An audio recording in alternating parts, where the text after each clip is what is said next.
Delicately, he's evil, most definitely. He's evil, most definitely. He's evil, most definitely. He's evil, most definitely.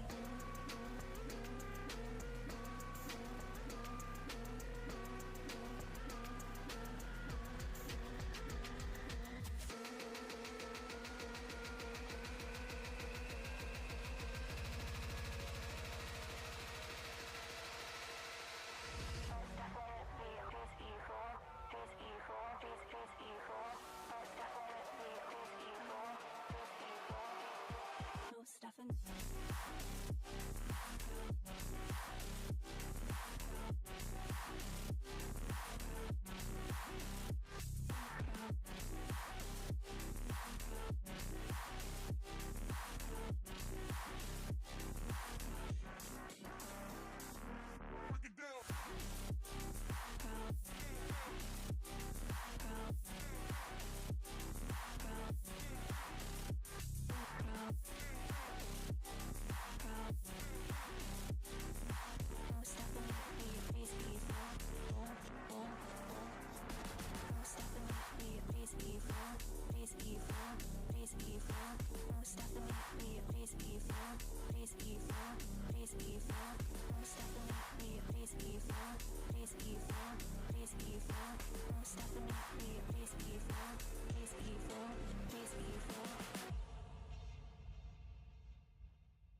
Hello.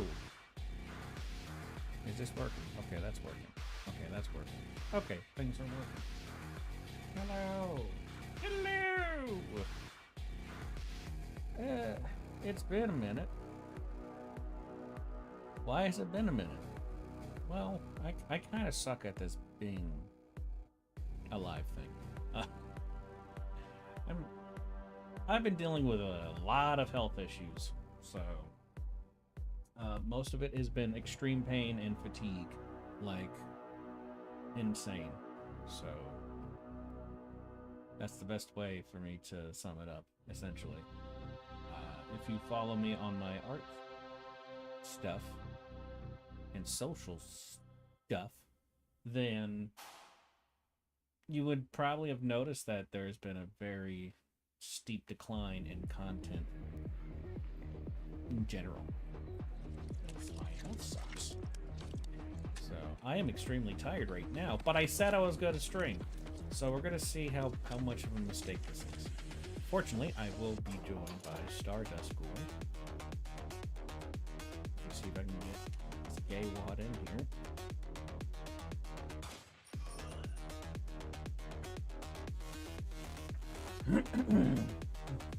Hello, Chugger. How is you?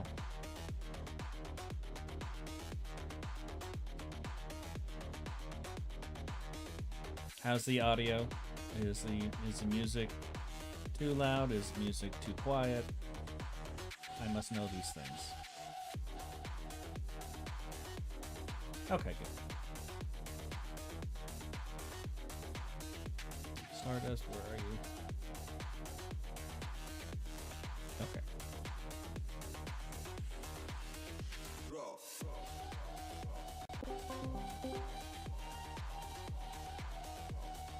Hello, bitch. So I had to update Discord, otherwise the little update icon would have bothered me. And then after Discord first for like a solid 30 seconds, so I couldn't type back that I was ready. In here. Mom picked me up. Mom can pick me up here. Take me home. You are home. Fuck. Shit. Would have gotten them all if they weren't so fast. They weren't moving on you. I want to watch that show so bad now. I want to watch Anya. You definitely should. Oh god, it hurts so much. Why do they make a character I'm gonna fall in love with? Because she's great. Yor is also very great. Yeah, I imagine I would Paula. love everybody, but like Anya is so fucking cute. I'm just like, no, my heart. It's like a small Mako. Exactly. That's not fair. And it's even more innocent because she doesn't have giant tits for no reason. True.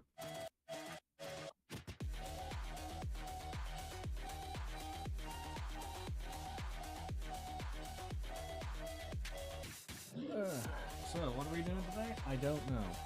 We're drawing Phee. That's really all that matters. I've been wanting to do this one where Phee is basically acting like I'm... Yeah, you should probably be a decent friend for once. That sounds gay. Yeah. Ew. Twatch. But I've Carlisle. Bird. I've been wanting to do this one where Phee acts like a mother to her soldiers and like gives them a sack lunch before they go into battle. Gives them a knife and a sack lunch.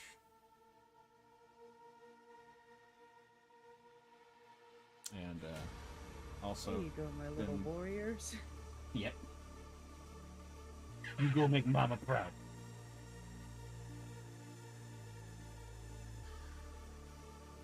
Make sure you get a lot of kills. It's like a video game.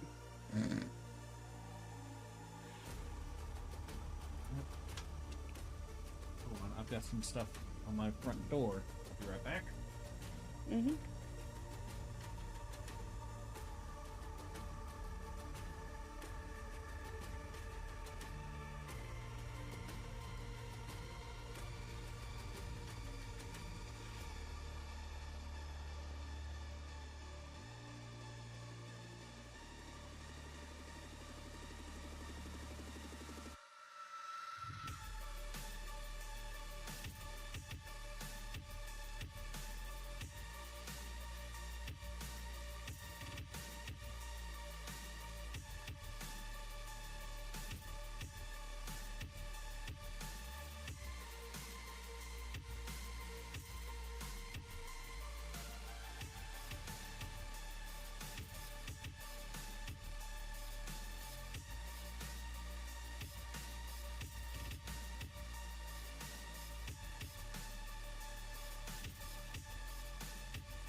Okay.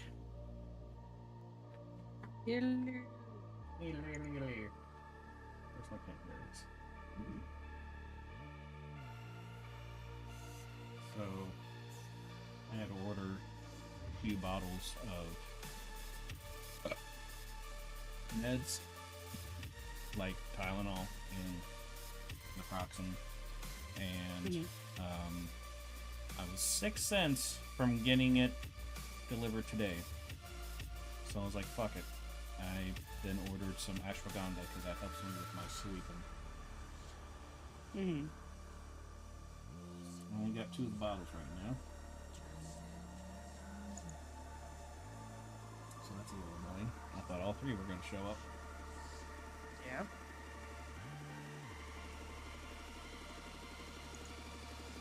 Great pie.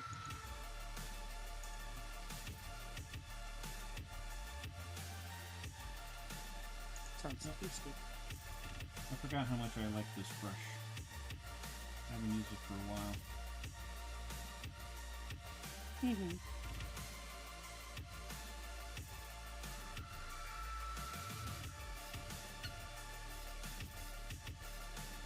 So what's going on with you, Sugar? Got any drawing things or yaoi or whatever this shit you're into? Yowie. Yeah, no. Yeah, Sugar and Boo Boo. And anytime I go through my feed on Pixel Art, 7 times out of 10 they're talking about yaoi. Yeah, sounds about right. I mean, what else are you gonna do? That's what I do.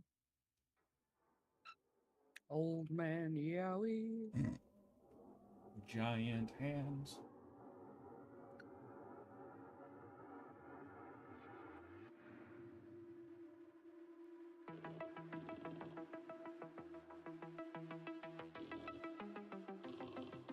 I'm learning how to watercolor like Iraqi, and it's of my 2 OCs. It's kind of like a concept for a cover for a future manga. Ooh.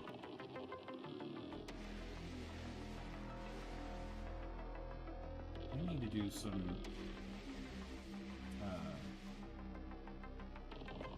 traditional art streams. I have the stuff.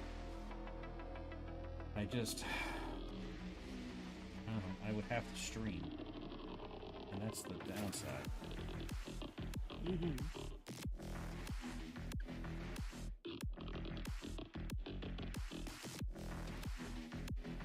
If you don't like streaming so much, why do you stream so much?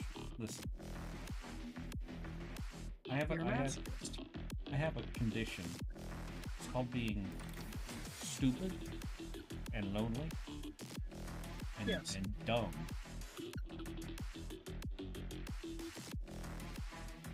I got a hit once of attention, and I've been trying to reach that high ever since.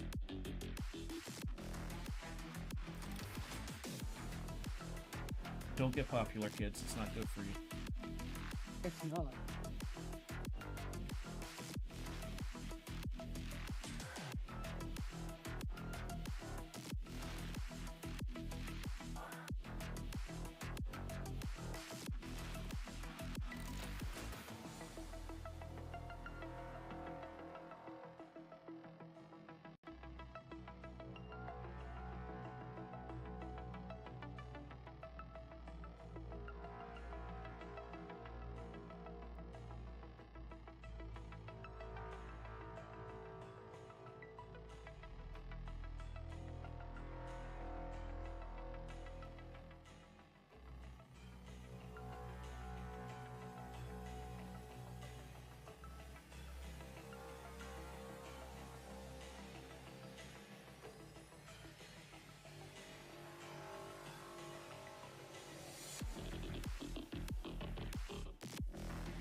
So, I had to do a bit of a lore dump on my mannequin character to a friend of mine, which is always bad for me, because then after I do that, I have a hard time thinking about anything else. So, like, I just want to think about, like, what different kind of design things could I do for him. And I don't like the legs, and I don't like the feet. I like the idea of the feet, but I don't like the feet. And I like the idea of the legs, but I don't like the legs. So I thought, what is that term for legs that essentially are like the hind legs of like a cat or a dog, something like that, but it's for something that's bipedal. Digitigrade? I guess, like, I cannot remember for the life of me. My brain keeps on saying pterodactyl. I'm like, shut the fuck up. Yeah, digitigrade. Okay. I'm thinking of having him have those kind of legs, because then I can have it to where the hands are holding on to the legs, or being the joints in a way to where they're wrapping around the leg part rather than like trying to hold on to the top of it, like kind of how it is here. Also, I just think it would look a little cooler, and I kind of want to make the hands, instead of being like open hands like that, I want to make them fists to be kind of a lean to being more like cloven hooves. Because even though he's not a demon, he does demonic things, basically. At least what a lot of people would consider. So, because I don't want him to have that uncanny creepiness that mannequins have, because that's not the point. I have loads of other mannequins I can do that with. Because I want him to really stand out, which is why I have where like he's got really long ass arms and everything. I really like how these shoulders look. Yeah, I really like them. And I just love this idea for the head. Like, that was the main reason why I did this design, was that I had this idea for the head. I was like, ooh, what if I did stuff like that for the rest of the body? And then I barely did that for the rest of the body. So that was fun, but then I've just been like, I can't think about anything else. Is that my version of Tism? Perhaps. Is that my version of thank you very much, or thank you so much? It's all that time ago.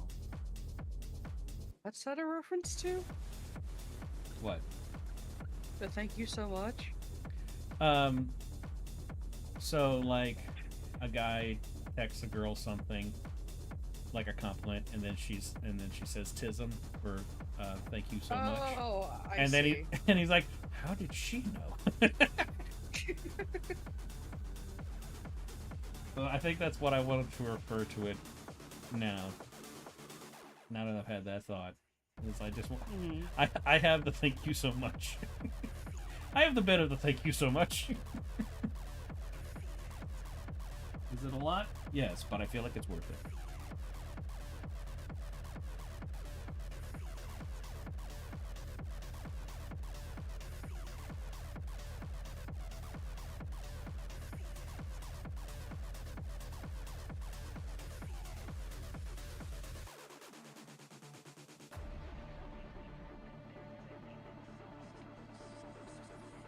Chugger, have Carlisle you has been been- posting any like whips of your manga thing, cover, concept, whatever? Ugh.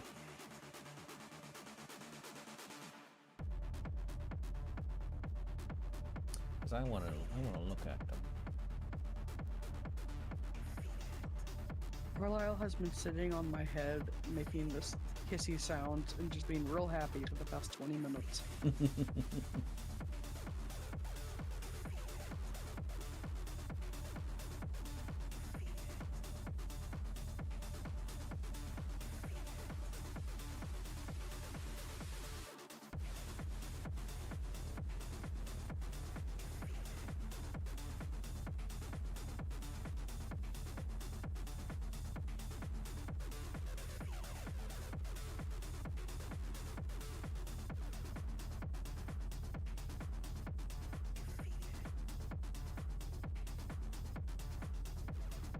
I posted the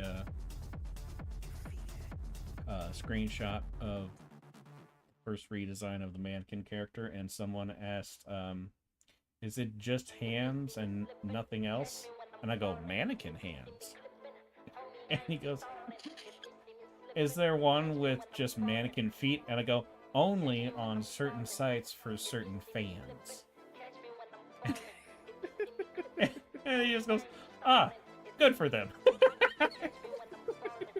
This is a kid. I don't know if he got it, but that response was really funny. I had a nice giggle from that.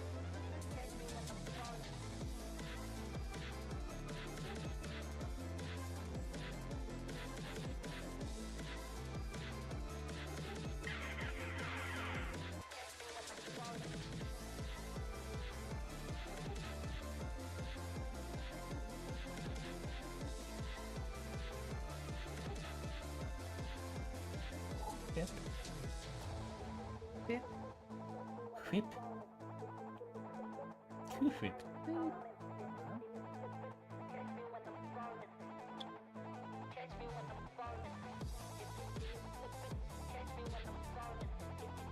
Sir, I'm afraid to give you scritches because you have feathers coming in and I don't want to hurt you. You jostling your worth head it. around from there. I guess. I mean, it probably is for him because it's itchy. There's a show called Knights of Guinevere. I've heard of it. I haven't watched the trailer yet. I haven't Whatever either. it is. I guess pilot. I haven't watched it either. I just know that I saw a character in it, and I'm just like, well, I kind of feel like drawing her now. Mm-hmm. She's a wall. Oh, great. A brick house. She's a brick. House! And apparently Oh, she's wow. like an absolute sweetheart. I'm like, ah, shit. Oh, just your thing. Yeah, I hate people. Why do they do this to me?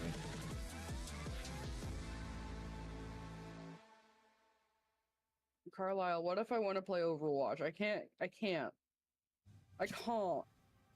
Well, I mean, that's a good thing.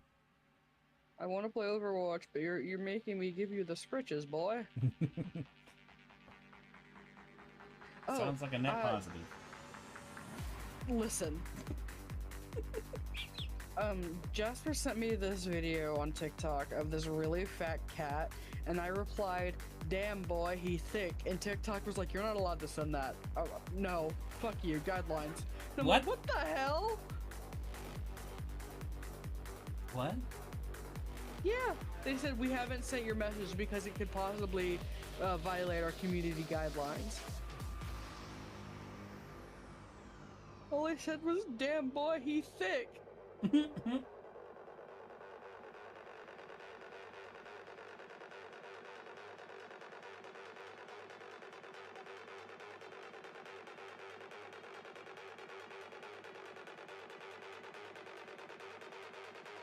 Yeah, I am like 100% convinced that TikTok has just essentially, it has basically shadow banned me at this point. I know I keep saying that, but I posted another video just to see like what would happen, and then I shared it around. The guarantee that there at least be some views to like try to trigger something. It still says 0 views. When I know that at least a few people have watched it. Yeah. So yeah, I don't think I should even try to stream on there for the 14 days that I'm able to. Not like it's gonna fucking do anything, and it'll just keep me from actually reaching anybody. Yeah. Carlisle, you are so cute.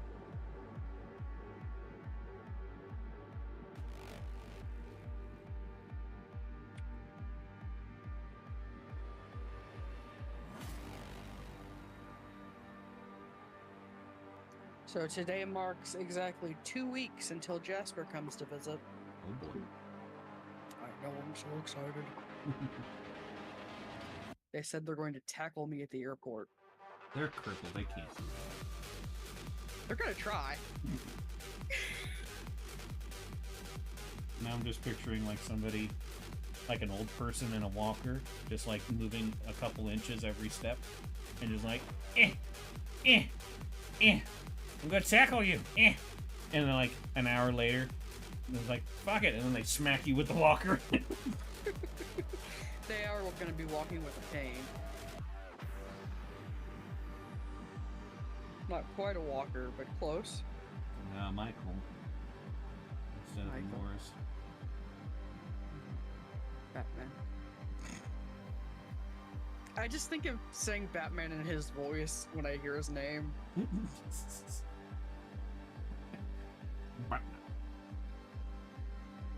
Buttman.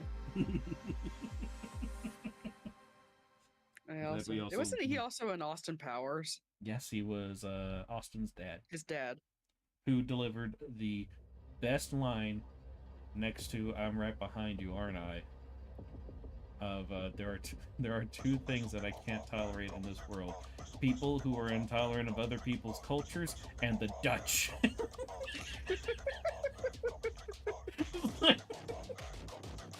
That fucking killed me so bad. I love it so much. Like, wait a minute. You don't seem to be yourself this morning, sir. I'm not. I don't think that adds up, Michael. I think that's contradictory. Oh, big yawn. Big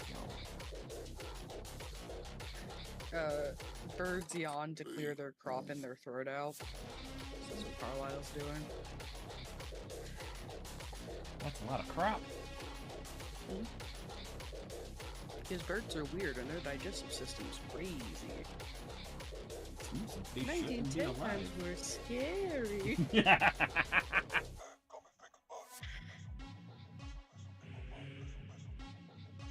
I mean, to be fair, birds have one hole for everything.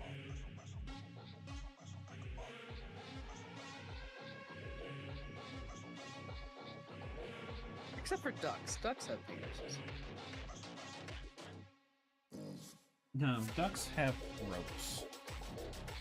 Violating They're ropes. which is technically a penis. I feel like if your species has evolved to not have sex, you should not be a species.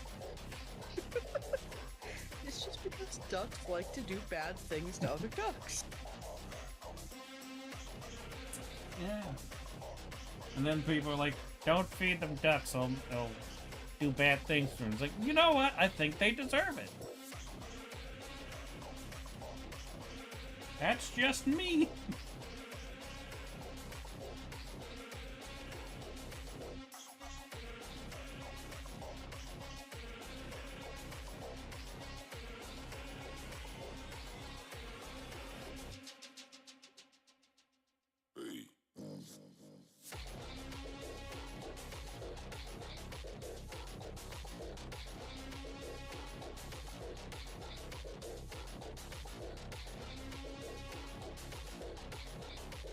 So Carlisle's brain is approximately the size between a dime and a nickel. He's very stupid. I mean, that does mean you can give more than 2 cents.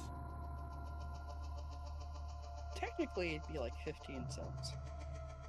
Which is more than 2. Yeah? So, still correct.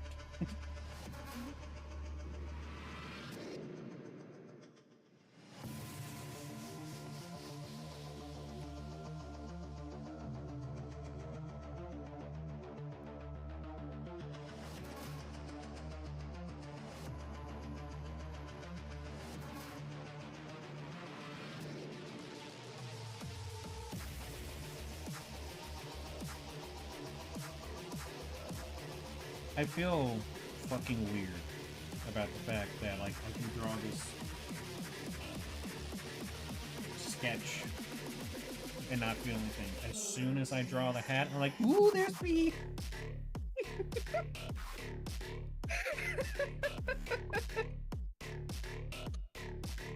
I get you, though. There's my girl!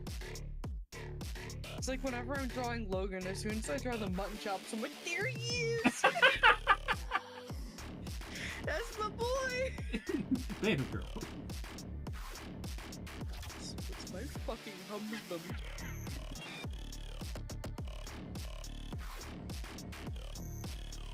I'm just gonna go out on a limb and say that Speedwagon's probably not gonna be in the later parts. I mean, the next part, the current part takes place in the 40s, the next part takes place in the 80s. He can only live so long. I know. That still does not negate the fact I will be a little upset about it. Because he's so fucking stupid. I do love Speedwagon, he's the best. He got riches, like, I'm gonna give all my money to the Joe Stars. Speedwagon! I don't remember what character says his name, but they go, Speedwagon! I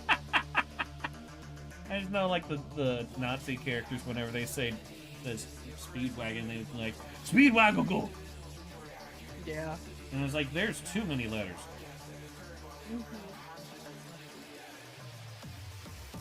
Still excited for when we get to the kinky breathing mask. Of course you will. You live for this. Joseph looks like a slut. Or I am- Co-star. I am also my brainstorming what would a stand for Phee be. Oh, that's an interesting thought. Yeah. Since I can be anything. Like, Carlisle, you have a fuzzy on your beak. but knowing me, like, what do I try to make it kind of fitting to, like, the Necropole style type thing, or do I go with what everybody would expect from me and make a horrifying monster? That's the question Yeah. right there. Sure is. No, Carlisle, you move. Trying to get a picture of you. Fuck you.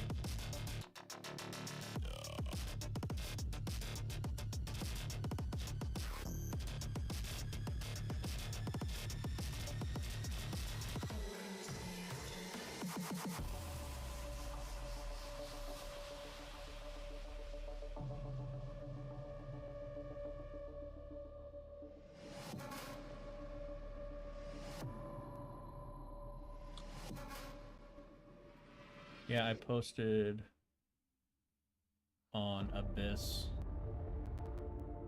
about the experience of watching part 2 so far. And Justin just responded with a picture of Dio, and it says, I, Dio, am standing here because I cannot stand your nonsense. And I'm just like, I was like, dude. Who's Dio? Dio? Okay, Dio. I can't remember how they said it. And there's only His one name is- character who has a name that sounds like that. My brain didn't know what you were saying. Besides, he should be Dio. Dio is named No, after he the should be musician. Dio. He's bad guy. Bad guy died. Oh. Well, he's gonna cause some problems for Jotaro. What?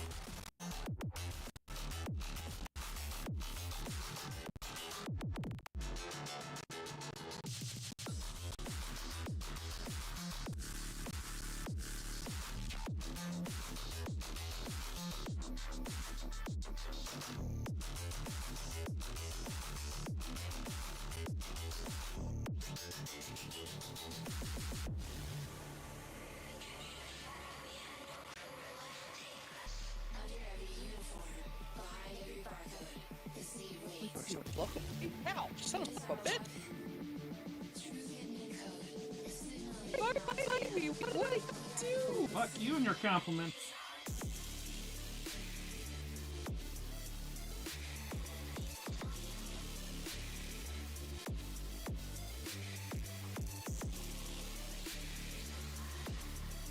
Turn you into a clown.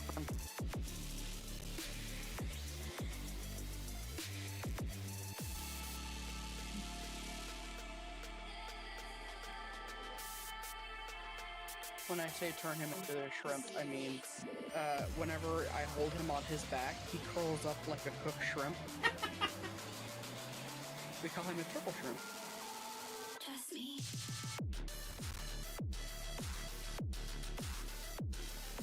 He hates him. Yeah, basically. But he doesn't like to be on his back very much.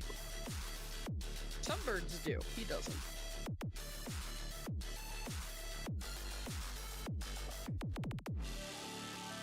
Yeah, the kittens that my mom has right now, of which I'm going to be taking one, most kittens, they don't like to be, like, held in the air on their back. They squirm a lot. These kittens are just like, oh, cool. Mm-hmm.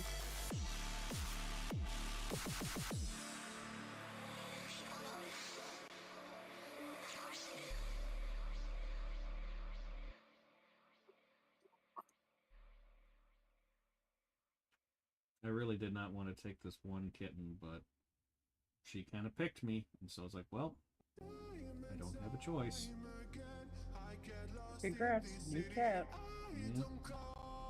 Everybody, like, instantly was saying how I'm going to be taking her because she looks just like my first cat, Patches, which is why I named her Stitches. Mm-hmm. And, but I was like, yeah, that's probably not going to happen. And then and Stitches was like, bitch, you're taking me, you're mine. Yes, it is going to happen. Yeah. And it's weird because most of the time, cats don't, or kittens at the very least, don't do that with people who are not around them all the time. which is why most kittens tend to be crazy about my mom because she's around them all the time. But no, like, from day one, just like Patches, Stitches was like, you're mine. And she would not get off of me. And now, whenever I go over there, and she sees me, you can literally see her just, like, brighten up. She gets all excited and everything, and runs up to me and just jumps straight to my knee to climb up my pants. And then I hold her for a bit, and then she has to decide, does she want attention or does she want to go play? And it's usually a 50-50 chance of one or the other.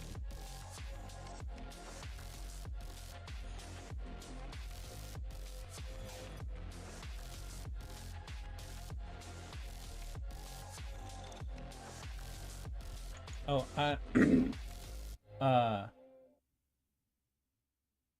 so I finally got a badge on pixel art. And so I'm going to be doing a contest on pixel art where people will draw Phee, and top 3 votes get a badge. I might do it where, like, whoever comes in first place gets a doodle from me. But I didn't want it to just be I draw something of theirs, because I already draw a lot of people's characters.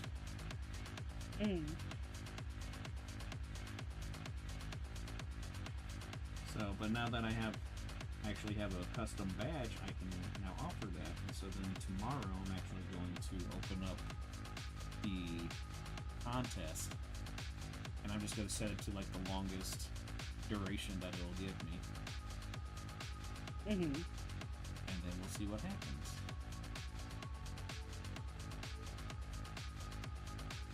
But yeah, because I've been talking about wanting to do a contest ever since I hit, I think, 300 followers. Probably even when I hit 200. But now that I have a reason that I feel is better than just doing what I always do.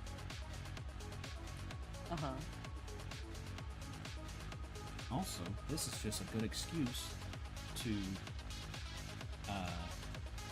just get more fan art.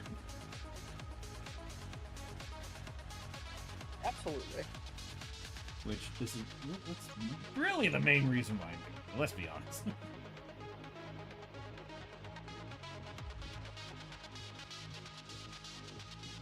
I have no shot against Miwu. You never know, because it's based off of other people voting.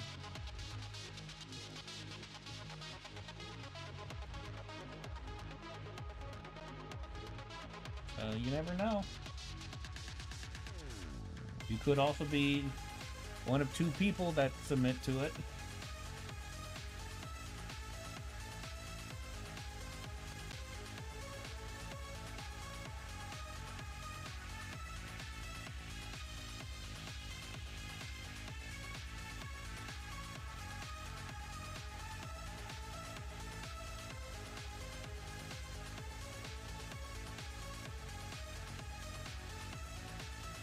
Ow, asshole.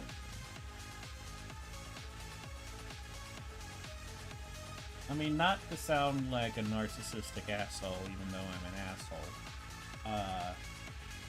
There are plenty of contests that I don't win at. So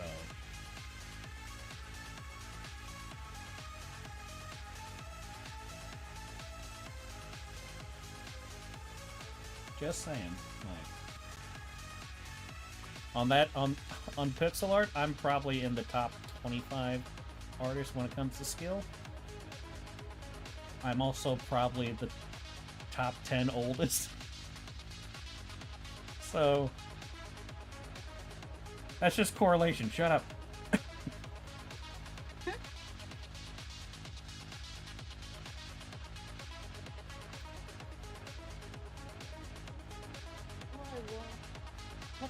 coffee or an energy drink?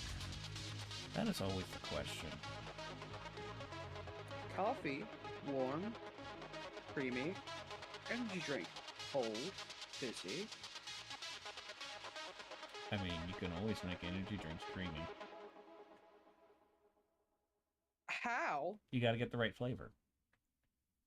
If you got well, I got. well, like if What you you gonna got say? one that's like a lemon flavor or something, and then you mix that with like a heavy cream, you can have a lemon cream flavoring type of thing, and you can just eat your energy drink. Interesting. I got these. I think they're called Alani energy drinks. Alani, yeah. My niece is crazy Yeah. about those. Yeah, I like them because they're no sugar and they're 200 milligrams of caffeine. Of course, I had to pick something on brand for me and got the Cosmic Stardust one. That one's pretty good. I like that one. I do too. And I also got like the blue raspberry.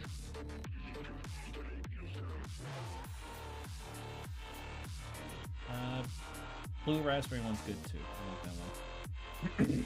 I think Ghost has the best energy drinks, but that's mainly one, they're extremely strong in flavor,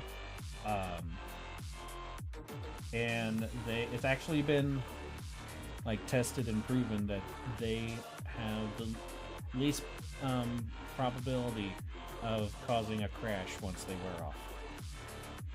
Nice. But Alanis are good.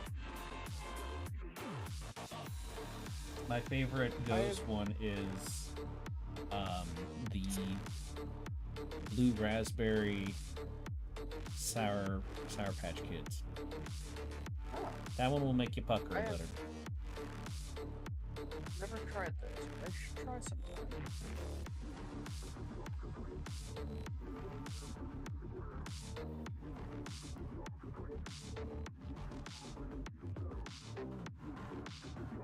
But yeah, I'm really happy that these Alanis are sugar-free. So I can actually drink them without my sugar spiking. Yeah, for the most part, any energy drink that is 200 milligrams is going to be sugar-free. Like 99% of them are. So. Yeah, I just occasionally I will grab a Java Monster because they taste good. Yeah, I like God, those. that thing spikes my sugar. Yeah. I mean, kind of worth it though. They're really good. Which one do Yeah, you? it tastes good. Which one do you grab? Usually just the vanilla, but last night I got the Irish cream and it was pretty good. Oh yeah, I've had the Irish cream one. I got that one when it first came out, and it's pretty good. My favorite one's still the mocha. Mm, I'm a chocolate bitch. I'm not usually. Yeah, I know, because you're fucking weird. But there is a brand of chocolate that I really like. It's the Tony's Chocolate Only. Mm-hmm. They're $5 for a bar, but they're really good. They The better kind I have be. is like an almond toffee one right now. I have like half the bar left. And they're really big, like they're thick ass chocolate bars. Well, good.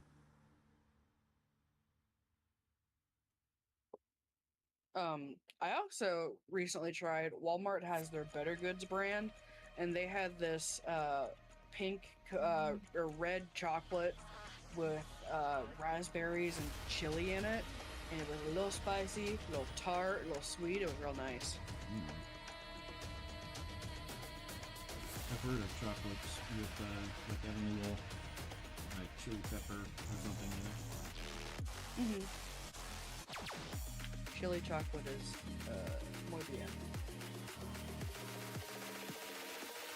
I really love the flavor of like a chili lime, especially if it's like a sauce. Ugh, that's my Frank's Red Hot right there. Put that on everything.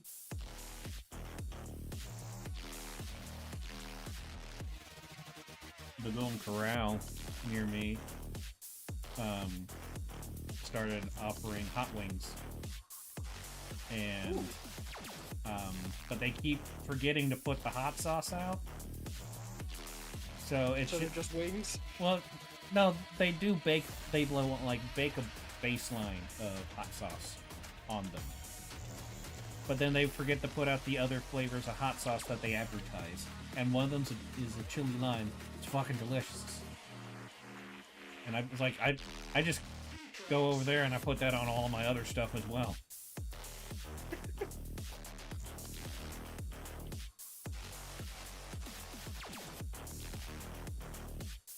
They keep forgetting to put it out, and then I get upset.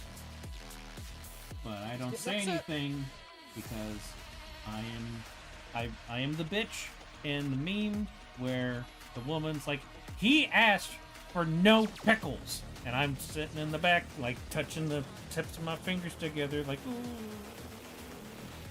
because I'm a shy little bitch. That is literally me. Chris is the one who asks for things for me.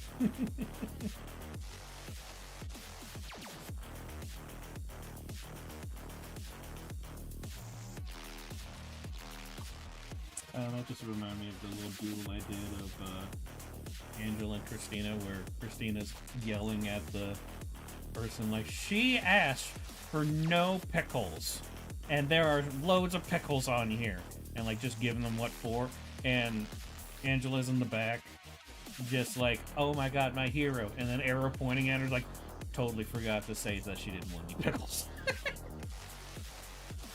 Yeah.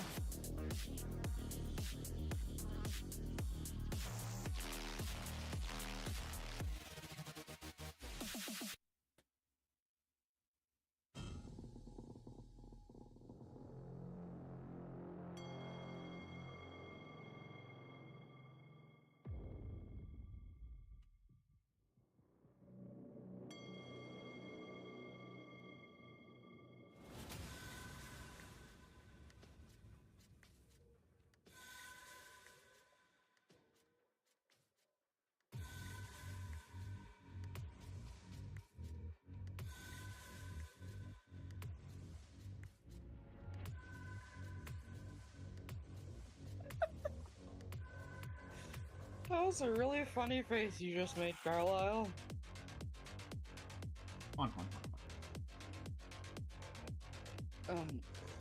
He was turned around preening his feathers, and I gently tapped his tail feathers, so his head snapped back forward to look at me, and his tongue was sticking out of his mouth. He looked very silly.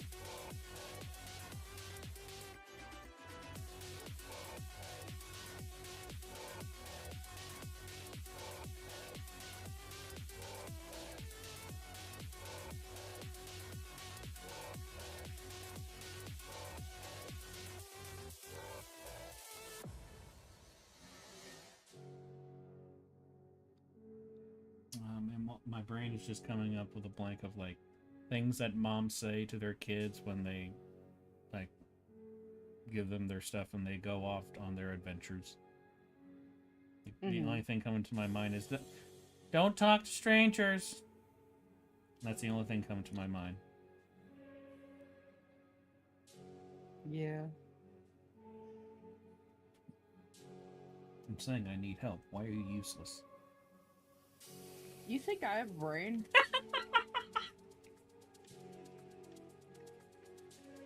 Bold of you to assume I can think. I'm not I sure use who's all more my dumb, the brain dumb power. one or the dumb one who thinks the dumb one cannot dumb. I use all of my brain power to think about man titties, thank you.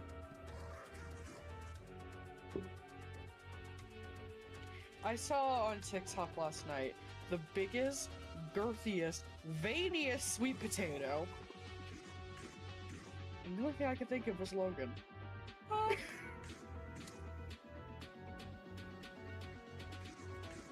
So uncharacteristic. I know, right? I don't understand why sweet potatoes have veins in them like that. It's so weird. I didn't know that they did. Oh my god, I have to show you. Oh, I don't think you do. I do. Maybe an adult.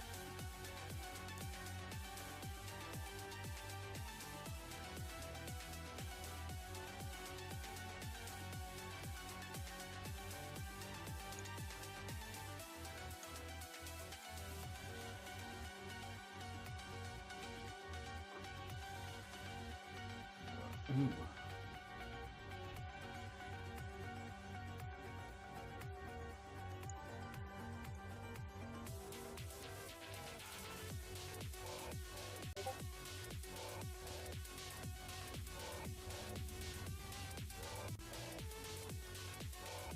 Why?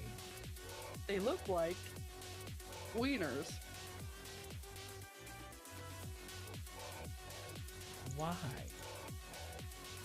Because sweet potatoes are crazy.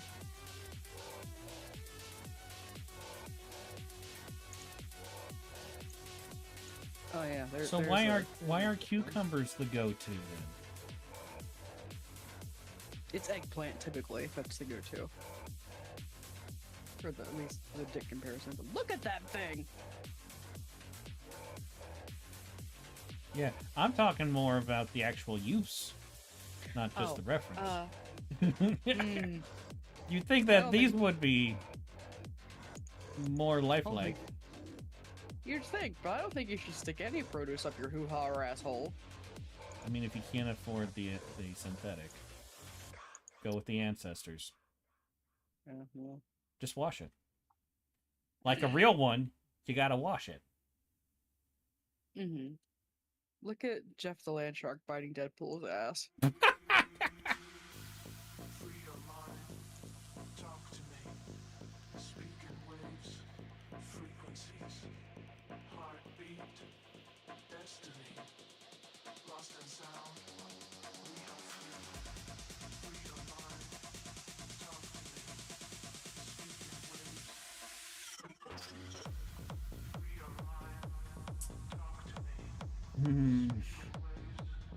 These are... I kind of want these to be like basic soldiers, not or elite soldiers. But then I remembered I don't have a design for the regular soldiers. Oh no. I have to look up some shit now.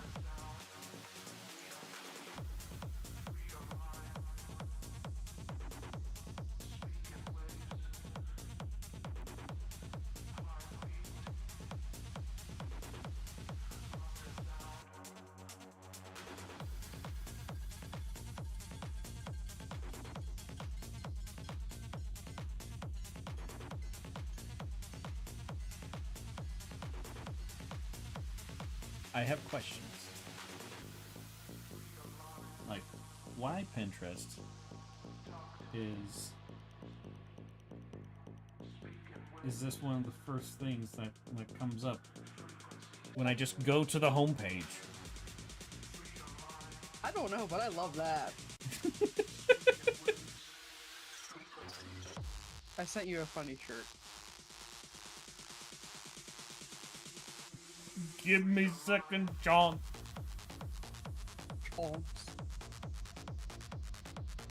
Carlisle, will you quit climbing my head? Ah! I have conquered the mountain.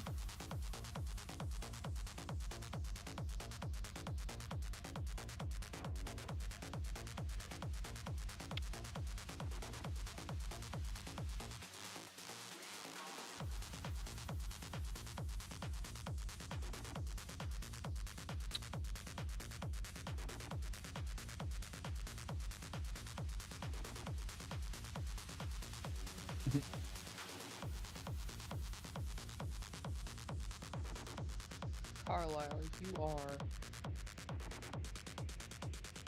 That's just it, you are.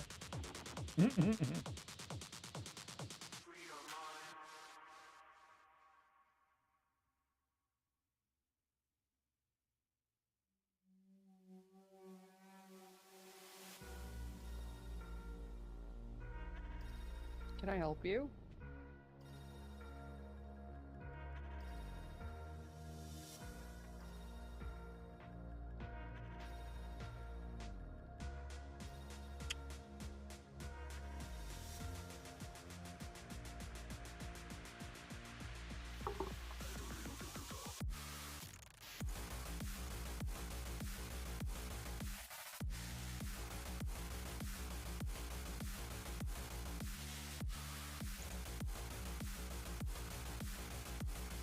Hmm.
Carlisle, come on, man. Don't jump on my keyboard.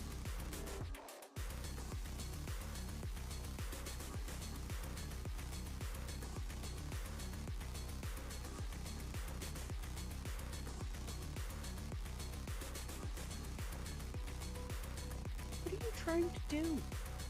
Wrong. Not you. No one wants I know to what talk you're to doing. me. Nobody loves me. I love you, That's not true. motherfucker. I'd be friends with you this long if I didn't love you. You. That sounds like a personal problem. Fellas, is it gay to love your friends?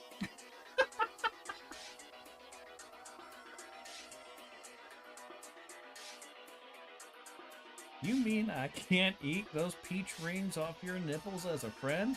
Oh. What? Why do you ask questions? You see, I just wasn't expecting peach rings. I love how that's the weird part. Yeah, the rest is fine.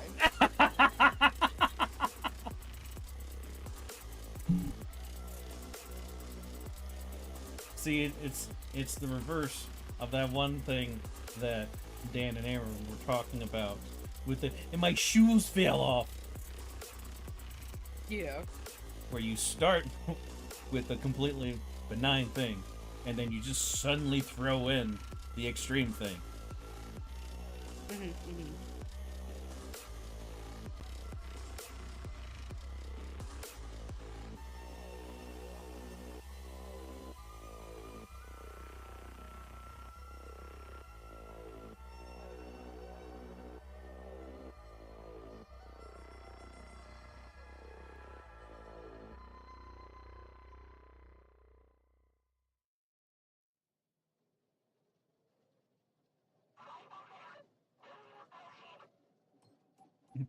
Chugger's just like completely lost, abandoned. Oh. Sounds like a personal problem. Mm-hmm.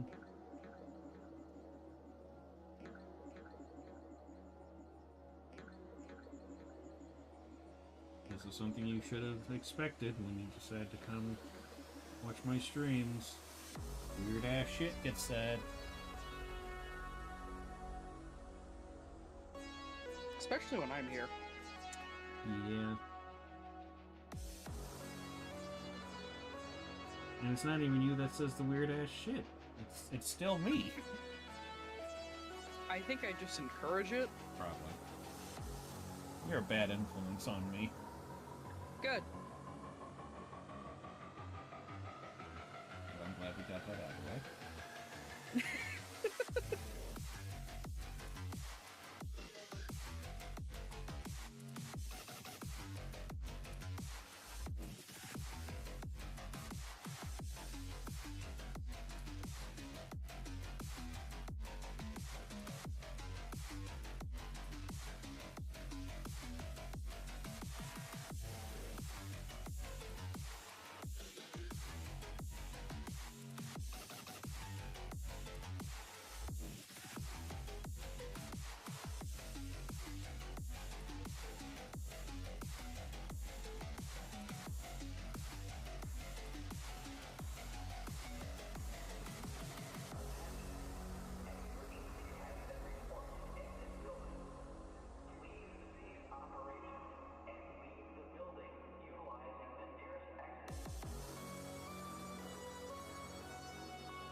Benjamin is defo shorter than the kid next to Phee.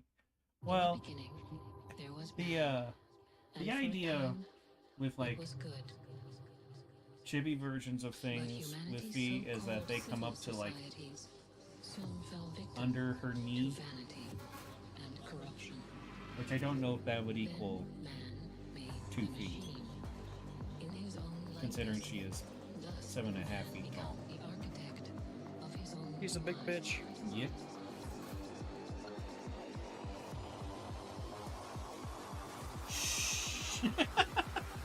Did I fall asleep?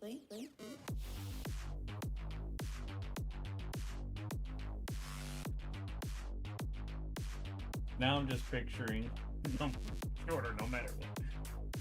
Now I'm just picturing, like, if an actual fight did happen between Phee and Benjamin, Phee's first thing is, "Oh, he looks like a little baby."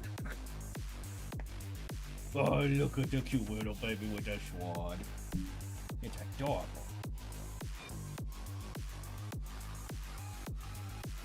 Transcend.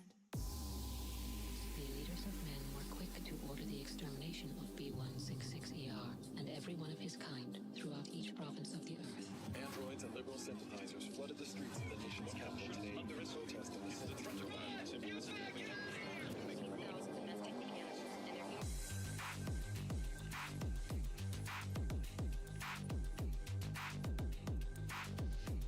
He's 5'1". I think that would.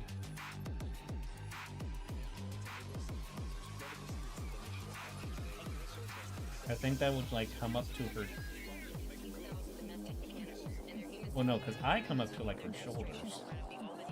And I'm 6'3".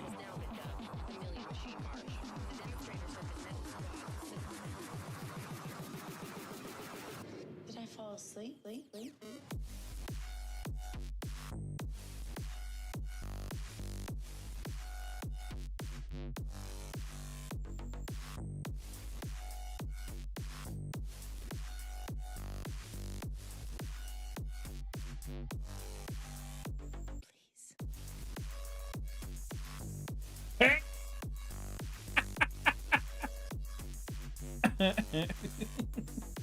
Okay, hold on. I did the comparison thing, and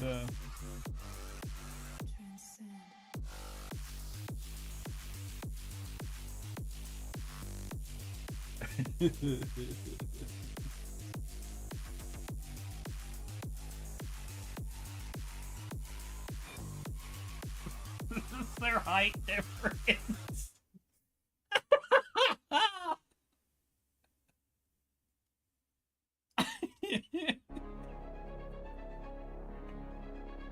The stream stopped. I was like, why am I not seeing this?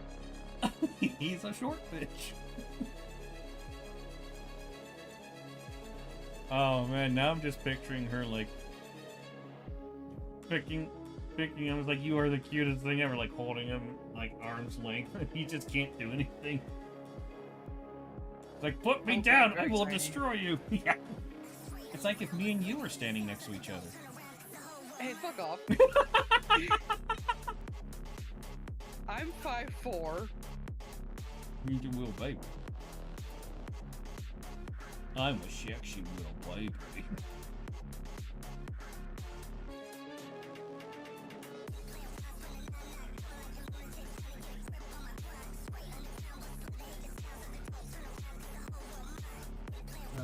That was very amusing.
Okay, Carlisle.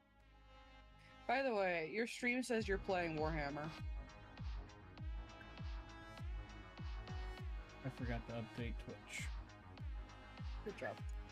Who cares? Twitch is dying.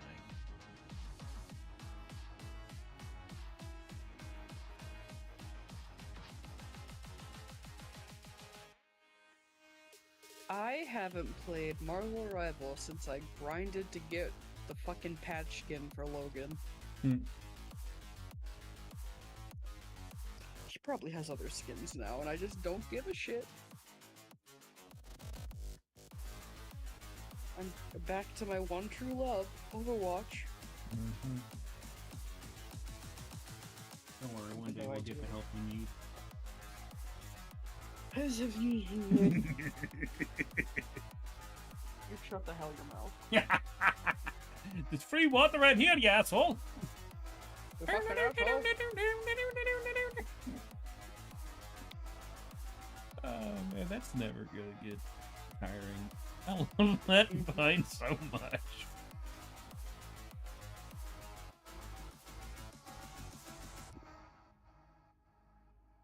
There we go. Updated correctly. We'll see how much of a difference that makes. Probably none.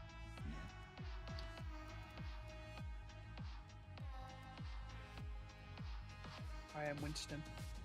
Winton.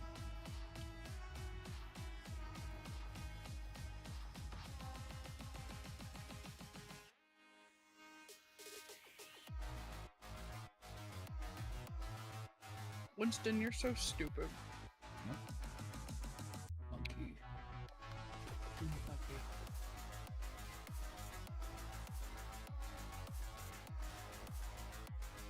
Tara said, "Hey Winston, you want to hear a secret joke about peanut butter?" And he was like, "Yeah." And she's like, "I can't tell you. You might spread it." And he's like, "Aw, wait, I get it."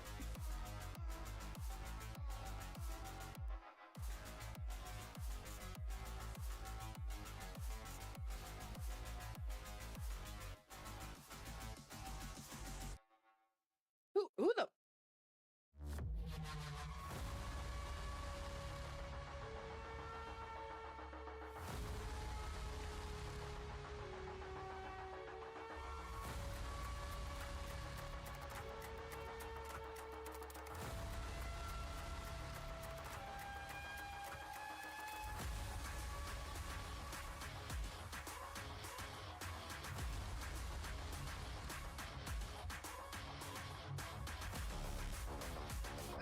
Goddamn.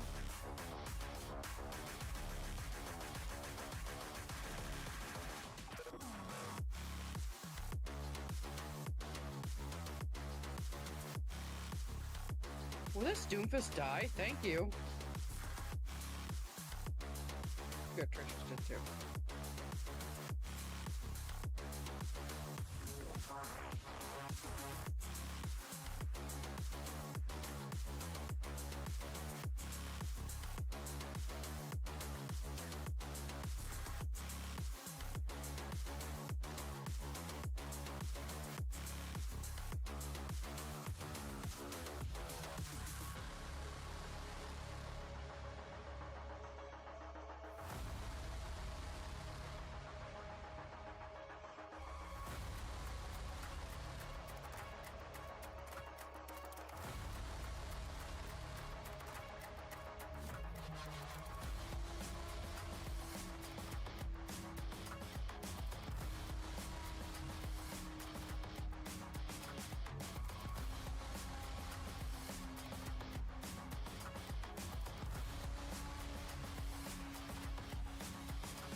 I died. It's okay, I wasn't a very good monkey. Oh no, I'm Lucio. I'm gonna be even worse. I can't play Lucio. I'm terrible at being there. I can't hit things with his gun very well. That's not the point. You just have to, like, be there. That's all you gotta do. That's your only job. I mean, yeah, and I always just keep the healing on. I never speed boost unless I'm coming back from spawn. Yeah, I think that's supposed to be the only time you use it, really. I mean, there are some attack Lucios who do nothing but a speed boost for themselves, basically. And that sucks. That means they're useless.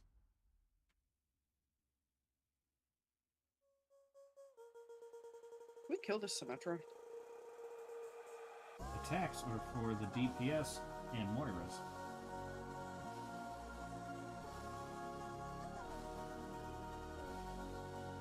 I just pulled off a cool Lucio move. Ooh.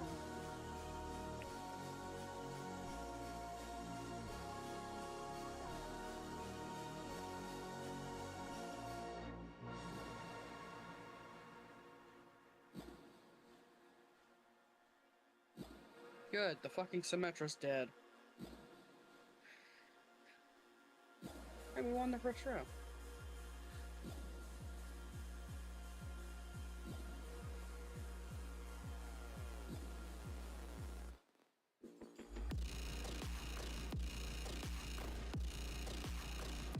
Oh great, now I'm doing Fist. I can't miss with this, though.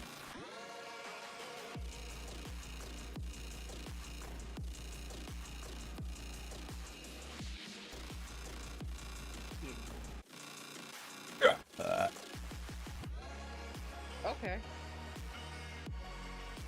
Well, I mean, just dying. It sounded like it.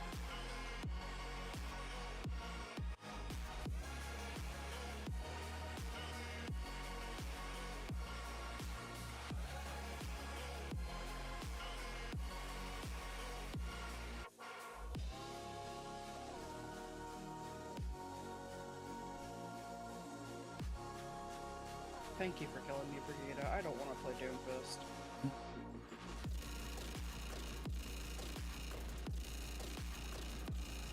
Oh, Lucio again.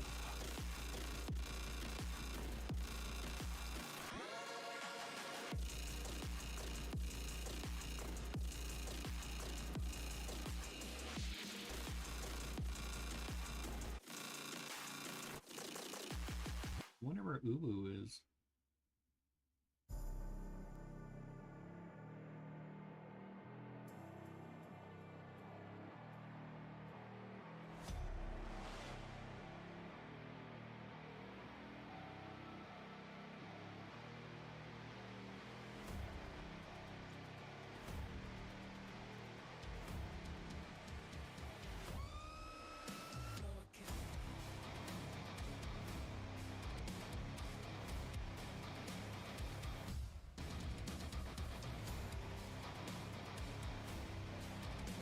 Lucios.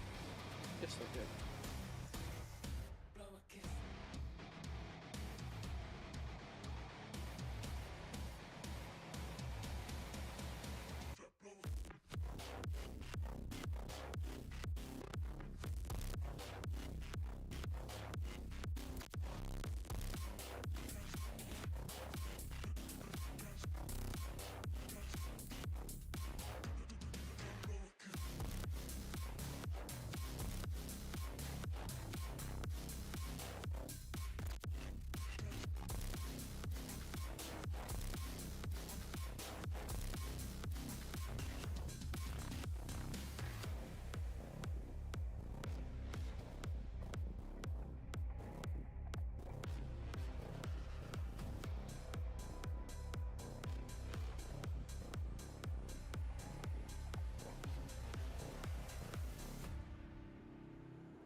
Hello!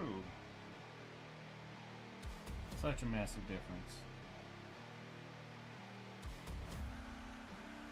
That was you.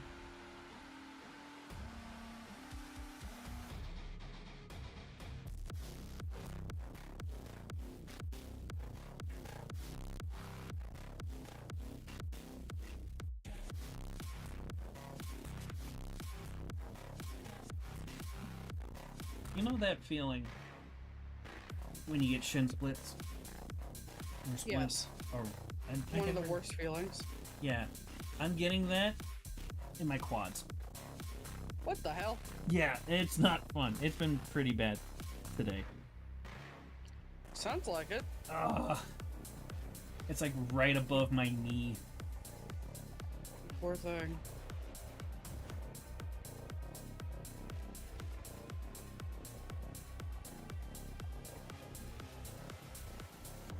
Who won?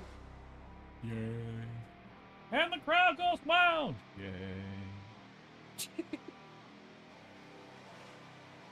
I Kinda forgot I waste- had that victory pose on Lucia. Kind of wasted your Saturday. I've been there plenty of times. Mhm.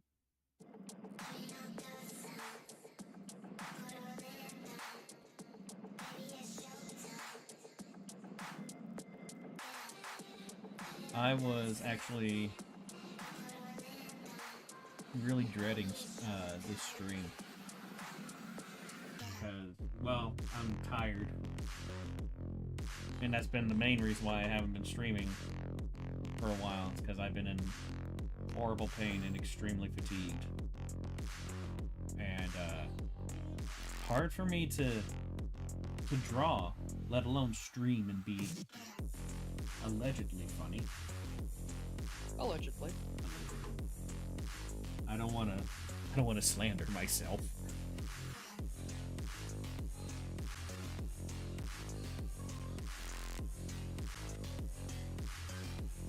Like, I've not been even making that much art, really, compared to how I was like a few months ago. It's been rough. But we're here. And the big reason why I was dreading streaming was just the last 4 streams I did were abysmal. Yeah, like both in my performance and the turnout. Mhm. So I'm just like, I don't want to do that anymore. I'm tired. I'm gonna take a nap. I'm gonna take a nap right here.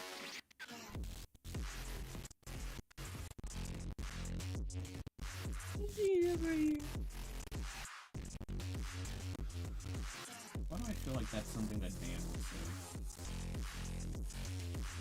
I wonder if he's ever seen that Vine.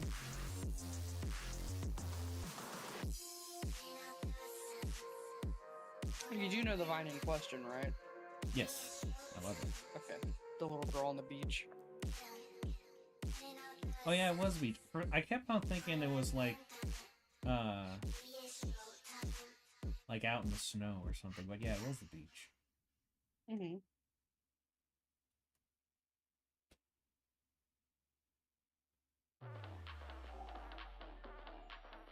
I don't think I really saw the last streams. Don't worry, no one did. I don't even know if I did. It's really up in the air.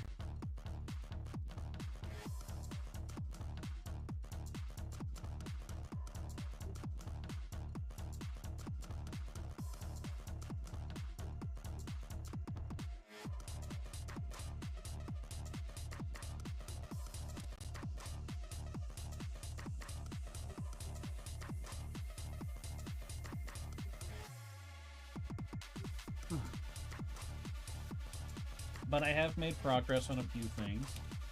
I am about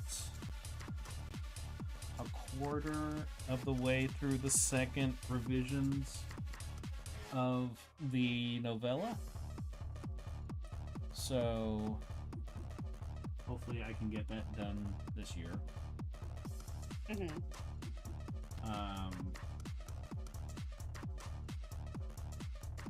I've also planned out a lot of things for not the next installment of this story, but the next story, really.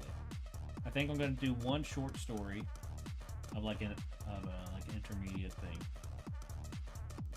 And then I'm going to do the next big story, which is going to be when Phee goes up against a being that is essentially known as a false god.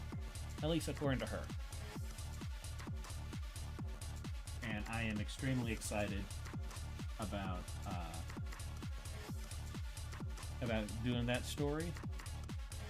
Mainly because it's like all my favorite things. So lots of horror, action, and terrible things happening to my OC. As you do. Yeah. And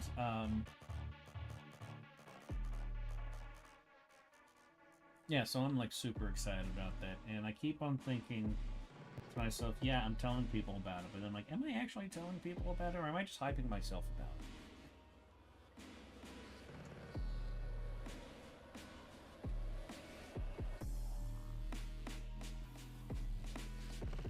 I did make that one pixel art concept piece of the false god, which I don't know if I'm going to stick with that design, but I do want it. I do want it to be like a massive being. Yeah. Essentially, by the end of the story, it's able to. It has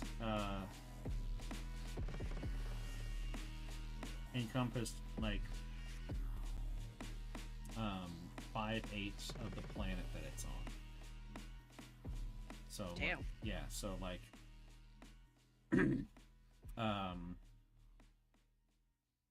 the planet's kind of similar to Earth, except it's got 2 polar caps, and then it's just kind of tropical. And like where the 2 different climates meet, there's like crazy weather.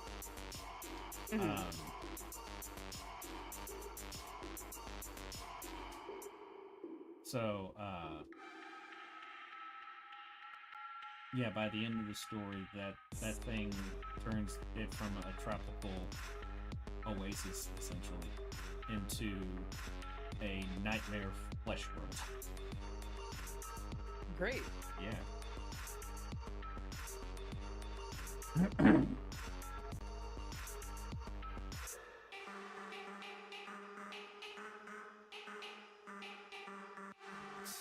Come on. Okay. So, in case you haven't seen that, God, Mercy's ass is shiny in the skin. this is the concept I made for the false god. I had fun making this.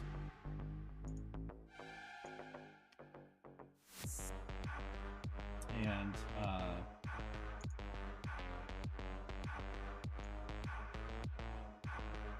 I don't know. Part of me doesn't want to delve too much into it because I don't want to spoil things, but also part of me is like, it's probably going to be a while before I get to that. Most everyone's going to forget. I know I will.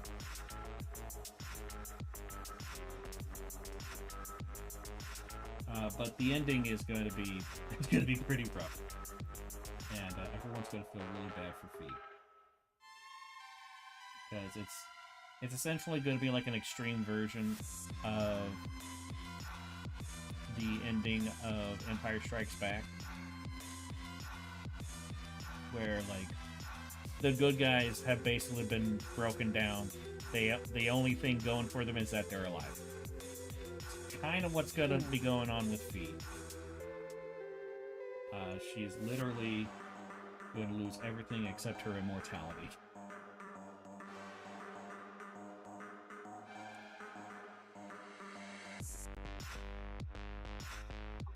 I will be right back. I have to use the bathroom. Alright. Yeah, mostly bitter with a tiny bit of sweet, and the only sweet is that she gets to keep going.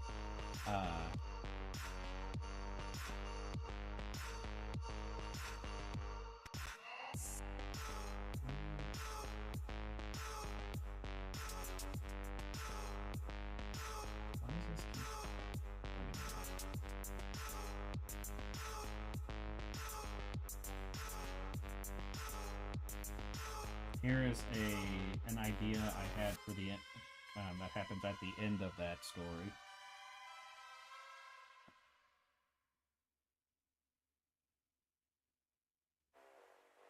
And this isn't 100% accurate, but it's pretty close to accurate of what Phee looks like underneath her jacket, her coat, and everything. I want to dance and close my eyes, detach myself from reality. Tonight I escape from all expectation and cast off formality. Tonight I'm selfish.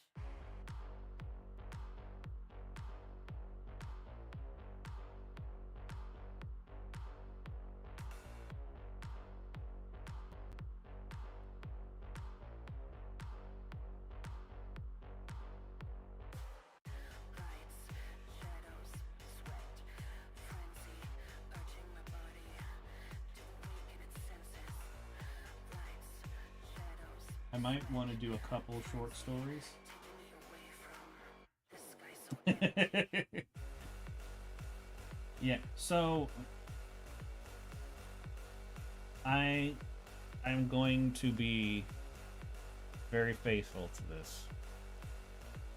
I will never do an actual face reveal of Phee. When I do the comics and stuff, Phee is not going to have a face when she doesn't wear a mask. And I'm only telling people at this stream, and I'm not gonna talk about it ever again. This is gonna be the only explanation for it. I'm just not going to do it because she's not gonna actually have a face reveal. And then when people ask where's her face, I'm just gonna act like they're being weird and be like, it's right there. What are you talking about?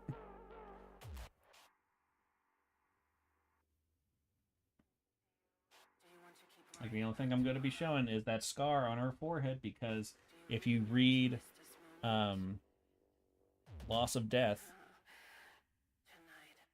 she gets shot in the head. And that's how she discovers that, that's how everybody discovers that she's an immortal. So she has that scar. And that's also why she has the target on her forehead. So, but yeah. That's how she's always going to be drawn whenever she's not wearing a mask. And I'm not going to address it after this point. Partially, that's going to be a fun thing for me. But also, I'm basically petty and stubborn.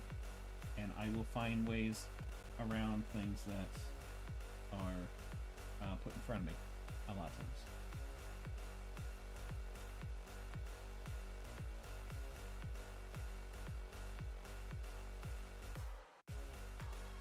But yeah, I'm gonna need to make probably a couple short stories. There's one that I want to do that's going to kind of show how Phee is in certain combat situations. Well, thank you. Also, because I just had this idea of what it would be like if Fee's Legion went up against a planet that actually had magic.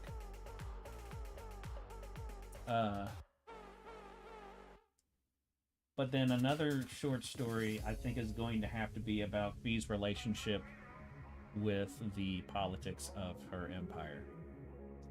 Because she has a very rocky relationship with the other immortals in Necropole. Because she has a different ideology from them and different priorities from them.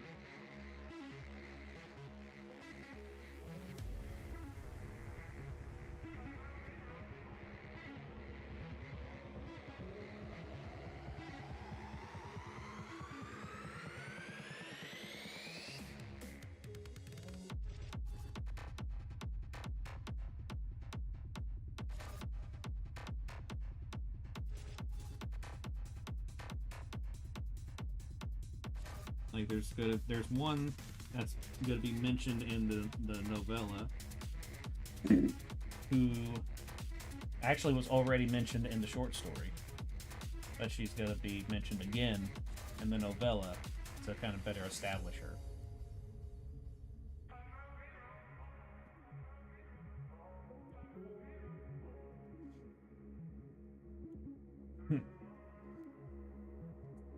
Yeah, I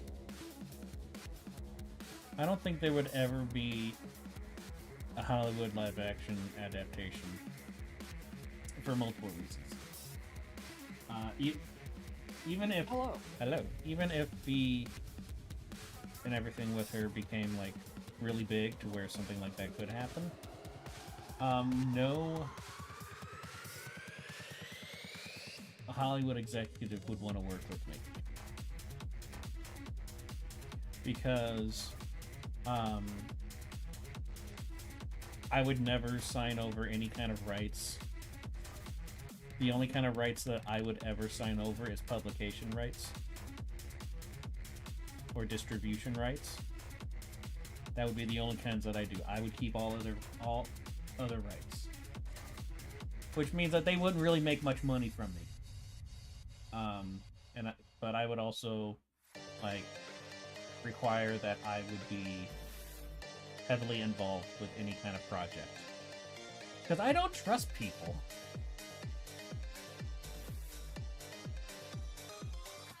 Also, it would not be live action. I would never have a live action version done. It only will be a cartoon, and it will only be a 2D. I will refuse any other options.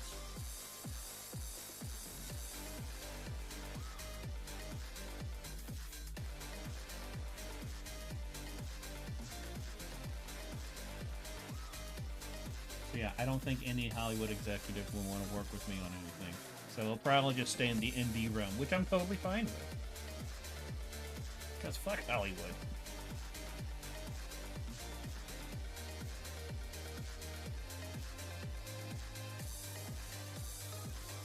I'm kind of glad that I didn't end up moving there for some kind of animation job. Because I would probably be jobless. Yeah, probably. Would you agree to an anime? Yeah, I'd agree to an anime. When I was younger, I used to hate anime because I thought it was lazy, in both actual drawing, mechanical stuff, and with storytelling and stuff. Because the only exposure I had to any kind of anime that I was actually aware of it being anime was like the pop culture trash that everybody was exposed to.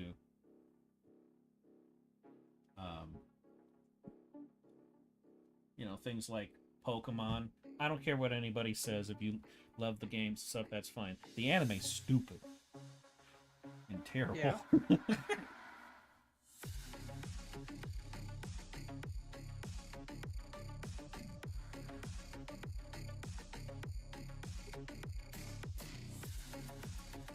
But as I got older, I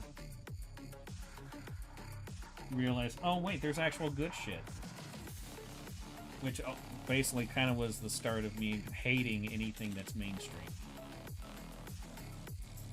Because it's almost always You're a trash. hipster. Yeah. But the problem is that hipsters are the most mainstream motherfuckers. Now.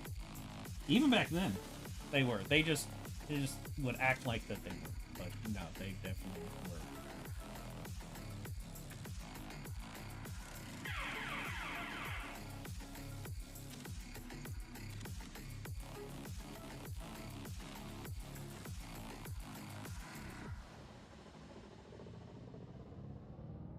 Yeah, the very first anime I ever saw was actually one of the first cartoons I ever saw.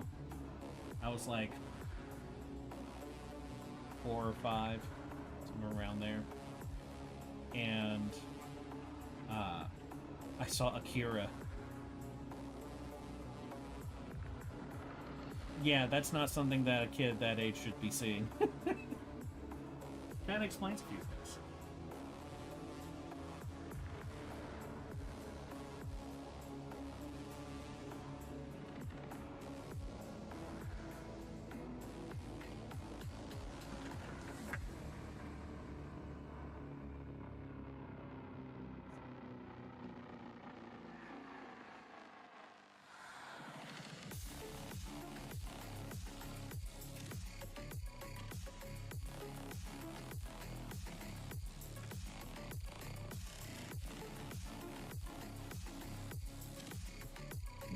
that doesn't really surprise me. Anime makes up 60% of the world's animation, or at least Japanese-produced anime. Doesn't really surprise me.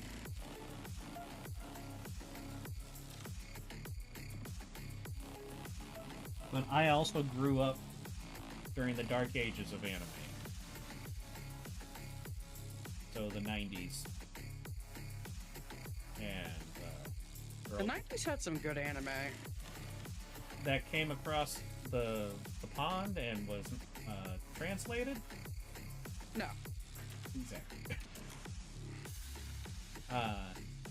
And the fact that I couldn't read until I was like 10 or 11 means I couldn't do subtitles.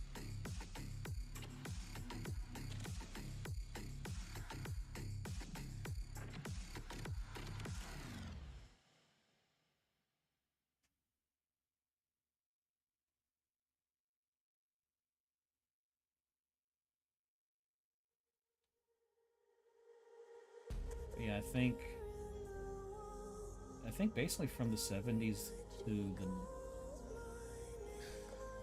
like halfway through the 90s, that was like the dark ages of anime. Hardly any companies were around that did it.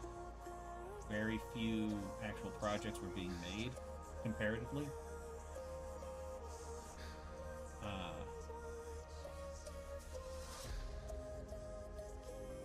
And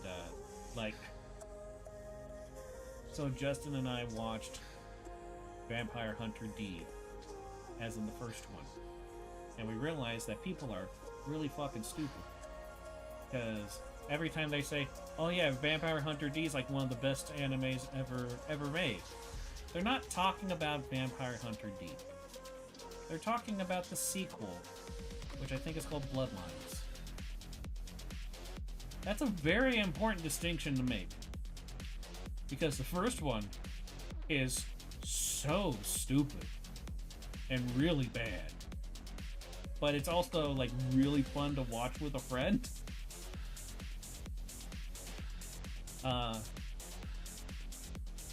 You know, it's kind of like JoJo, except JoJo is just really stupid,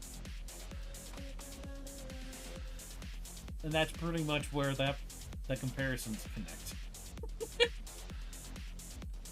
Oh my god, I'm still trying to recover from watching part 2. And we're not even done with it. Nope. I am terrified.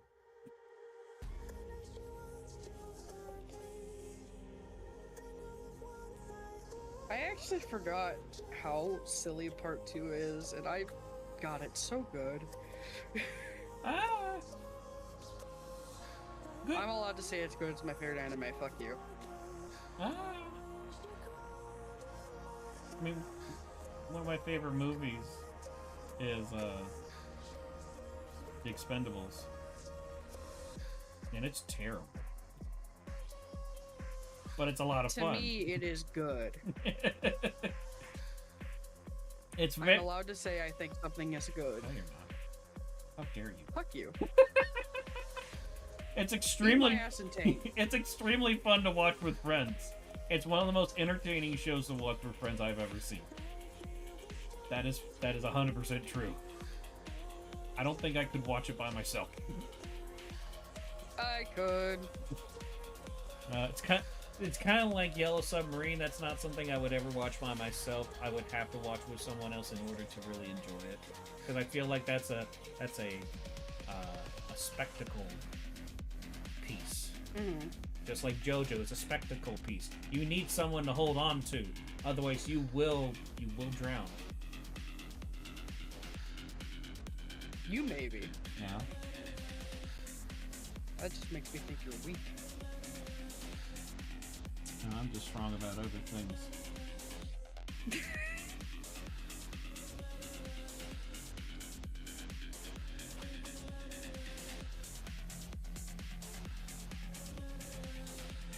Plus, those were the visuals days.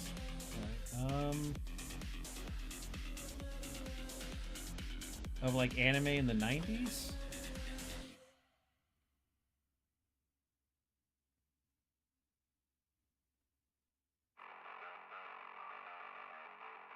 But yeah, at the end of watching Vampire Hunter D, Justin and I were like, people think this is this is almost always on the top 10 list of animes of all time. And we were like so confused about that. So then we looked into it, and no, it's the sequel that everybody talks about. But no, nobody ever mentions it being a sequel or anything. They just like, yeah, Vampire Hunter D is one of the best things ever. I've seen some clips from it, and holy shit, it looks amazing. I think it was a breakthrough in animation, similarly to how Akira was. But I can't remember exactly. But I'd love to see that one. Mm-hmm.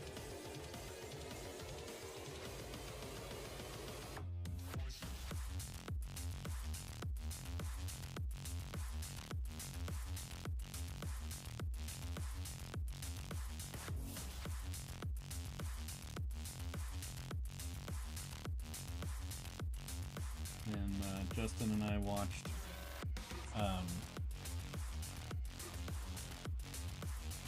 the first two Ghost in the Shell movies. Mm-hmm. Ugh. And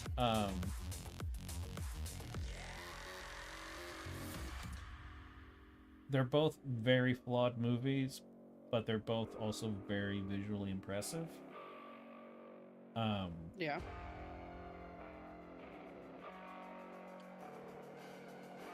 So I really like Blade Runner. It's like in my top 25 movies. So I am down with a slow burn film. Holy shit, Ghost in the Shell is such a slow burn.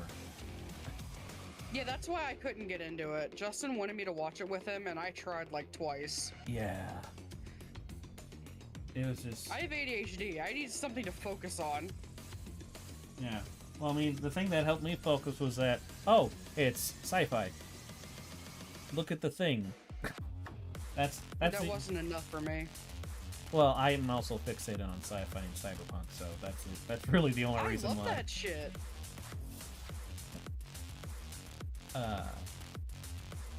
But God, it is an extremely slow burn, and especially when they have a slow burn and then a small explosion and then another slow burn and then a small explosion and then the movie's over, and I'm like, what? Like when we got to the end of that movie, I think Justin and I had the same feeling, where it's like, this feels like it's the end of the movie. But it also feels like they haven't told a story yet. Mm-hmm. I have not seen Animatrix. I want to. I've seen lots of clips and stuff from it. It looks really cool.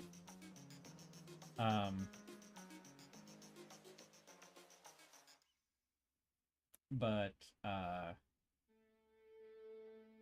yeah, and then we watched the second Ghost in the Shell, and it's a way better pacing.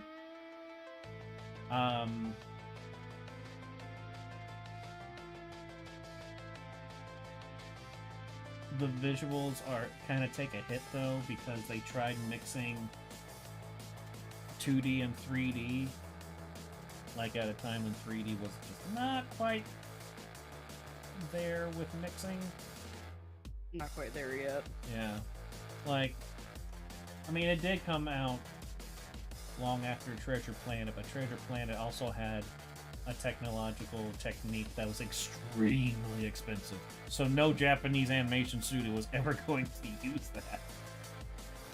But that's why, for the most part, Treasure Planet looks really good with its 3D and 2D mixture.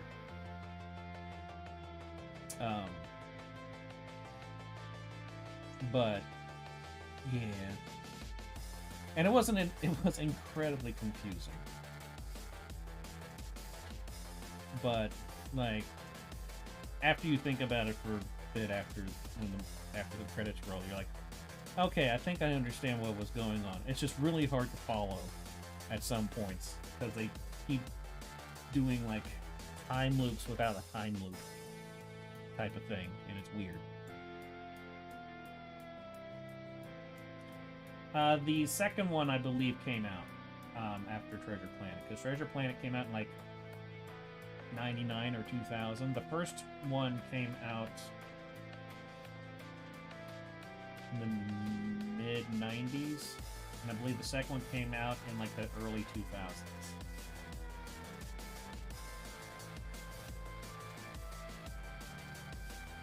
But yeah, I think we now have...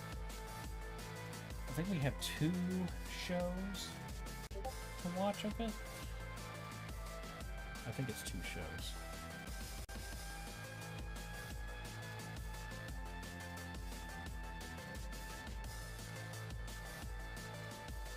Say pizza to drugs. Say no to yes.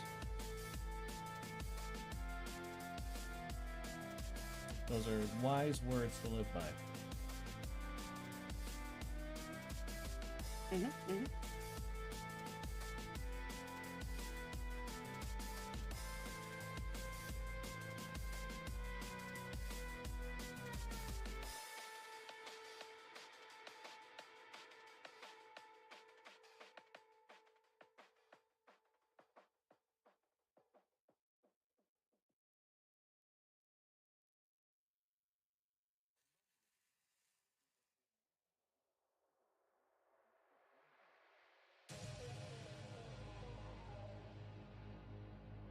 Yeah, Treasure Planet's like one of my favorite movies of all time.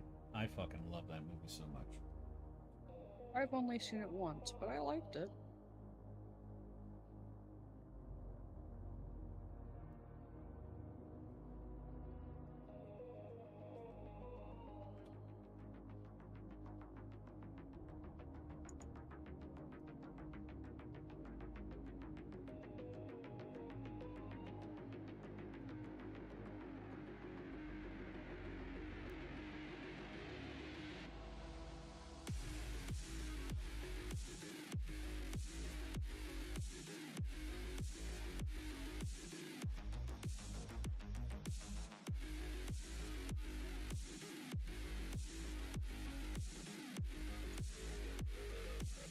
I wonder if Justin's gonna want to watch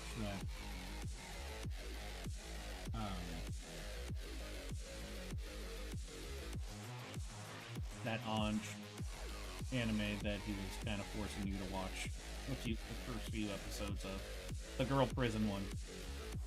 Oh, okay. As on that second viewing, I'm like, wow, this is way worse than I remember it being. It certainly is bad. Yeah. It's not even that it gets like it does not get JoJo levels of crazy. Like, it's more of you're just sitting going, what? And then come to find out, oh, it's like the Matrix with dragons going on. And shit. And there's literally a guy that's basically, his name is Seaman. His name is Embryo.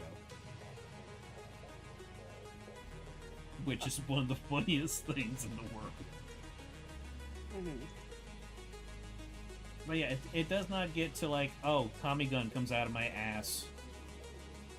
I'm going to shoot a vampire in 1940s New York City. 1938. Close enough. Me? Can't remember shit unless it's about JoJo or Ghost. Or Wolverine. True.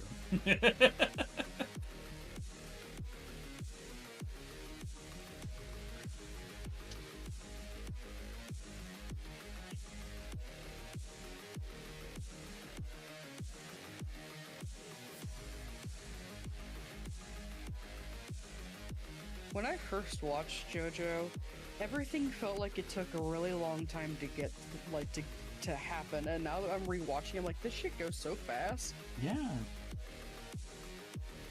2018 me was something else. 28? Me was scary. Yeah, I was friends with some terrible people then, so I'm glad I'm not there anymore. You're still here though with me, so You're not terrible. You're awful at best.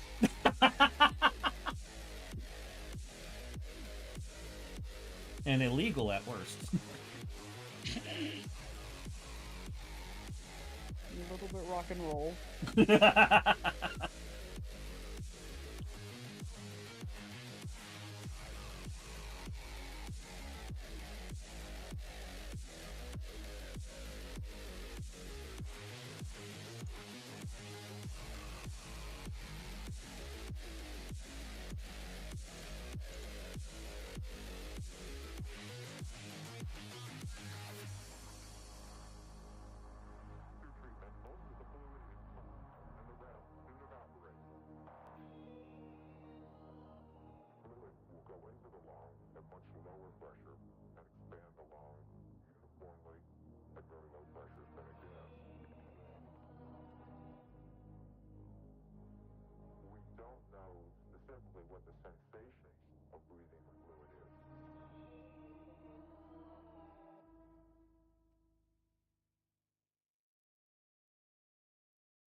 I do still find it weird that Justin doesn't really like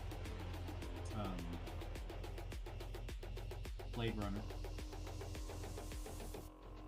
It just seems like not really. What the hell? Yeah, you'd think he would. Yeah. Well, he's told me several times that for some reason there's something about it that he just can't get into it.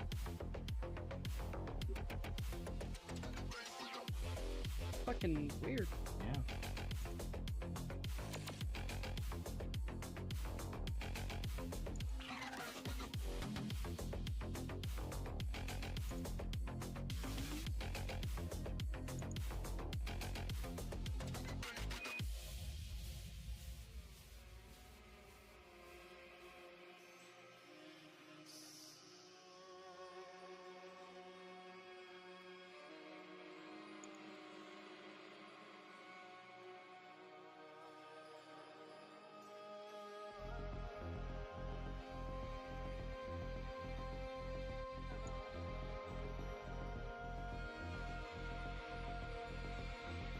Fucking browser, stop it.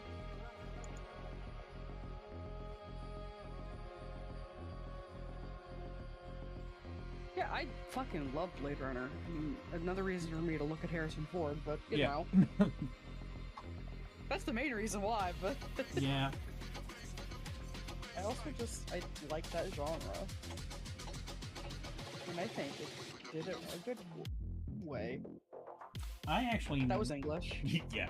I actually need to see the sequel. I've never seen the sequel. Not that I feel like it's gonna be really good. I just want to be able to say I've seen it. Because I don't know if I will actually like it or not. There's lots of mixed feelings about it. But Yeah, there typically is with sequels. well, especially sequels that come out like over 30 years later. You mean like Indiana Jones and Dial of Destiny? Or the Crystal Skull? I actually like Dial of Destiny. Crystal Skull is ass. Yeah, I'm not seeing Dial of Destiny. I've seen Crystal Skull, and I regret that. I don't like Shia LaBeouf, as it turns Shirley out. Burf. And I don't think Indiana Jones should be a father, personally. He just doesn't give me that vibe. He's not daddy. He's baby girl. He is. He is my baby girl. And Han Solo is my wife.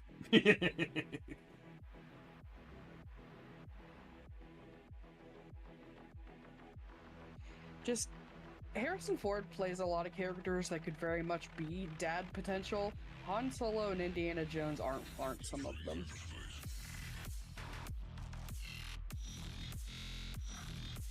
Hey, look what happened with fucking Kylo Ren. I mean, he didn't change, really. Because Disney can't write very well.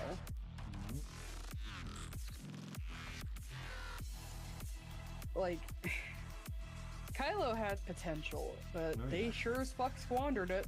Oh, everything about those movies, there was like extreme amount of potential with it. Mm-hmm. I wish Finn was the main character and not Rey. Yeah, I think that was actually the plan at the beginning. Mm-hmm. But then Kathleen Kennedy.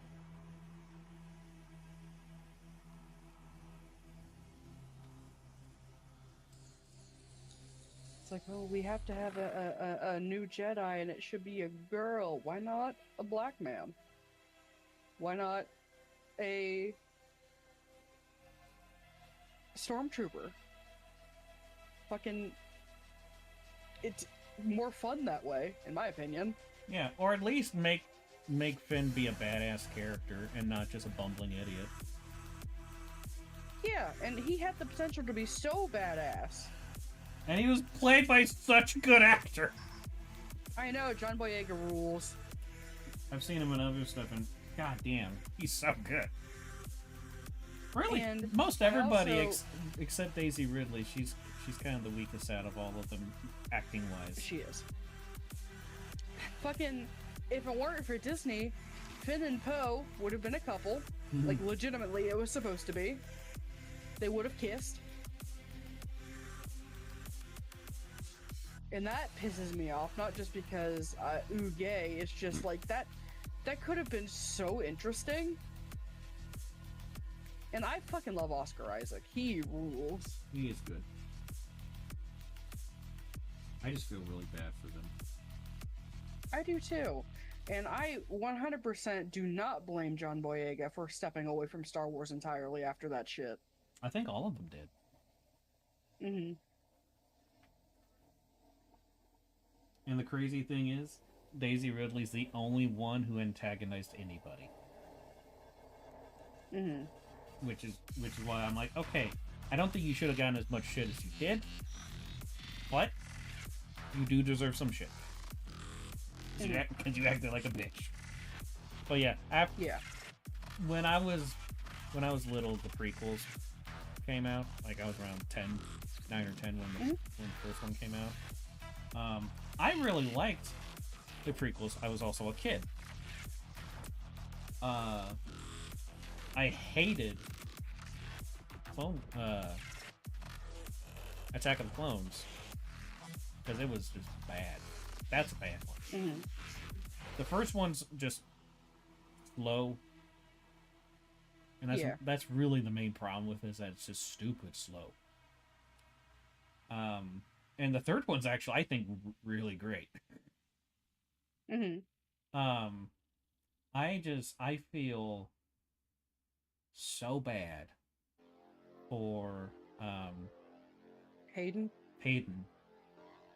And I also feel really bad for the kid that played Little Lady. Oh yeah. Like, they didn't do anything to antagonize anybody. There was no reason why they should have gotten the shit that they did. I'm so glad that Aiden was able to get a standing ovation for being Anakin. Yeah. Seeing that video and watching him almost just break down crying. Mm-hmm. Like, don't get me wrong, I like the prequels.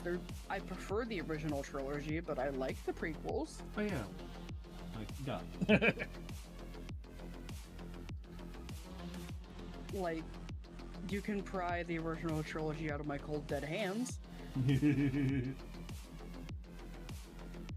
But I'm not one of those people who is a original trilogy only person.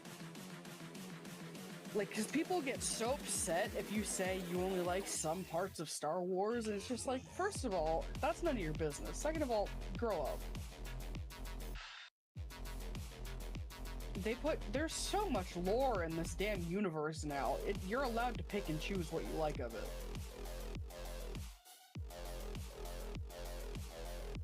Except if you say you like the sequels, then there's something wrong with you. See, I didn't even hate the sequels, I just think they're bad. Well, Because of all the squandered potential. So, I hate them because not only are they bad, they are so bad they can be studied at universities on how not to make films. They're terrible because we can never get a redo now. Mm-hmm. So, also, these movies had so much money put into them that it makes it worse that they've had so much money, so much talent put into this, and they were still god-awful. Oh yeah, I agree. And then also the fact that there was so much gaslighting. There was so much propaganda pushing. Not marketing. Propaganda pushing.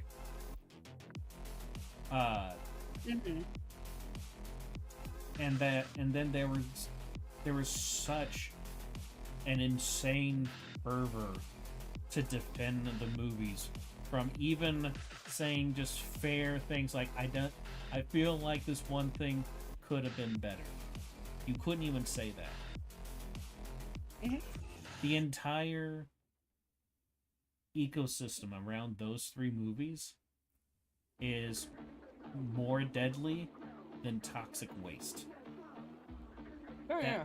That is why I absolutely hate the movies, is because they were so bad they affected reality. Yeah. I personally have a hard time saying I hate Star Wars things, just because it's so near and dear to me as a series. I don't like those movies whatsoever, but I can't say I hate them. But what they did to Han Solo, I will never forgive Disney for. Yeah, that was disgusting. When I saw that in theaters, I was sobbing. My grandma asked if I was okay. No! I'm not! That's what I said! No! Because legitimately, Han Solo was my very first, real person crush. And one of the first characters I ever truly loved. And to see him die like that wrecked me. Yeah.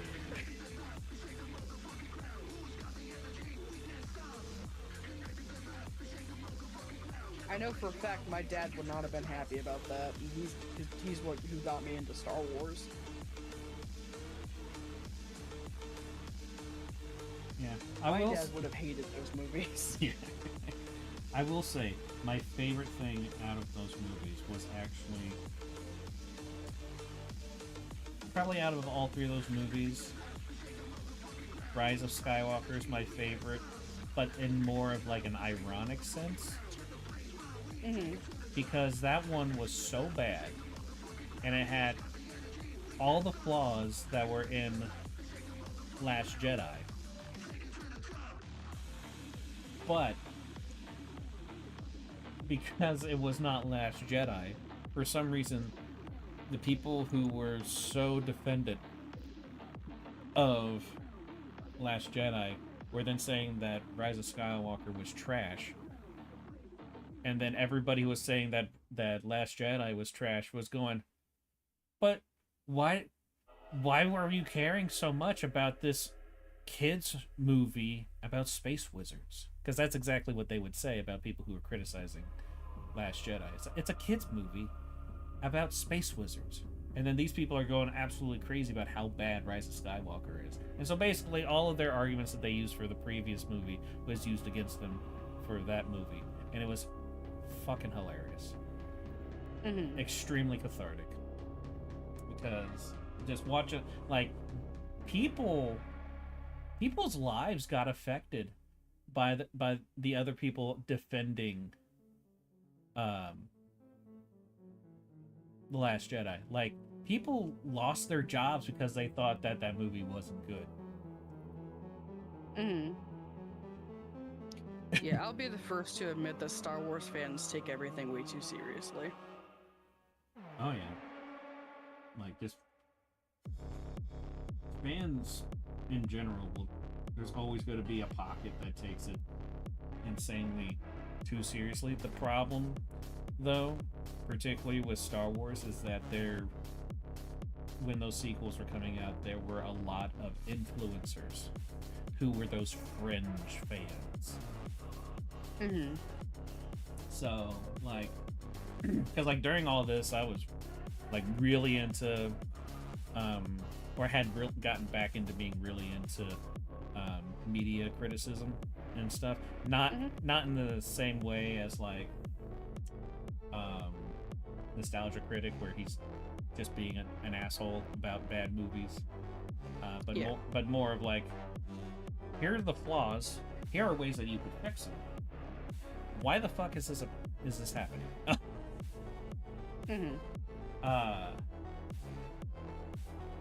And then especially when you find out about stuff that was happening in, like, behind the scenes and shit, it's just like, wow, how did this even leave pre-production? Let alone get in theaters. Holy shit. And I absolutely hate The Last Jedi because it is objectively bad. I will always say, though, Rian Johnson is probably one of the best directors of photography, like, in the industry. It's like one of the best ones because he can make a painting out of a frame very easily. Don't ever put a pen in his hand and have him write something. Just don't do it. It's absolutely atrocious. Yeah. But he is able to make some of the most awe-inspiring visuals. And, like, because the visuals in Last Jedi were really good. They were spectacular. Everything else was just so bad. And I haven't really seen any of his other movies. Like, was it Knives Out? I like Knives Out. I haven't seen that one, so I don't really... I hardly seen anything from it, so I don't even have an opinion at all. But Knives Out and Glass Onion are really fun. Okay. The only other thing that I've seen from him was Looper, and I barely remember anything from that movie. And that was the only movie he had made before he did The Last Jedi. So it's like, why the hell are you giving a director who's only ever made one movie that had middle of the road reviews, like, if you put it all together, why would you have him have almost complete creative control of a franchise worth billions? Why would you do that? And it's not even like you gave him a script and had him make it. You let him write the script. Yeah. Why would you do that? Who the hell did he blow to get that position? For real.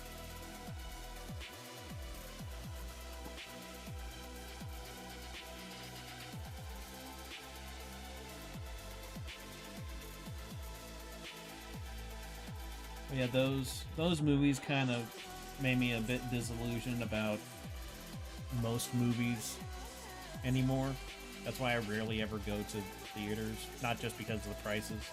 But it's like, in combination with the prices, why would I want to spend like $30 just to like get a ticket and a drink and watch a movie that is probably going to be absolute horseshit and not even in a fun way? Yeah. That's why I usually just wait until stuff comes out on streaming or something like that. And I don't even have any accounts on any streaming platform. I just find bootleg stream sites if I really want That's to what watch I it. do. Like, I spent an entire day and watched, well, I spent about half a day and watched the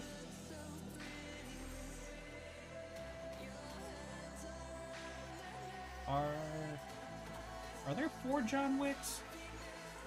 I think so. Okay, so I watched the first 3 one day, just on some pirated streaming site. I sent you a movie site. This was years ago. Okay. But yeah, just I did that. It was quality enough to where I could see what was happening and everything. I don't need to have like the crispest of visuals. You don't need 4K. No.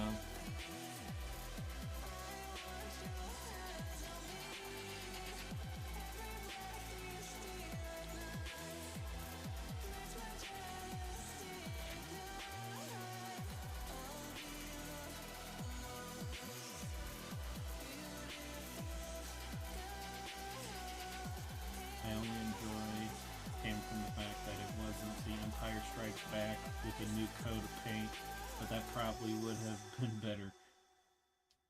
Yeah, I mean, if you take one of the most loved and seen as one of the most perfect films, and you put a new coat of paint on it, that's at least an improvement.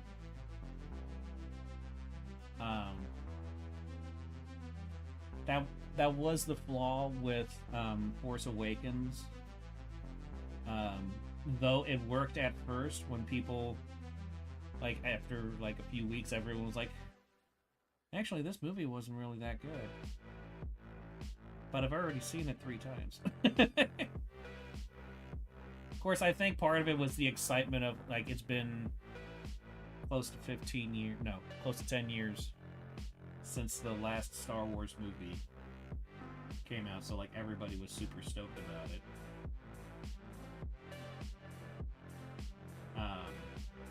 And I, like, when I first saw it, I was like, oh man, this movie's awesome. Like, the shit that they did with the Millennium Falcon at that, like, the first flying scene was awesome. Mm-hmm. But, like, once the movie's done and you're sitting there thinking about the movie and you're like, wait a minute, why the hell did that happen that way? Yeah.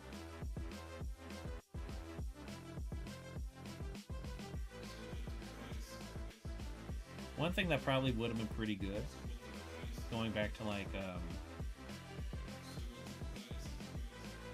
Finn and why am I suddenly drawing a blank? Oh, them, like, you know, getting into a relationship, what probably would have been pretty good, because it was kind of insinuated anyway, was or not insinuated, more like shoved in our face, but then they acted like they weren't doing that, was Finn and Rey getting into a relationship. I think what would have been good is if, like, there were starts of that happening until Finn and Poe get to know each other, and then they get close. Yeah. Like, that would have been, like, essentially it would really fit well for Finn being more like discovering himself, since he was Well, I mean, the three movies couldn't really pin down what exactly the fuck he was. It's like, yeah, we were kidnapped as kids and trained to be soldiers and killers. Shooting these people is scary. Okay, that's not how that works. And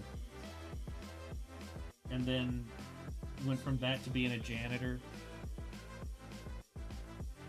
at the Mega Death Star, which for some reason gives him knowledge and access to like how the hell you can get through the security, essentially. Like how? What? That's not how that works.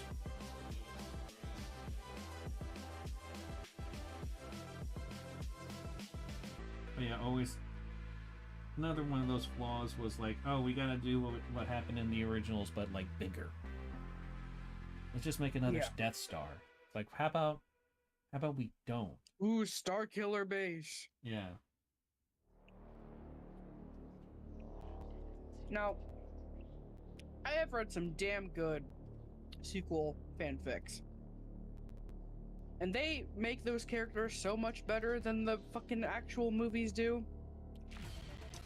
I wrote essentially a fanfic scene that was essentially a bonding moment for Rey and Luke. Just to help explain, like, why would he possibly like abandon everything just because he was a shitty teacher? Just because he made Kylo Ren go AWOL. Yeah.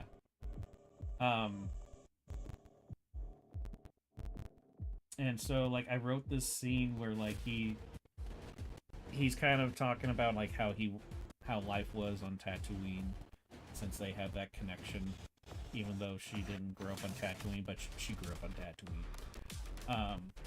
Basically. And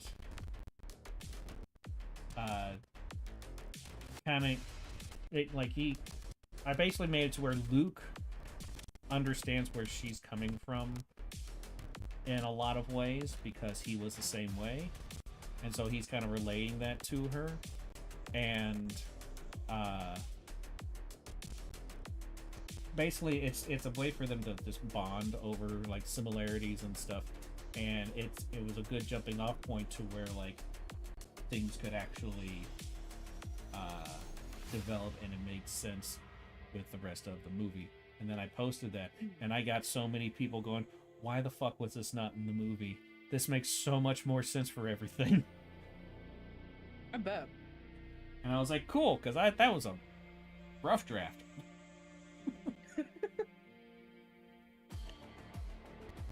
But yeah, in some of the fics that I read, they actually make Kylo Ren a character and not just an angry force. They gave him Not just 3 dimensions. More than just the murder princess. Yeah. He Only was I the get original the murder princess. No, mine is. No, because back in 2015, that's when I started calling him. I don't care. And then I suggested it to you for Phee. What's your point? Shut up. Mama, how about that? Yeah, how about that?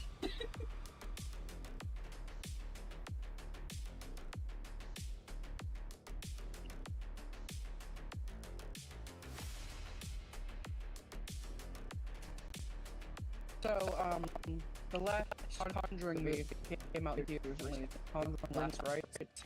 And I'm looking forward to being on the movie site so I can watch it. How bad it is. My niece loves those movies. I do too, but they're good. No, she thinks they're really good. Oh no. Like, I love the first one. I actually think that's a genuinely good movie. And the second one, also pretty banger. But they're not amazing later on. And all of the spin-offs from it, like Annabelle and all that. Wasn't the Nun one a spin-off from it? Yeah, I like the Nun. Okay, I couldn't remember if it was that or was it like Heritage or something like that? Hereditary. Hereditary. Same meaning. Hereditary is its own thing. Okay. But the Nun is in the Conjuring universe, yeah. Okay. I haven't seen the Nun 2 yet. I probably should. I haven't hated myself enough lately. I'm gonna watch that. I'll search that up and save it for later. I watched one of those reviews that kind of just goes through the whole movie type of thing, and woof, that is definitely something you drink some beers and watch with with friends. Mm-hmm.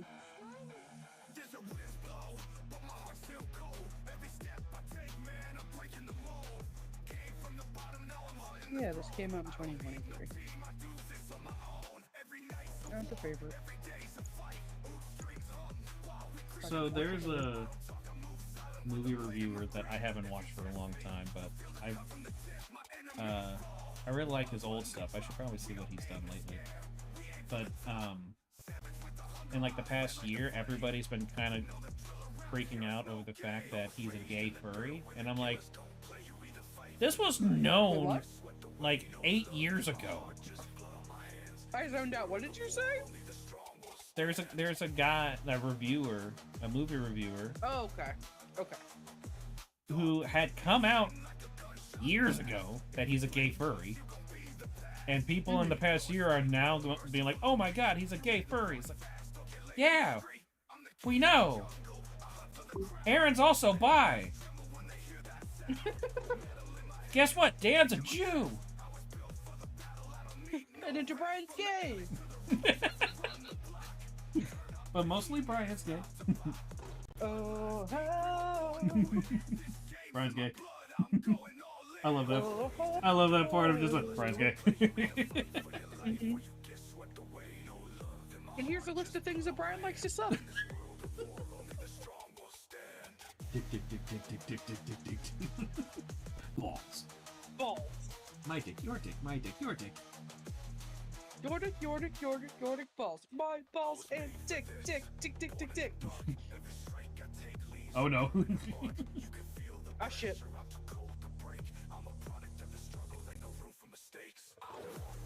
But who's the reviewer? Your movie sucks. YMS. Never heard of him. Yeah, I used to watch a lot of his stuff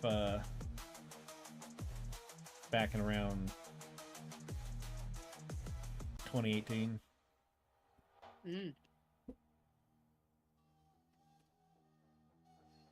2018 was the year I first saw Ghost in concert.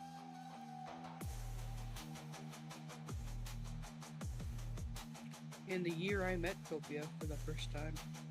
And you never recovered. Nope. I still remember that day perfectly. After I got done with my meet and greet thing, I walked out to where Chris was sitting, and he said, "Are you okay? You're crying."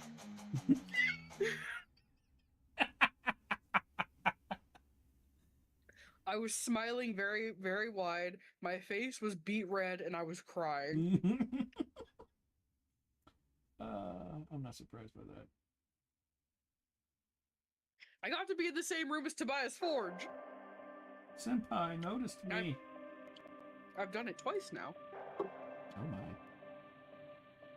Because in 2022, I saw Ghost again with my friend Jen when she was visiting from Germany. And we got to meet him together. I dream about things way beyond this atmosphere.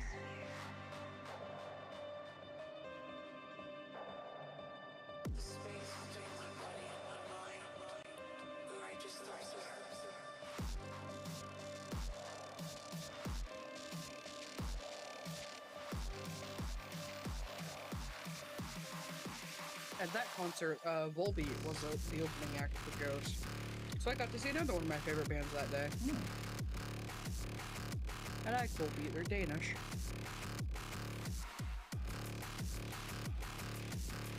Which is where Mads Mikkelsen is from. Yeah, I was going to say, speaking of Danish,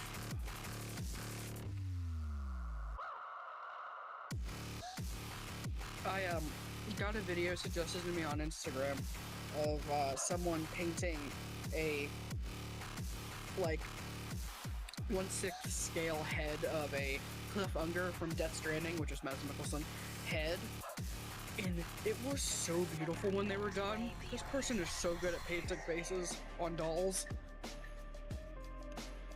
Yeah, I mean, how hard is it to make something beautiful when you're doing it as Mads Mikkelsen? You're right. He is gorgeous. I have found that Even when he's making those wretched faces. yeah, I've found that I've never really had a Hollywood crush. He's the only Hollywood crush I've ever had. I'm not even gay. You're aesthetically gay. Pretty much. Like, I want to cuddle, and that's about as far as we go. Whereas with me, anything goes. Anything goes.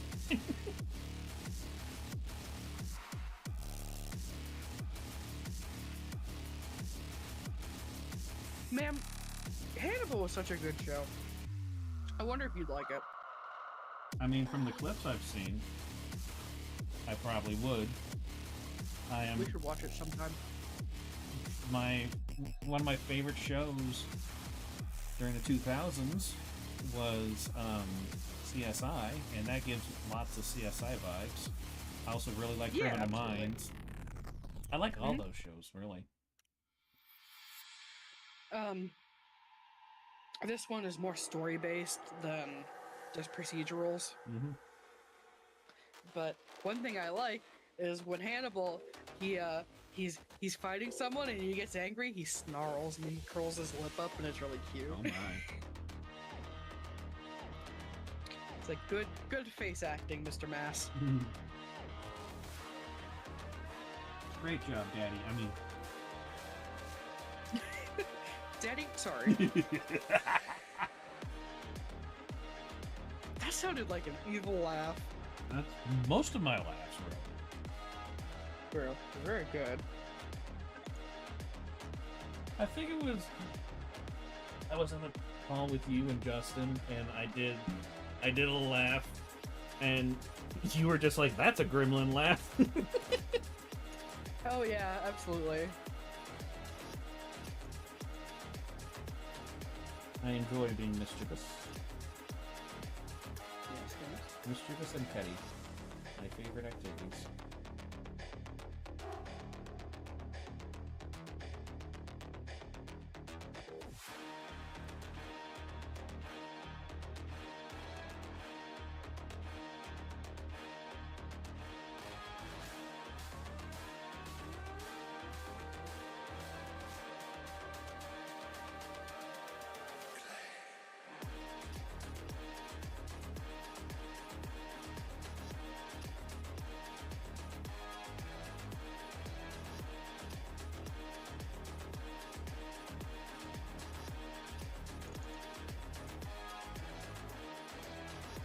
And I know there's something wrong with me, because I find this image very attractive.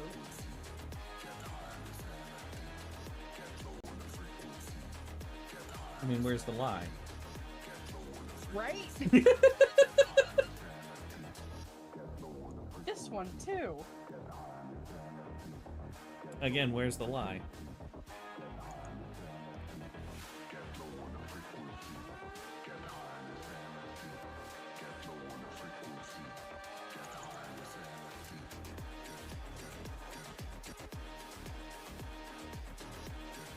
Have you ever seen the movie Masses In called Polar?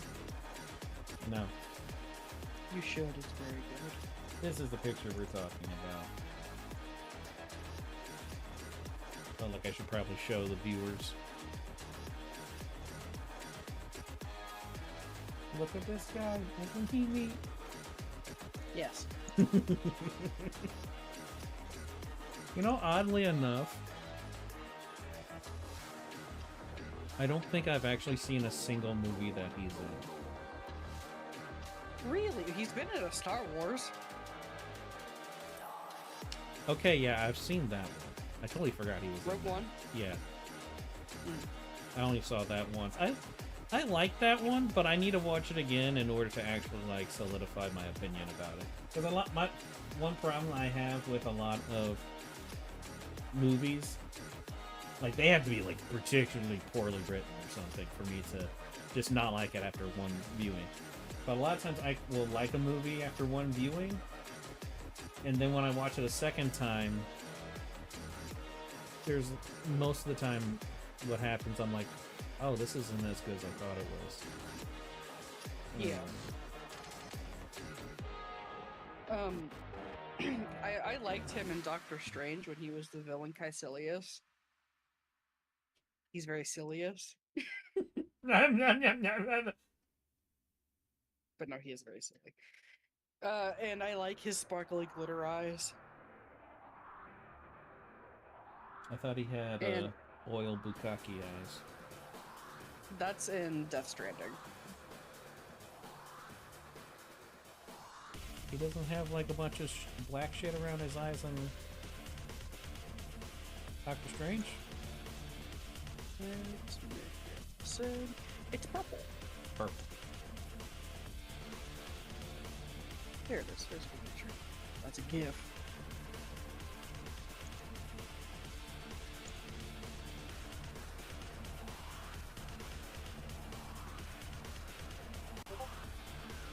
Ah, okay.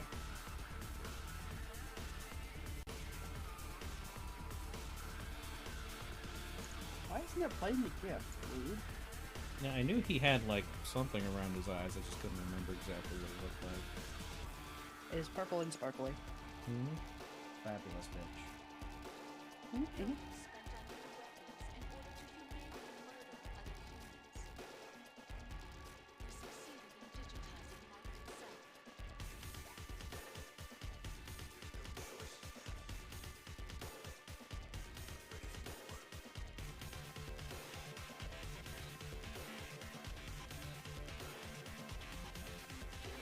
Matt said that one of his only vices that he can never give up is smoking. I'm like, yeah, I get it.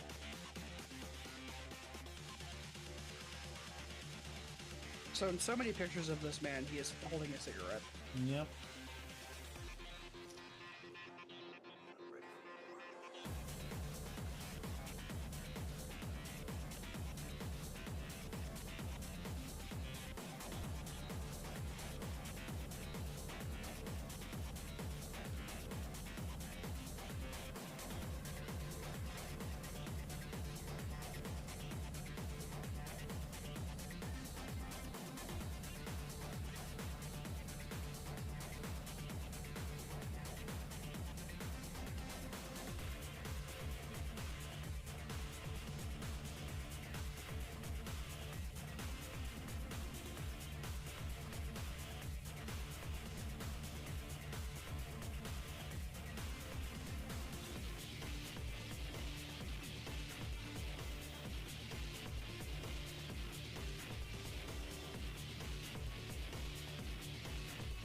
One thing that I get annoyed about, mainly with myself whenever I stream, is that I'm extremely inconsistent. Not with, like, my streaming schedule and stuff, because that's fucked.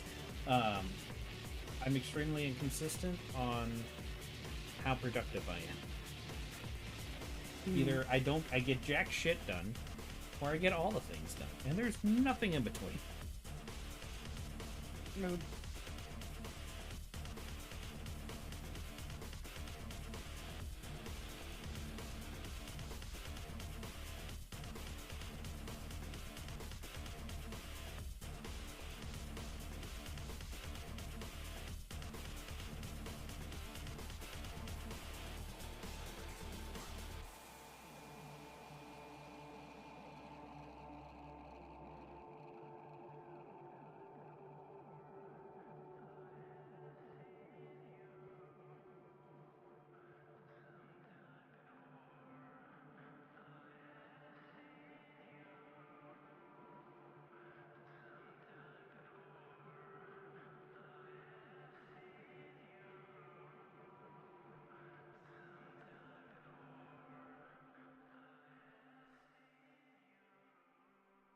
So, in Warhammer 40k, even though it's a super far in the future sci-fi story, there is an explanation as to why the Imperium of Man still uses very heavily melee weapons, and it's because it's a cultural thing. Because melee weapons tend to signify things like status and lots of other things. And it come to find out, they tend to need those melee weapons a lot anyway. So that works out. Kind of the same thing is true with Necropole, where it is a cultural reason, but the cultural reason is that while it's great to, you know, kill your enemies from a distance, you cannot leave a battle until you get into hand-to-hand combat, essentially. Because that's where the real glory is. That's when you're most at risk at dying. But that's also where the enemy's also most at risk at dying. Yeah. So that is why they heavily use melee weapons. What better to die with, my dear?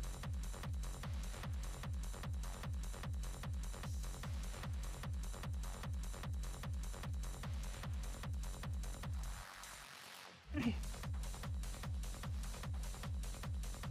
that same mentality is the reason why I'm not putting these soldiers in just plate armor or anything like that. They are in like really, like, there's some plating and stuff going on with their armor, but it's mostly just really thick fabrics and stuff that they tend to wear.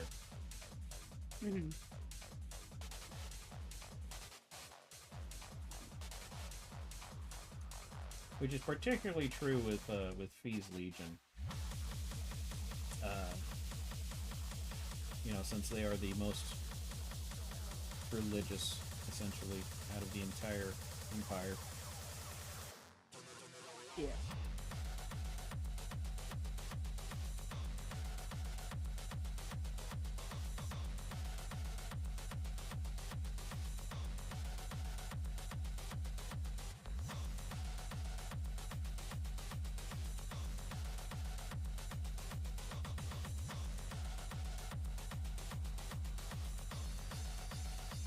Okay, I made this too cute. It hurts me. We knew the world would not be the same. A few people laughed.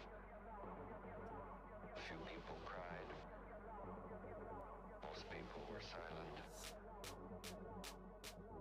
Now I am become death, the destroyer of worlds.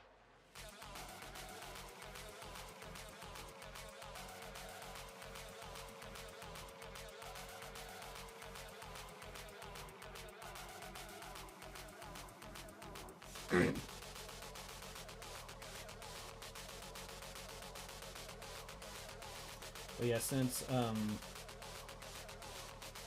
Fee's troops tend to wear lighter armor that's more flexible, which means that they're more susceptible to like range attacks and stuff. Her troops are extremely highly trained in melee combat of a wide variety of weapons and hand-to-hand combat.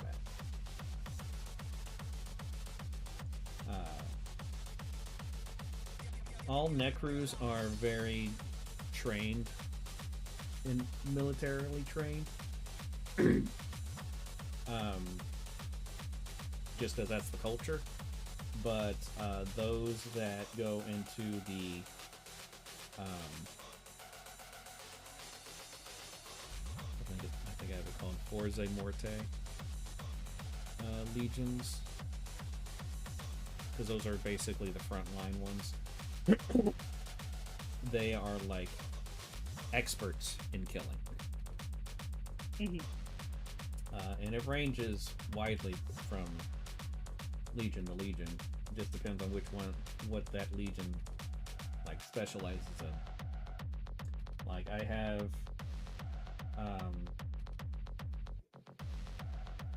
there's one legion that actually specializes in space combat, and their fighters are some of the best in the entire empire.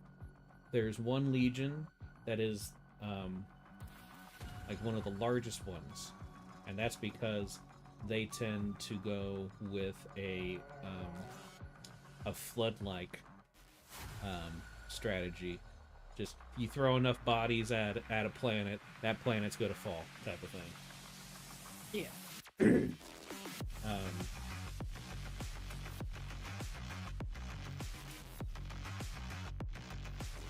I think you could say that Phee, her legion, specializes in... Essentially, they specialize in suicide missions. She always takes the ones that are most likely to fail. Where she takes the ones that have already had other legions try and they had to retreat or something.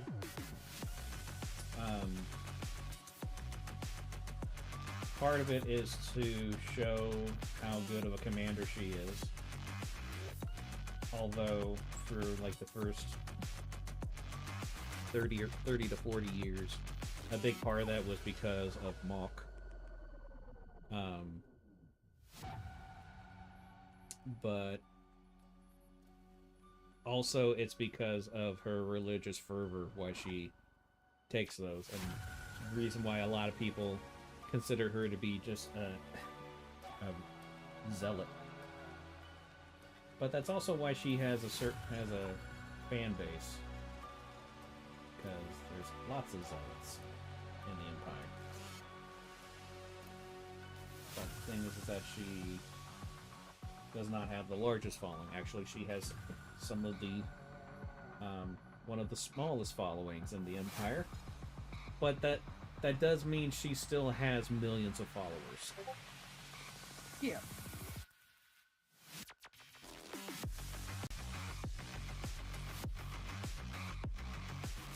I think I had somebody ask, like, what kind of population Necropolis had, or has, and I was like, well, across all the planets and everything, I think I have it at like 4.2, 4.1, 4.2 quadrillion citizens. But again, they've been doing this for over 10,000 years. 2, they have an extremely effective reproduction system put in.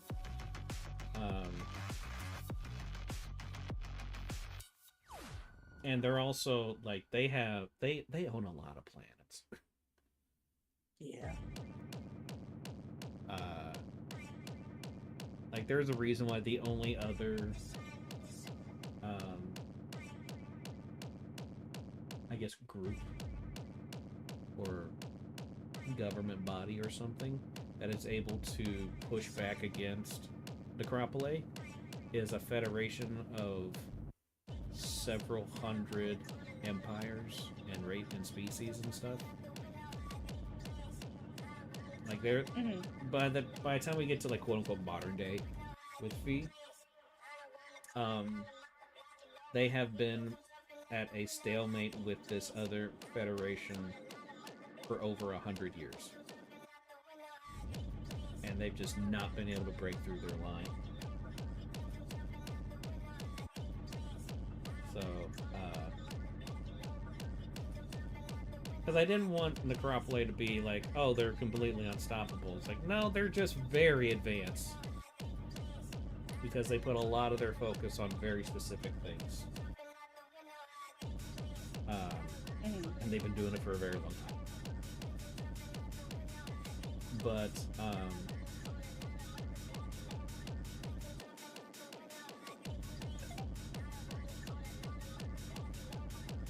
yeah, this federation's been able to kind of hold them back, and it's kind of made the Extra Mortai Kule, the Council of Immortals, flabbergasted on how the hell they can even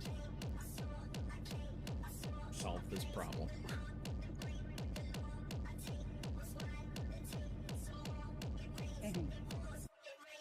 Because they are also at a point to where the Empire is spread out pretty thin, even with that kind of population and that kind of control. So it's not like they can just be like, okay, we're just going to do a full frontal assault or something like that. Like, well, it takes time for us to get our resources to this front line. But we also need to always be expanding out, because that has always been the mission. And we can't break tradition. So they try to find all sorts of different ways to figure out how they're going to break through the wall. And that's one of the stories that, like, I really want to do, but I have so few ideas on how that's going to go. Where Phee... It's basically like a... Oh, what is it called? My brain keeps on wanting to say penultimate. It's like, that's not the right word. But, like, in any other story, this would be like a climax moment. Where Phee gets involved with that front line, and she's basically adamant that she can take her legion and any other legions that will take her lead, and she can break through that line. But nobody wants to listen to her because she's extremely brash and still quite a bit arrogant. Which is probably her biggest weakness, is her arrogance. Because she's always been like the smartest person in the room.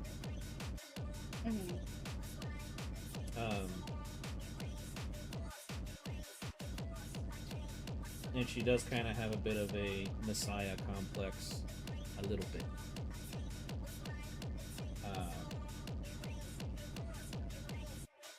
So that kind of gets in her way from time to time. And it's also why she has a very bad relationship with the politics of her empire. But like I have ideas where it's like I could have it where she's successful in breaking the line, but where do I go from there? And I don't want to give her too many victories. Like, I want her to have some victories and losses, and some more victories naturally. But like I try really hard to avoid the whole Mary Sue thing, because I want this to be like a published thing, and not just like my OC and these are the stories I make.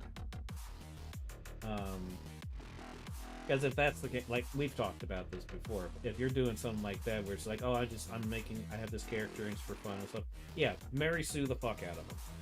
If you are trying to make a serious thing that people purchase, try to have a good character.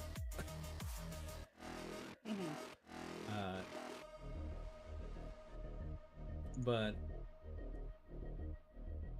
it also might be interesting if I have her fail at her plan, and she gets captured.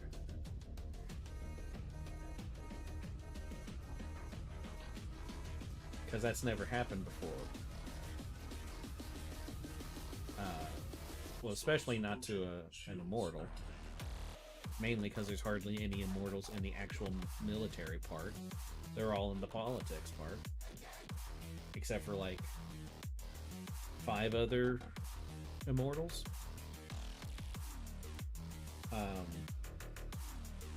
And I'm like, well, if I put her in that kind of situation, that can give me a chance to explore how she is, how she can be self-sufficient. It can also have me be able to explore the weaknesses of her immortality. Because there's plenty of weaknesses to it. She's just extremely effective when it comes to like combat and stuff, because she can just always come back. So you never have to worry about her getting killed. But there are fates worse than death.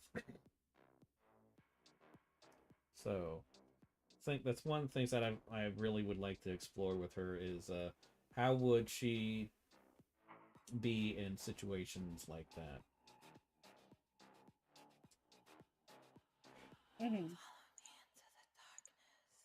But that's not going to be for a long while.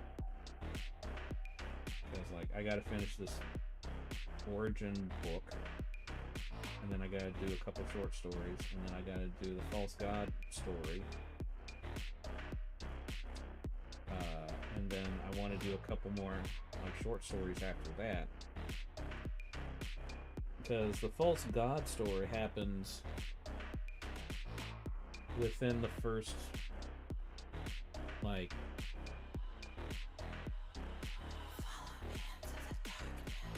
first 40 to 50 years of her being an officer.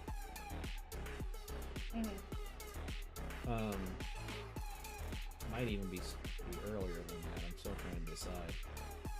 But it's part of the reason why when she gets back from that story, she gets like, she deals with being like horribly punished and stuff. Because the other immortals have just had enough with her. So, that's one of the reasons why I'm super excited about that one. Because I can really... I mean, in the Origin one, we see a really low point for Phee. But that's because she's a teenager and her life has basically been completely turned upside down, and she's got to find purpose and stuff, and like she's like really smart and all that.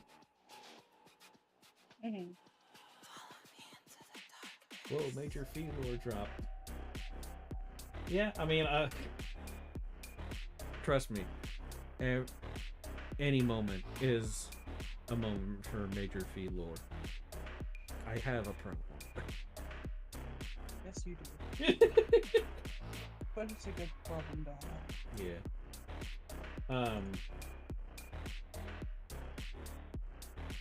What was I saying?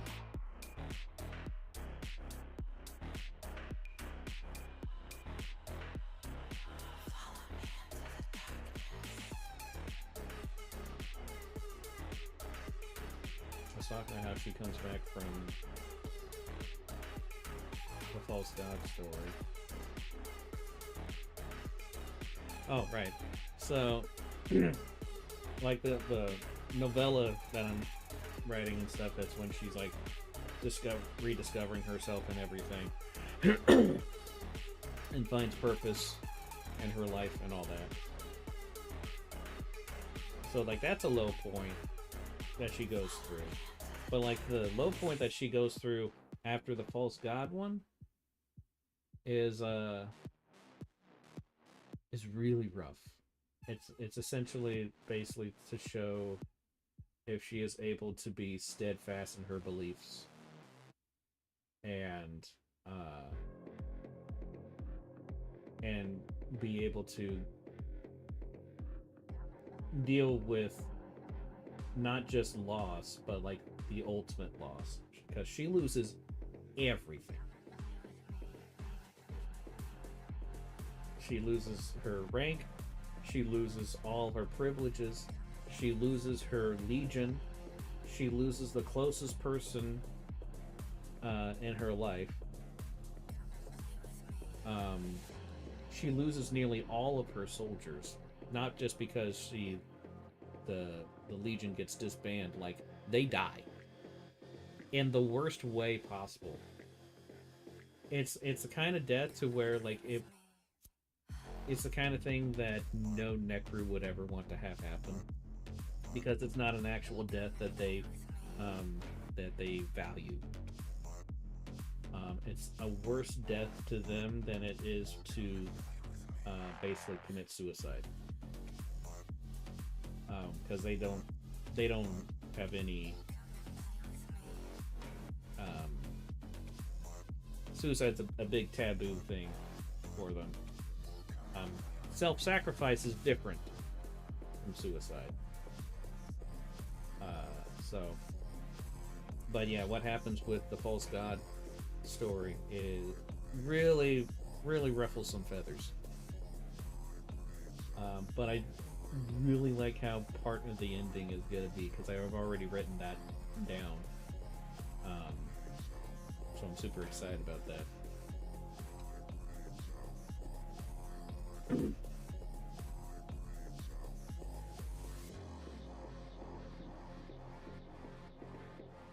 I mean, I might still use this design for the false god.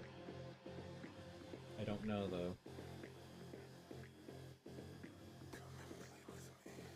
I just really want to do a massive meat mountain of a creature.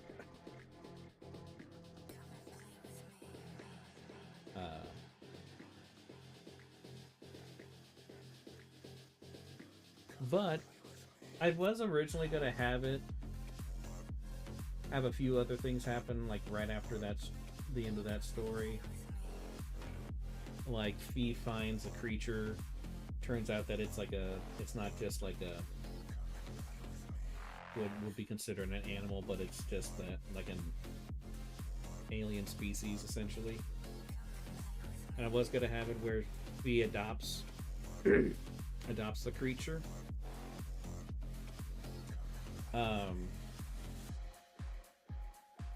But I don't think I'm gonna go that far with it, because it was supposed to be like adopts as a daughter type of thing. But what I think I'm gonna do is I'm gonna have it where she does adopt a creature as a pet, which is still weird in her culture, but it's not unheard of. And it's especially not a surprise that such an eccentric person such as Phee would adopt a pet. Speaking of adopted pets, hello, Angela. How's a kitty? Oh, Daddy, I don't get any attention. It's terrible. Oh, I know I get to choose when I get attention and stuff, but I don't get any attention. I'm so neglected. I had that 200 milligram caffeine energy drink and I'm falling asleep. Oof. ADHD ass. Yeah. I think I need to go lie down. Uh-oh. Yeah, I'm kind of unwinding down with the stream anyway. Been going for over 3 hours. Cat, what do you... Cat! Stop beating the shit out of me with your tail. No. Look down. She climbed up onto the back of my chair where there's no place for her to really stand, let alone sit, but she tried to sit. And I'm like, you're gonna fall and put a claw on me. And then I'm not gonna how be... that goes. Alright. I'm gonna go lie down. Okay. See you later. See ya.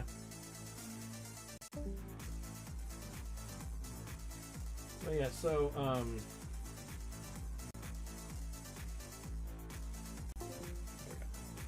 So,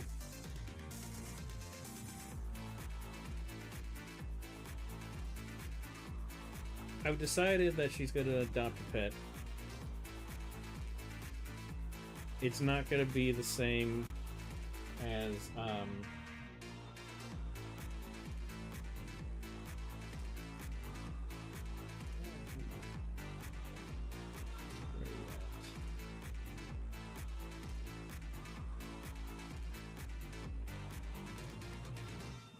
it's not gonna be the same as like having what this creature looks like. Bellyfo. I love this character though, so this is gonna be more like alternate universe stuff that I'll make. But yeah, Phee is an excellent pet owner. She will treat her pet like she treats her soldiers, and she treats her soldiers better than most any other legion. There are very few other legions that treat their soldiers as well as she does. But just because she treats them so well does not mean that people are going to join so that they get that kind of treatment, because it's a very much give and take. People who serve in her legion basically get to live like elites and stuff. But there's a very good chance that they're not going to make it back from a campaign, and they will be expected to give 200% for God and country, essentially.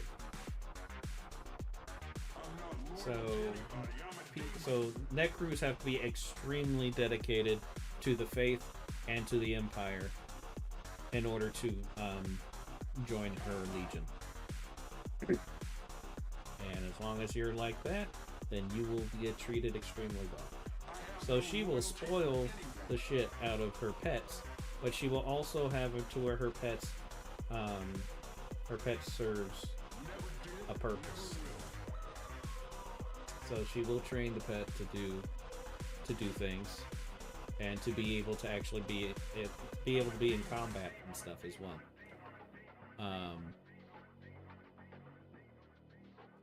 What I want to do is I want it to be a creature that there's somebody online. Let me see if I can find it. I found it on what was it? I found it on I think I found most of their stuff on Tumblr. Where are you at?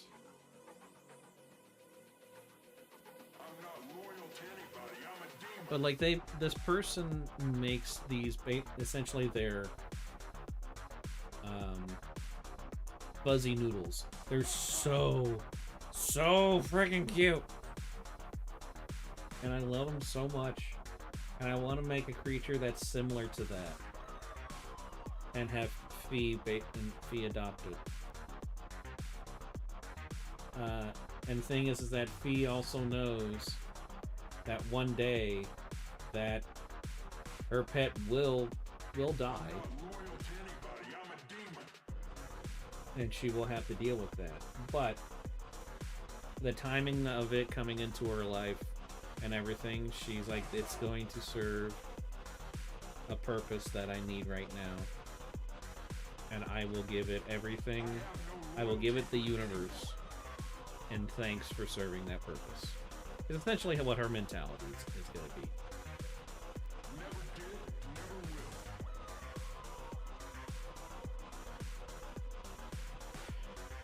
But I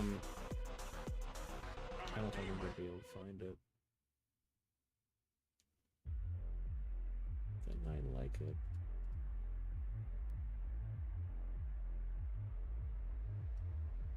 Ooh, I liked one.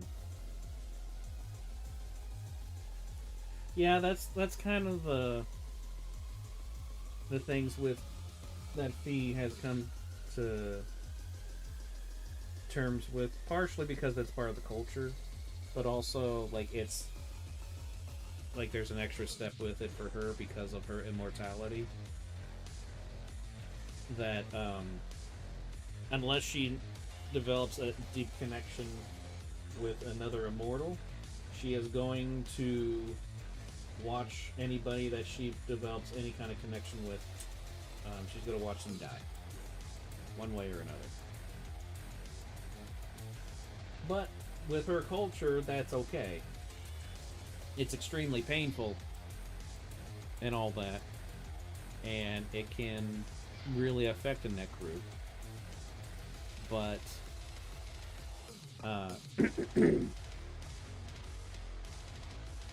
that's just, especially when you're a militaristic culture.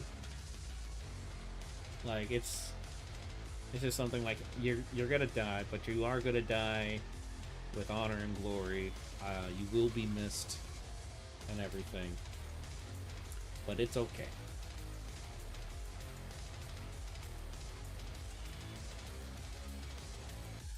Let's see.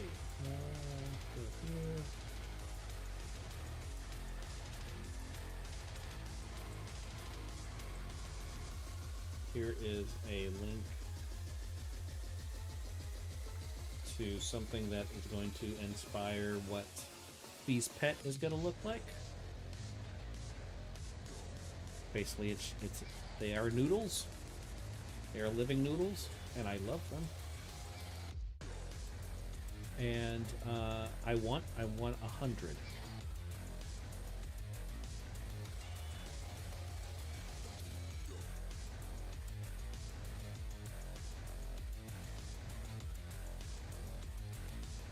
But yeah, so there's going to be that going on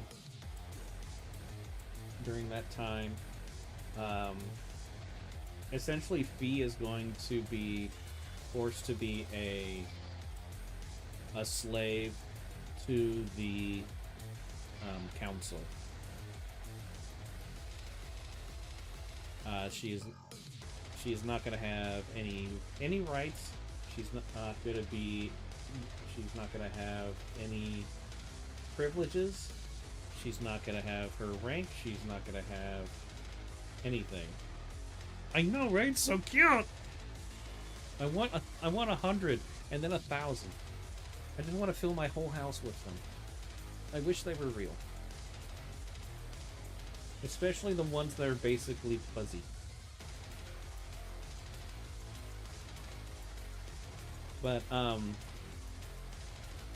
yeah, because the events of the false god story are so massive and are viewed as a colossal failure to a degree that has never been seen in the Empire, that Phee gets heavily punished for it. Also, she gets punished that harsh for it because she's already very much disliked by the council. So she will end up be doing that for a few years. It was originally like the council was like, you are going to do this for the rest of your days. I even have it written in the thing where, like, the person giving her sentence is like, you will be, essentially he says, you will be doing this until the Empire completes its goal, and then you will still be doing this until the ether takes all of us, finally. But you will be left behind to stay and watch the universe die a slow death. And once the universe is dead, you will remain. That's essentially, like, that's the kind of sentencing they had for her.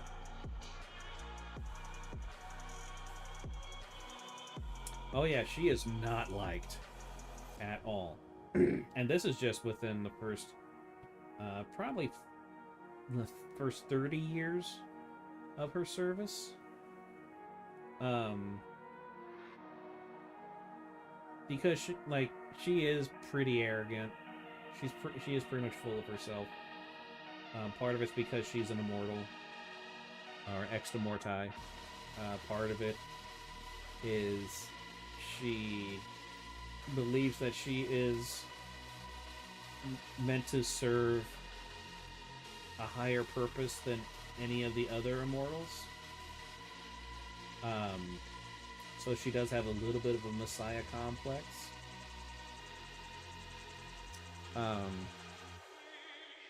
And she also has a different ideology to the other immortals, and so then that definitely rubs them the wrong way.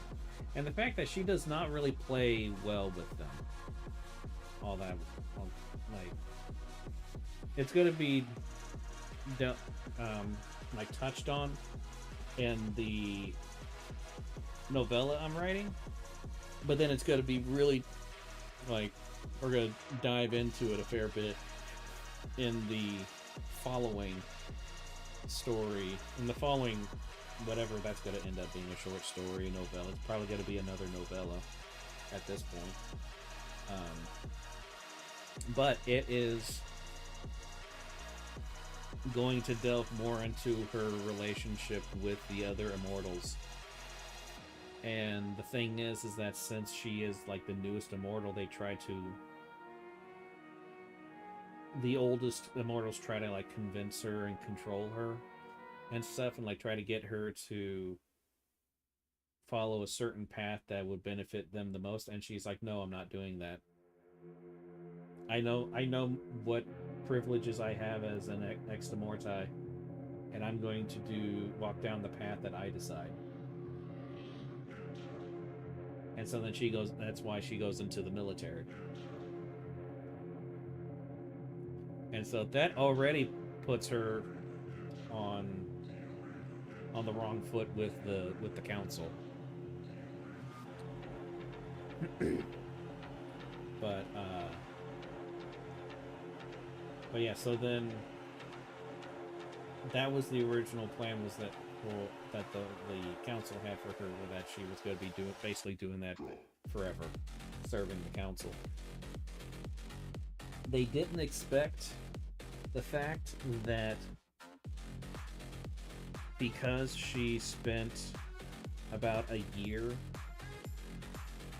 in the Mortahedral, which is essentially the Vatican of Necropole.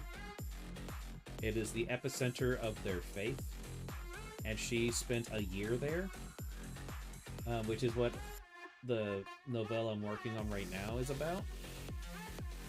She has connections there, which means that she has connections with people who are extremely influential in politics. And unknowing to her, she actually has a friend who has the highest position in the Empire.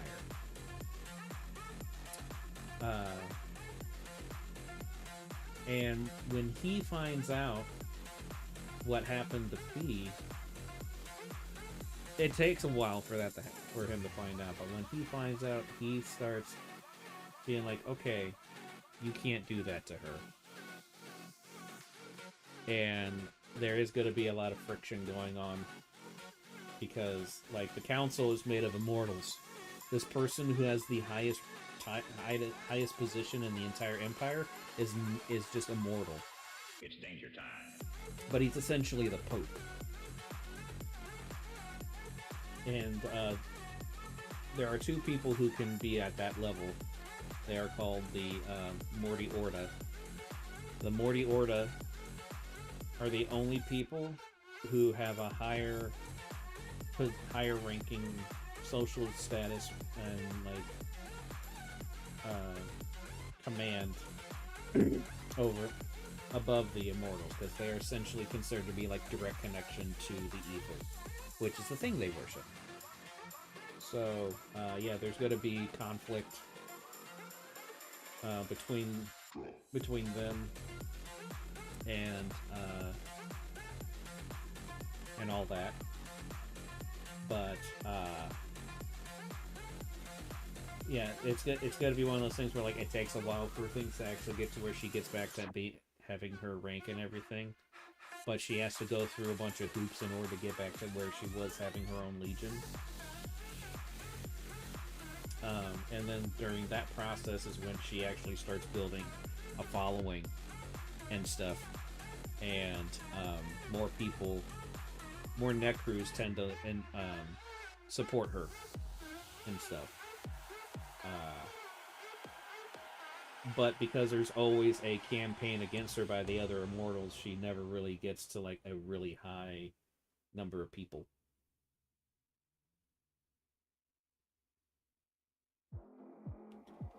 Yeah, so the reason why she didn't find out about that is because not a whole lot of stuff comes out of the Mortahedral. So like whenever anything happens within those walls, it tends to just stay isolated inside those walls.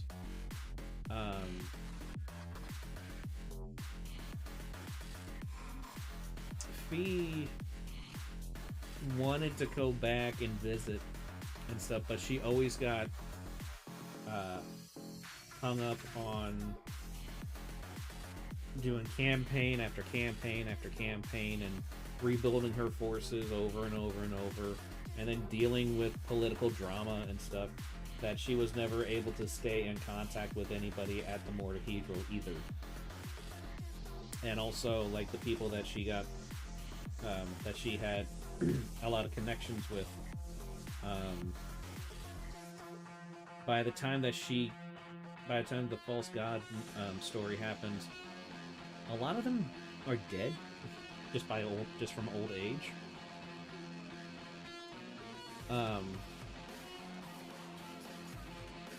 But yeah, the person who ends up becoming the next Orda, which is the male of the Morty Orda. It's always a male and female. The female's always the Morty, and the male is always the Orda. And that person who ends up becoming like the next one is someone who was the first person to actually become friends with Phee when she was a teenager. Phee never had, like, if you read the Loss of Death, you can kind of get an idea that Phee didn't really have any friends growing up. And so this person, who was just a little kid at the time, decides that he wants to be friends with Phee. And he's the reason why Phee actually kind of trusts other people, because she realizes not everybody would want to be friends with her just for like the social status of being around someone of such a high status. I really like the scene where they talk about that. It's very cute. So I'm excited about that part. But yeah, and like during the novella, Phee actually, cause like Phee and him are talking, and they're talking about like what's the future hold and stuff.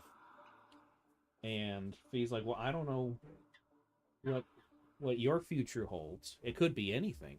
You could be the next Orda. And he's like, really? And she's like, yeah. I mean, if you really believe that you can do it, and you work extra hard at it, and you put everything into it, and you have your faith, you could do it. And he's like, what? And that actually inspired him to become Orda. It was because of that conversation that he had with Phee when he was like 8 or 9 and she was a teenager. So yeah. And then he does it.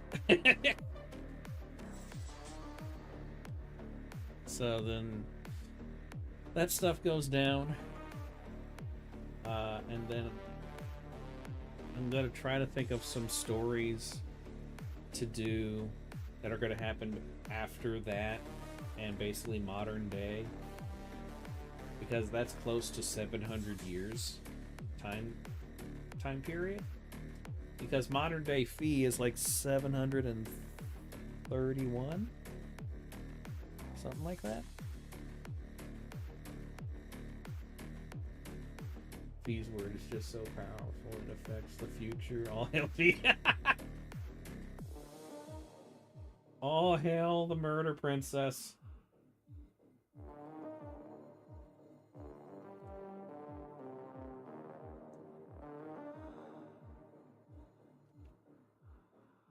Yeah, I'm working on this piece too. I was kind of hoping to work on this tonight, but I did not get very far in that other drawing. But I'm loving how this is turning out so far. Maybe,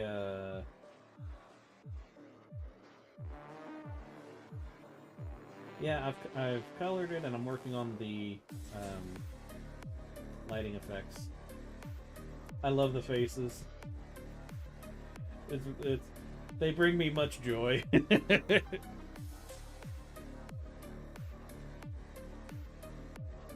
But yeah, I'm doing the lighting in the Necropole style, is what I'm calling it. So basically, the style that's similar to this.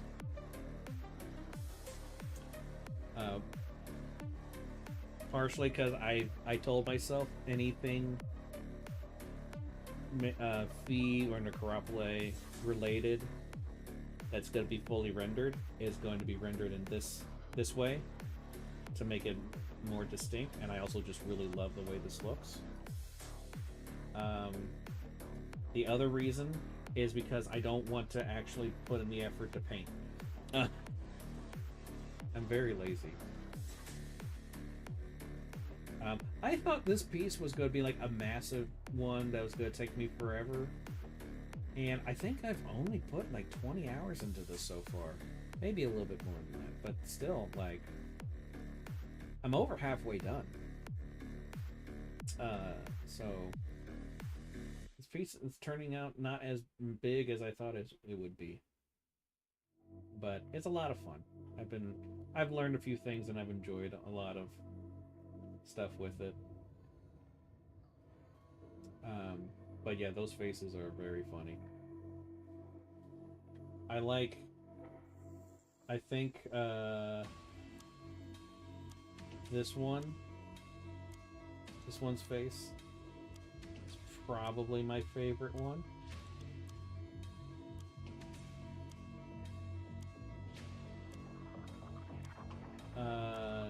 I really like this one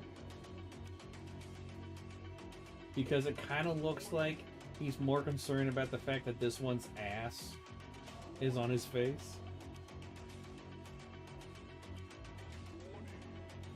This one is pretty good. I like this one. But yeah, I think this one wrapped under God's arm is my favorite one. But yeah, this is God. The original painting is Creation of Adam. It's that one of God and Adam's fingers about to touch. And these are all angels or cherubs or whatever. But I decided to switch out Adam with Phee, pointing a gun at him, and that's why it's called the Execution of God. I just thought of that and I was like, that's really funny. I gotta draw that now. One of those things where like I can't stop thinking about it, so it's like I gotta draw this. We all know Phee is the real God anyways.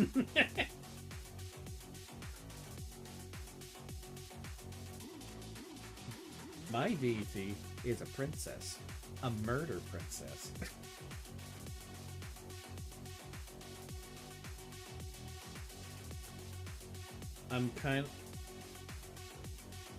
I wish I had the time and energy to do this. I would love to make some mods for games where I put Phee in the games, or at least put like her mask into the games.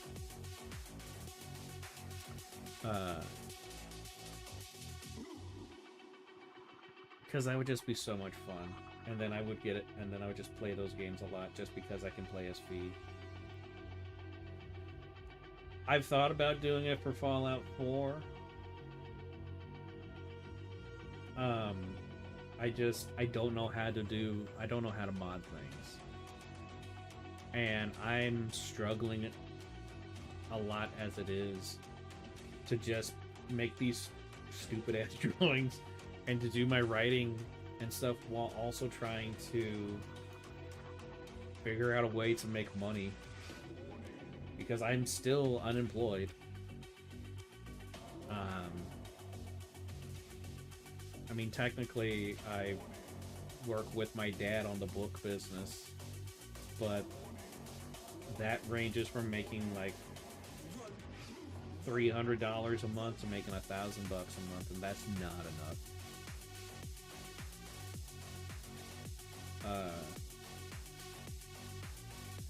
So yeah, it's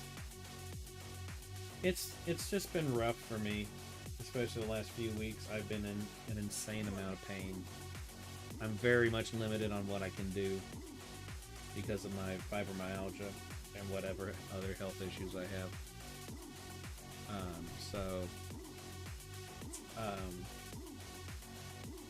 Basically at this point I would have to rely on someone being a big enough fan to actually make a mod for that. And if that did happen, I would probably... No, I wouldn't probably. I would certainly cry. And like, I can't pay you or give you anything for it. Why? It's beautiful! Because, like, I get emotional just getting fan art. If someone made a mod of Phee, oh my god. I would explode. And then also I've been fixating on this guy as well. I had to give a lore dump on this character to someone, and now, because of my thank you so much, I can't stop thinking about it.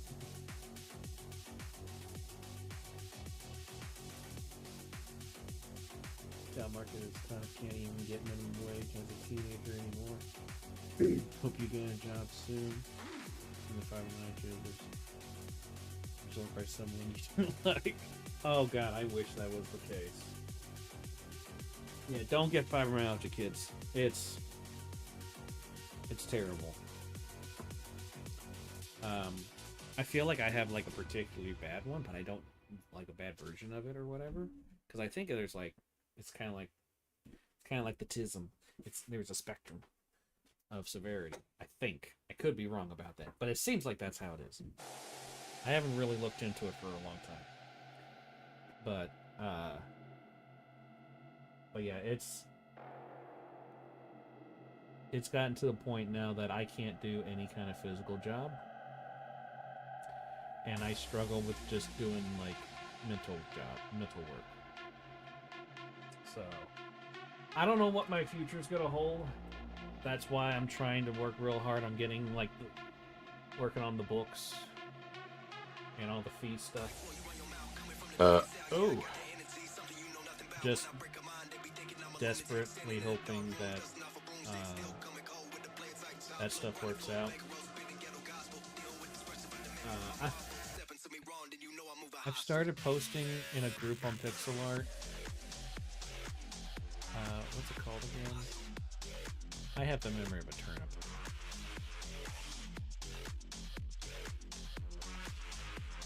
Where are you at? Share your art. I joined it because it's like one of the biggest groups. I started posting there, and I've started getting people following me, which is always great. But I've also been getting a lot of people going, "Oh my God, you're so underrated," and I'm like, I know you mean well by that, but I've heard that so much that it kind of hurts at this point.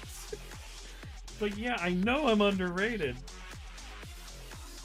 Kind of makes me feel like I'm not. But like, all I can do is post stuff. I need people to share it. Share everything. Like, be obnoxious about it. Don't do that. Yeah, we're getting close to 400. I'm pretty excited about that. I need to make another comic about that. Or maybe I should make like an animatic or something. I really want to get back to doing those. I love making animatics and storyboards. Like when it comes to video production and animations, that's like my favorite part to do. And I haven't done one since like college. I got so fixated on trying to do illustrations and stuff because I was like, oh, I'm good enough. I can do illustrations, and then I can become all the other cool people who do illustrations, and then they get followings and stuff. And nearly 20 years later, I'm starting to get one on Cook's Alert. You know, there are a bunch of kids on, which makes me feel very weird. I was like, cool. But I have to wait a while to actually see anything from it. But I really enjoy the love for the stuff that I do. So I'm taking that as it is. I never got that before, so I'm eating that up like a fat kid in a candy store. I'm eating that up like Augustus Gloop, and with the river of chocolate. Just that is the payment I am taking right now because it soothes my soul. If only the electric company could take adoration. Augustus Gloop.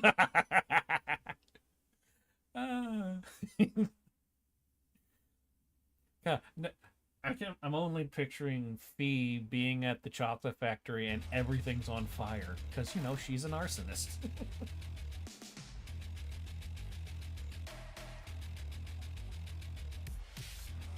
I've thought about, since I've had, is chocolate flammable? Well, there's one way to find out.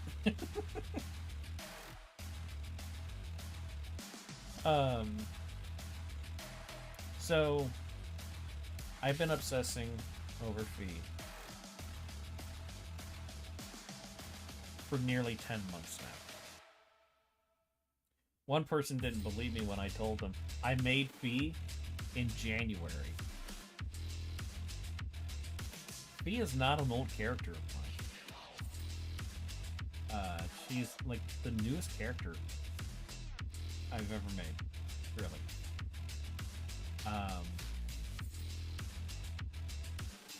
Yeah, back in January. I first made Phee back in January. Like January 7th or something like that.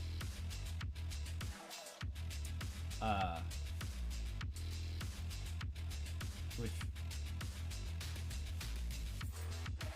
you love her the same way people cling to their 10-year-old self-intro OCs. Yeah, I have OCs that I've developed since middle school.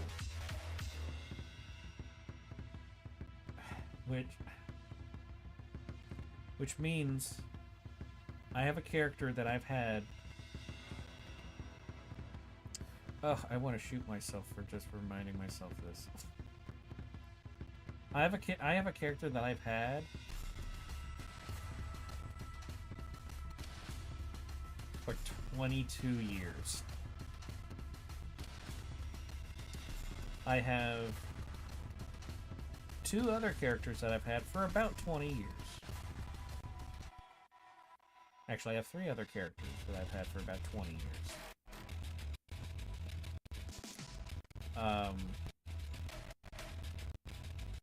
I have 3 characters that I've had for about 13 years. I have 2 other characters that I've had for about 4 or 5 years.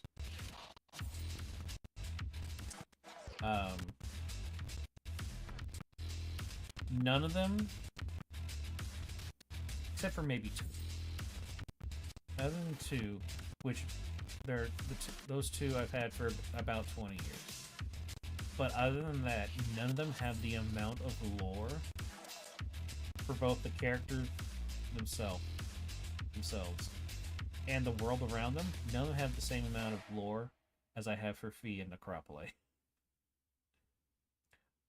That's why I say I've had a problem. Because I have characters that I've had for decades, and I've not put as much story into them as I have for Phee. Phee is my baby girl.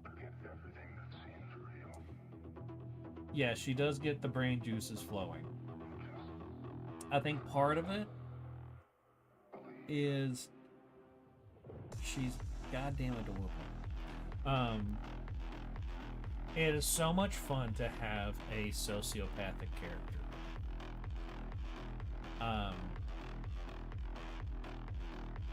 But also, Phee was kind of a challenge idea. I mean, besides the fact that I based her... Well, I mean, to start with, she was not a challenge idea. She was barely an idea. I was just making one of Spaghetti-O Girl's OCs and just drawing that character, like making my own character based off of that one. It was Calliope, because I love Calliope's design so much. And I was like, I should do that, but I'm gonna like make my own character, but like inspired by that. And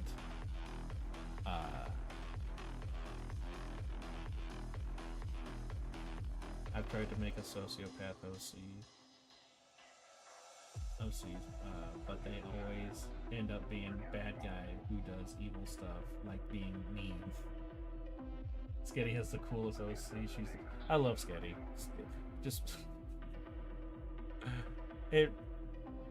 I absolutely love her art style. She is... I don't know how old she is, but I'm guessing she is probably around high school. Either she's in 8th grade or she is in like early high school. But she is very skilled. She's in mid-high school. Okay. She is extremely skilled. She has a great imagination. I love the style that she's developed. I love how she's able to do a good amount of detail with that style, but still being able to have a very lively feel to everything. She kind of reminds me of myself if I was better at drawing at that age. But like the creativity that she has with all of her stuff and the passion that she has with her drawing and stuff, I used to have that. The passion and everything. I'm still passionate, but it's calloused a lot. It's under a lot of thick skin. But I hope she never has to deal with essentially the kind of art career that I've had. But it doesn't seem like she will, because she already has a pretty good following and everybody loves her. It's seeing her on my pixel art feed. Sometimes it's like watching a crack addict. just scroll by, read something, go, well, wasn't expecting to read that today. Moving on. But yeah, I am super excited about her artistic journey, and I hope she is able to forever keep that passion with her art, because she definitely has the potential to make some absolutely amazing stuff. Which is why I made Phee.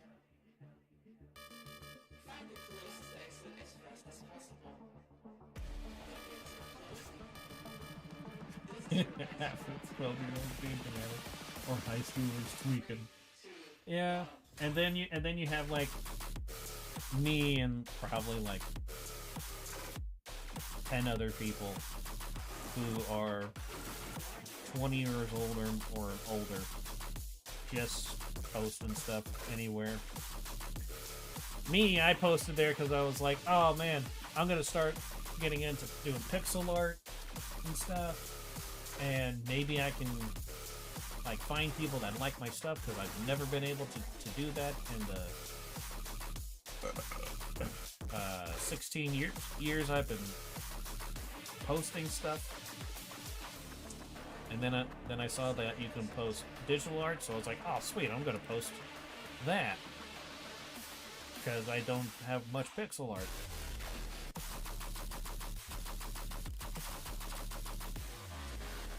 And then one thing led to another, and then I made Phee.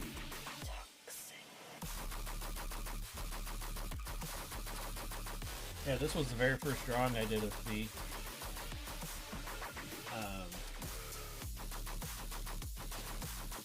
I think you can pretty much see a lot of the influences that from Calliope.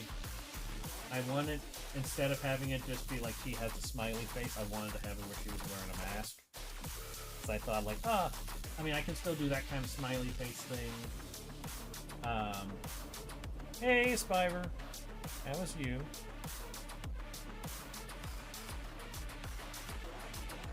Hope you're doing well. Haven't seen you for a hot minute.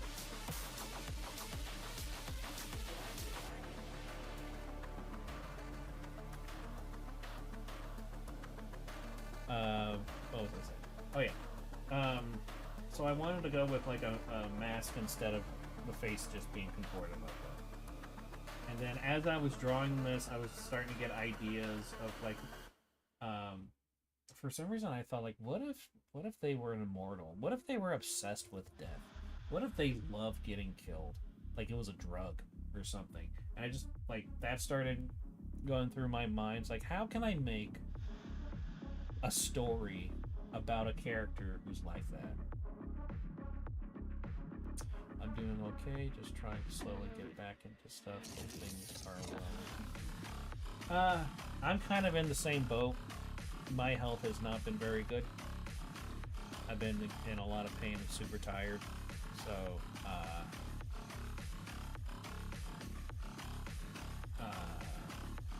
yeah, that's basically how my life is. Trying to get back into things.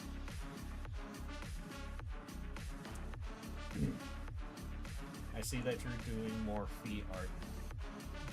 Dude, I am never not doing Phee art at this point. Now, I have been doing some other things, but God, I have a problem. I have a problem. I have a problem.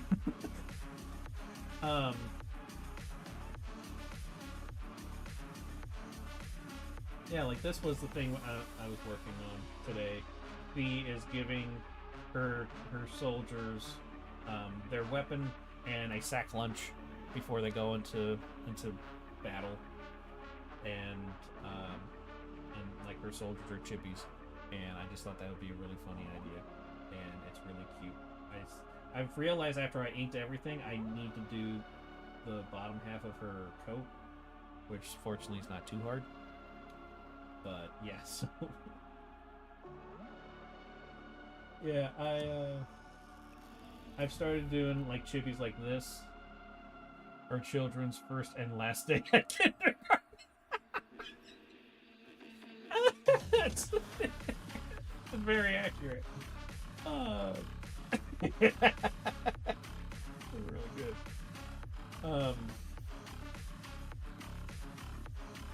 Yeah, this is another thing I've been working on with Phee. Because, you know, I'm on my blasphemy shit.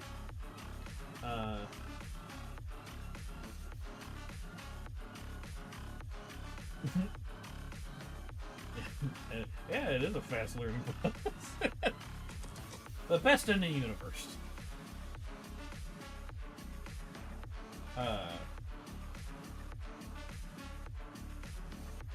But yeah, so the thing that really interested me about like doing stuff with Phee was how can I make an interesting story with a character who is by a lot of aspects a Mary Sue. She's incredibly intelligent, extremely physically capable, and she's highly trained in combat, and she's an immortal. Like, how do I make an interesting story with someone like that? And how do I make a story where there's, or how do I make a culture that is obsessed with death that doesn't just kill itself? And so that's part of the reason why I got really obsessed with making all the lore with Necropole and Phee and everything, because it felt like a puzzle that no one has tried to solve. But I'm also not that well versed in stories and stuff like books, because I don't read because I can barely read. I'm a writer who can't read. So, and then I just love how this design of Phee turned out. Because when I was first making the concept sheet of her,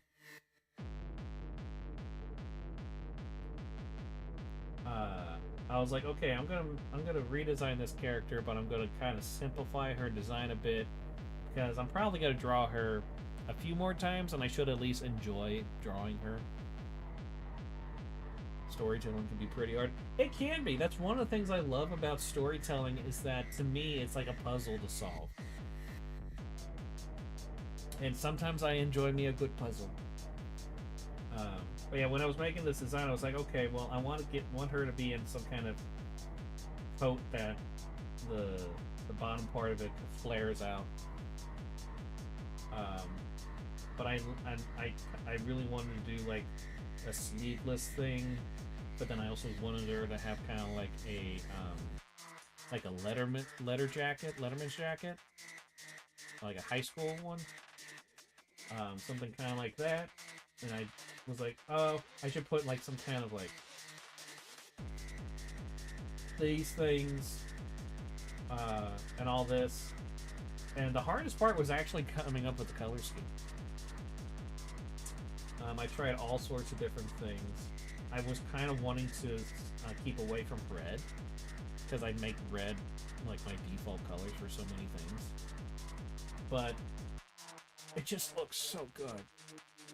And I was like, you know what? It fits her, like her story a bit, because she's all about killing and stuff, so blood. So fine, I'll do that.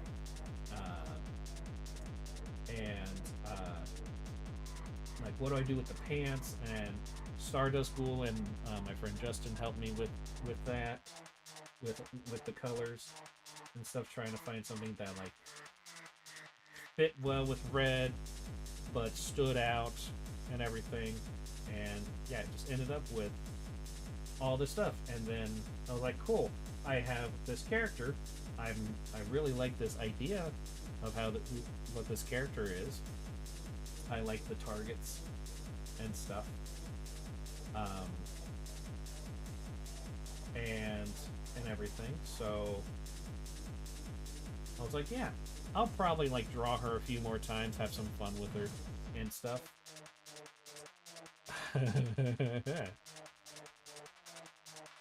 We are almost at 10 months I have had this character. I have over 100 drawings of her. Over 100.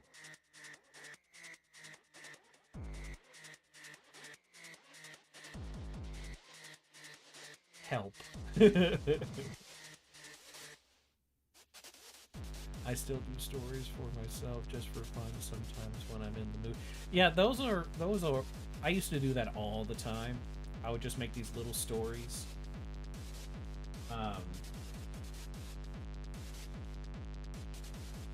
Oftentimes I would, like, if I was like at an antique mall with my parents, and I would look at some of the stuff and be bored out of my mind, I would actually start making stories that's like essentially Toy Story.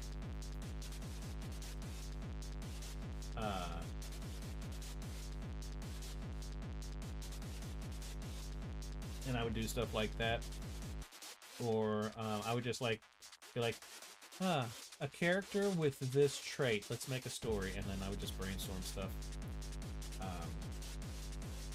Back when I had an imagination. Or her 1 year old birthday, you should draw her in a murder princess outfit.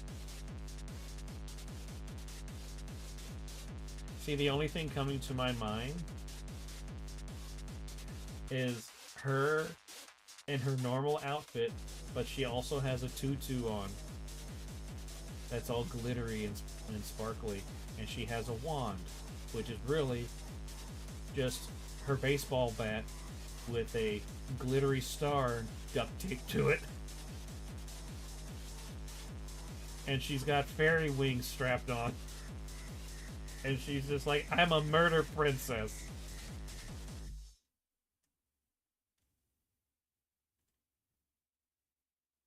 Yes, a tiara over the hat, that'd be great.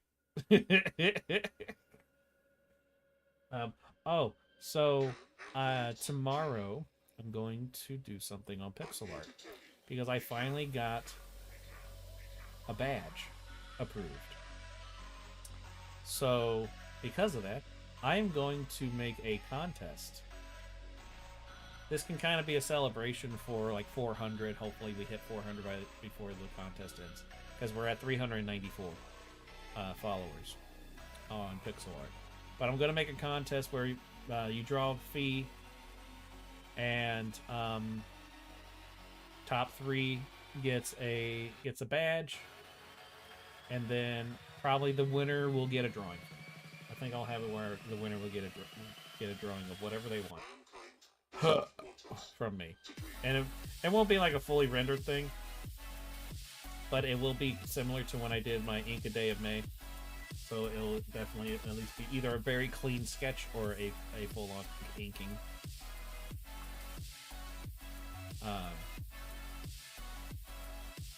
But yeah, I'm going to set that up and start that tomorrow. I'm just going to have it run as long as I possibly can. Am I doing this so I can get more Phee art? Yeah. Duh. I want more fan art. If I got one piece of fan art every day, I would not need money. I would be happy forever. But, yeah. So, I'm going to set that up and start that tomorrow. I might stream tomorrow. I really hate having a schedule anymore because it's so up in the air whether or not my body can have the energy to do anything. Do you have a toy house or character storing website?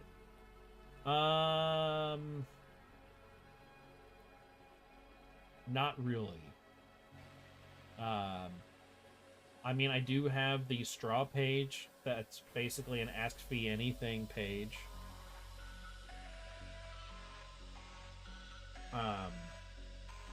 Which I am so behind on that. I think I have like 30 questions on there I still need to get to. And I think I'm only going to be getting to like 20 of them, because I think about 10 of them are either gobbledygook, a drawing, which some of them are like, oh, that's cute, and some are like, what the hell is that? That's not even like fan art or anything, it's just a drawing of something. Oh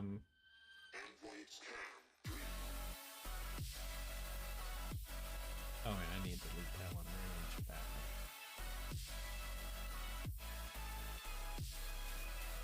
Oh, there's a lot of one. Half of the gobbledygook maybe mine.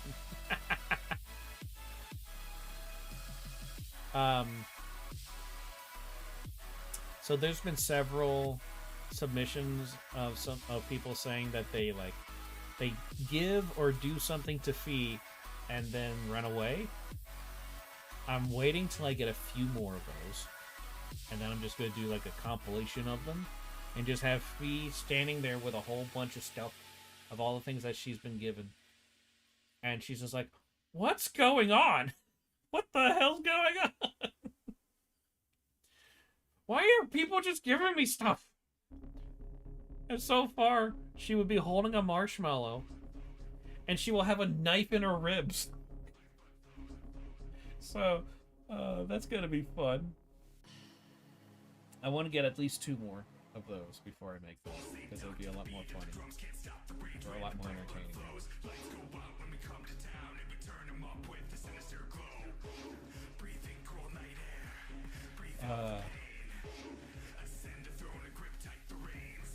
There was one that somebody sent that I don't understand. Like, because like half of it is kind of an insult, and then the other half is kind of a strange question. Because they asked like,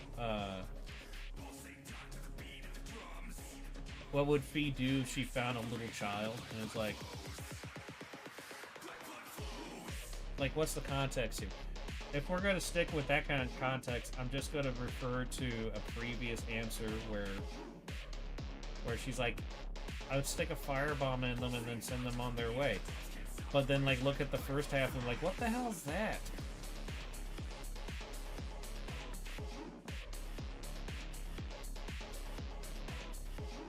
There's also several on here that are just people saying like that I'm cool or that Phee is cool, and I'm like, thank you.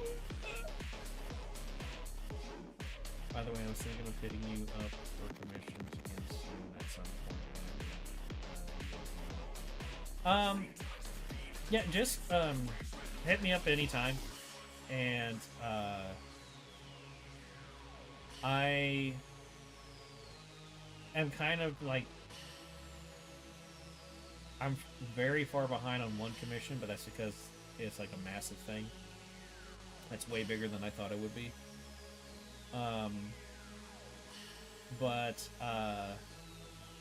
Yeah, I'm kind of at a point where like I just get things whenever I can, and I'm just open for commissions anytime. But I always give the warning that I don't know how long it's going to take me to do a lot of things. I can try my best. If it's like a time-sensitive thing, I can try my best to get it done as soon as possible. Like the last commission that I finished, because, well, I got fixated on that one because the person that the commission was for. So my client wanted me to make a drawing for their friend who has terminal cancer.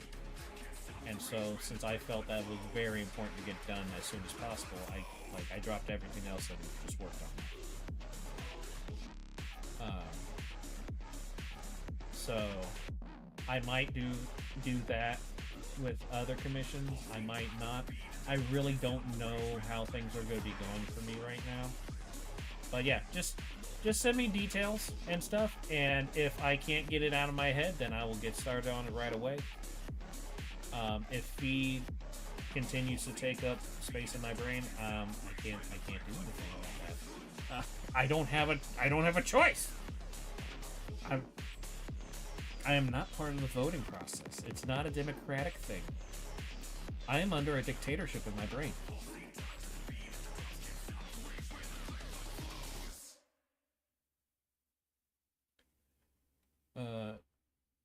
Yeah, I had somebody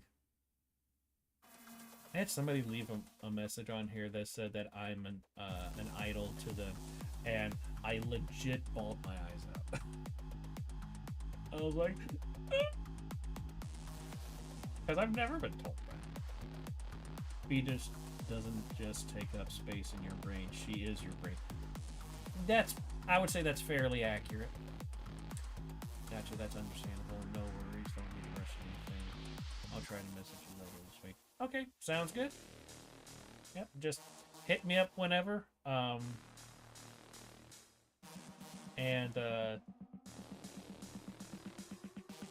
yeah, depending what it is, I might just have a price for you already.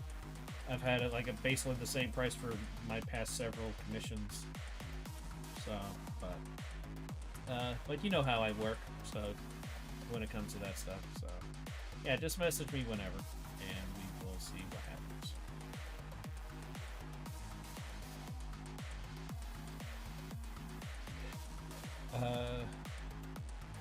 Let me give her that one.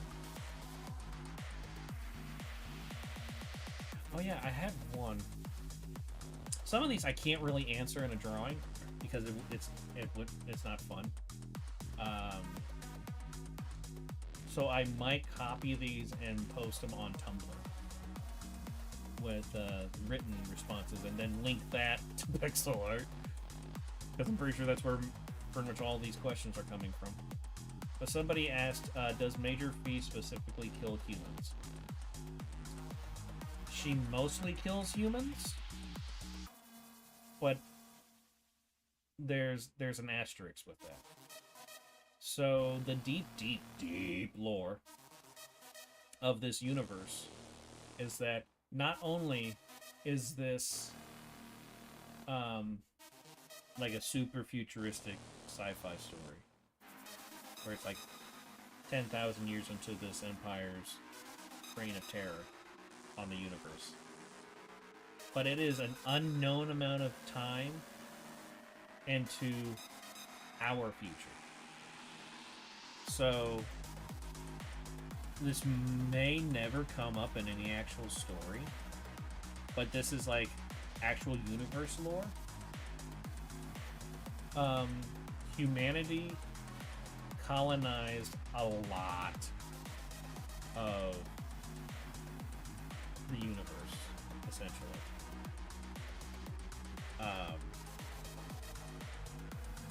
Over an unknown amount of time. And then something happened that essentially disconnected every single planet from all the other planets and send all of them back to the Stone Age, like almost at the same time. It is unknown what happened. It doesn't make sense what happened, but that's what happened. And so the vast majority of species in the Necropole universe are descendants of humans. This includes Necrus. Necrus are descendants of humans.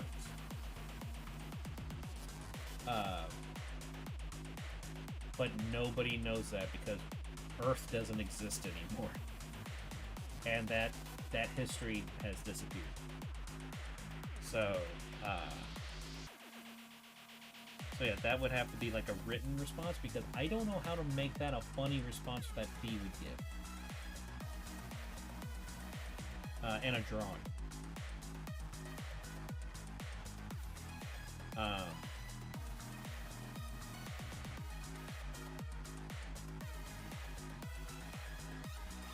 There's a couple on here where they're asking, like, does Phee have multiple masks, or does Phee ever change her outfit or something? And I just want, like, I keep wanting to do it, but then I think about, like, that's gonna be some work. I don't know if I want to do that right now, but I'm gonna have it to where she, like, opens up her wardrobe, and she, like, it's almost like like the Matrix when they were like, we need guns, lots of guns, and then, like, all those rows of guns showed up. But it's like a wardrobe that has hundreds of uniforms, but they're the same uniform, and she has dozens of masks, but they're the same mask. And so It's like, yeah, I got plenty. I change my outfits all the time. You wear different masks all the time, and it's just the same thing.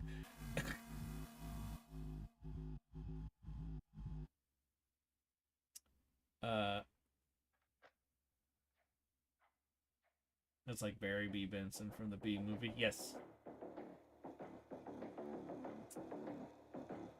I've had 2 people ask about Fee's voice. And I did answer that in one of my recent posts on Pixel Art. The closest right now that I found of a voice that is similar to what Phee sounds like is from Metal Gear Solid 3 Snake Eater, the boss. So the chick that trained Snake. Her voice is very similar to how I imagine Fee's. She's a bit more monotone than Phee would be. Phee likes to, has a wide range that she takes her voice. And she likes to kind of dance with her voice. And it's very energetic. But the same kind of conviction and tone and even similar register, although Fee's voice is just a little bit lower, is pretty much that. So I answered that, and I left a link to a video of her talking.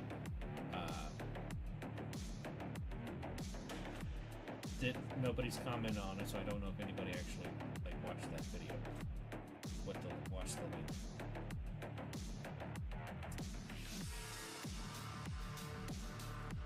But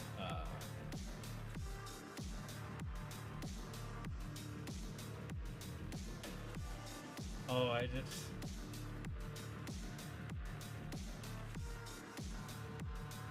Is it bad that I've been imagining her as Pinkie Pie?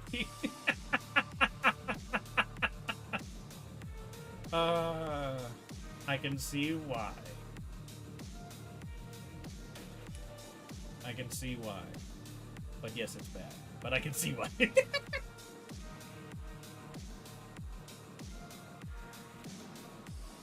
Well, yeah, I've always imagined the vast majority of my female characters having more bassy voices. Mainly because I really like bassy voices. I just like bass.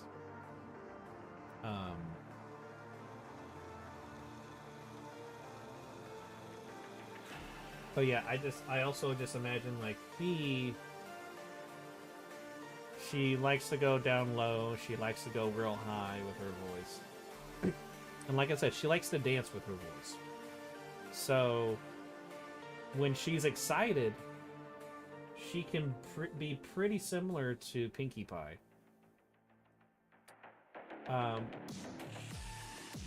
So when she is just having a blast on the battlefield, she can be basically a more bass version of Pinkie Pie.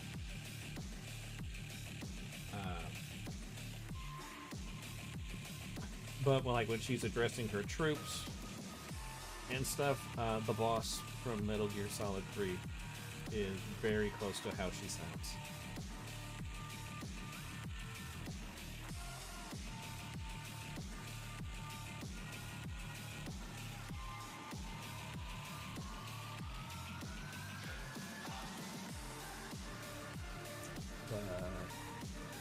I need to look up the Rust virus. I can't remember. It's been so long since I watched Lost in Space. I need to look up what that is, because somebody left a thing about that as well. Pinkie Pie will always be real in my heart. That's dangerous to have anything Phee related in your heart.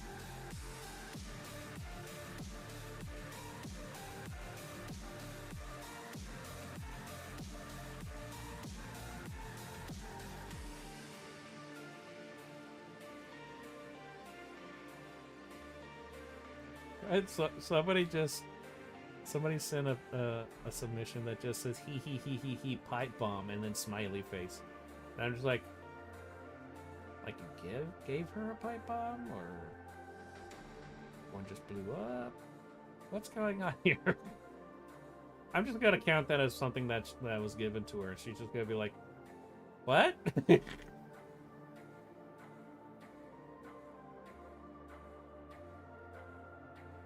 I think my favorite answers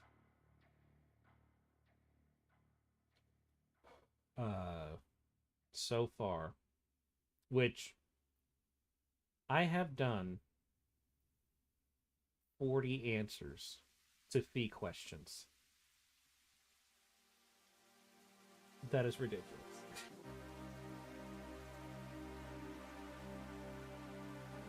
But I think my favorite ones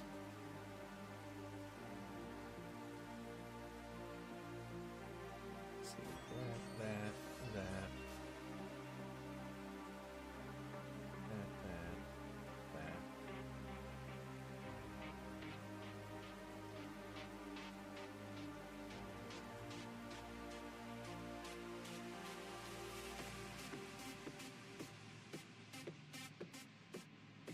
She gets us in our feelings.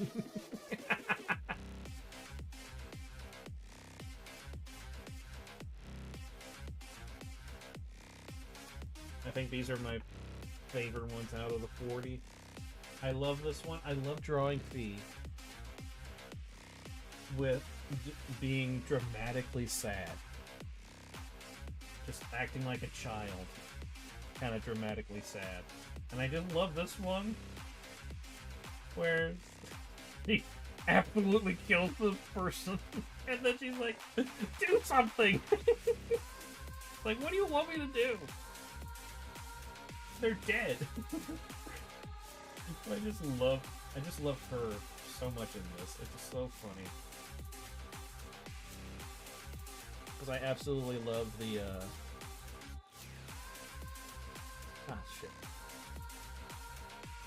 I'm gonna go back soon, but awesome seeing you again. Talk to you soon. Well, okay, you're probably already asleep or gone, but yeah. Thanks for stopping by, Spiver. I always like seeing you stop by and chatting.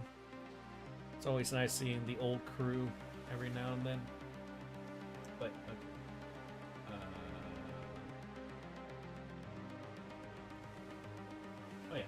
yeah. So I just love this drawing so much.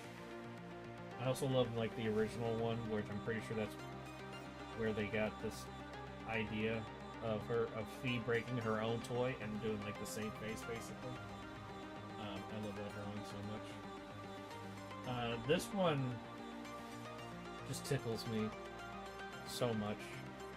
I love the way that like this is how I'm going to draw every single person that sends a question, every anon, essentially. I'm going to draw them like this, because I just love the way that looks.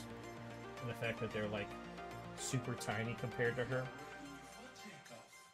And then she's just, like, so enthusiastically and playfully just walking. It's like, don't worry about their lives. Let's go spark some education. It just tickles me so much. And then the house is on fire. It's like, I wonder whose house. I just like how, like this one. I don't know why I got the idea of doing this with Phee's mask, where when it's dark it does this different smiley face. But when I was doing that that one drawing of if you have a god, I'd start praying. That drawing, I was trying to figure out, like, how do I make...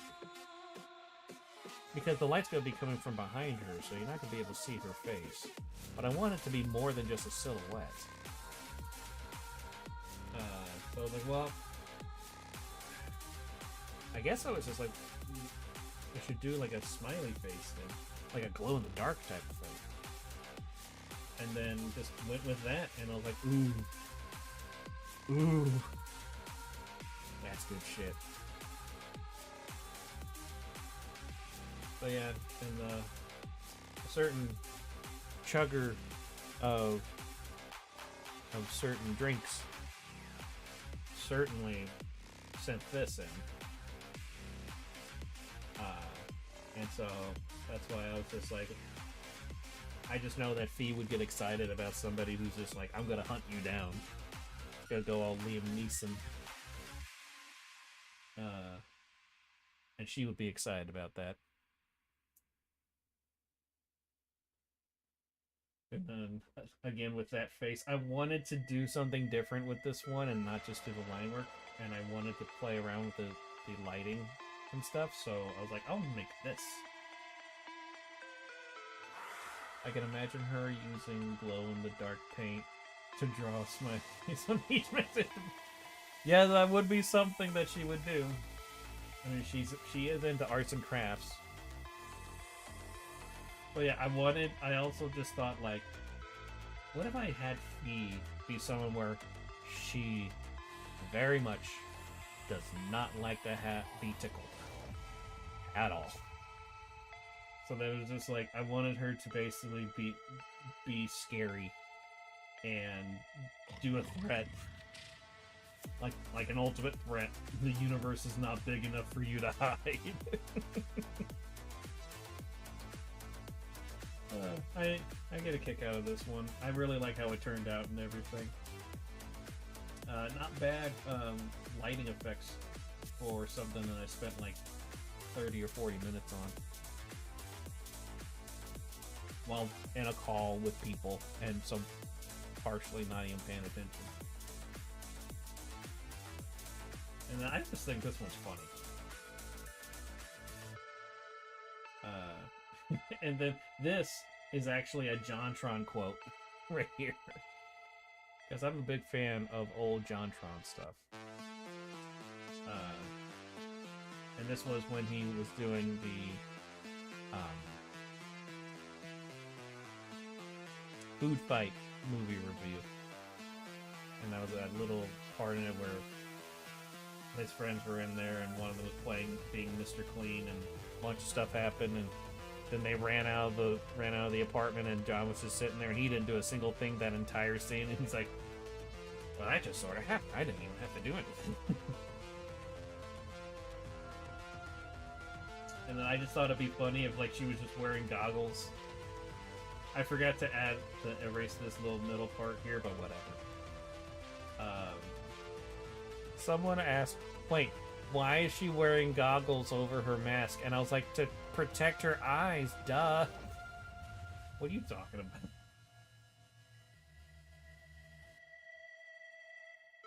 I really like how this pose turned out. I looked up, like, argumentative poses, and I just kind of got inspired to make this one, and I really like how it turned out. And, I had to keep on looking up what Superstar Daycare was. Because I've not given a shit about anything FNAF related since 3. So, but yeah, I just really love how this turned out. It's like, oh, come on, it was just a little arson. As she's holding a blowtorch. And, the pinky out thing, that is really just me not wanting Phee Nights at Freddy's. That's like ultra hardcore mode. Try to last till 6 o'clock. The problem is the building burns down at 5:30.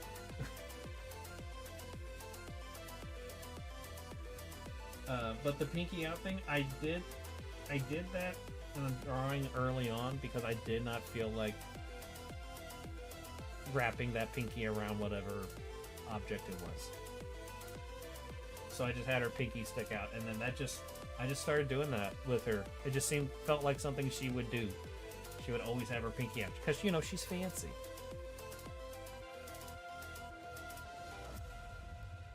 But yeah, I really like how this one turned out.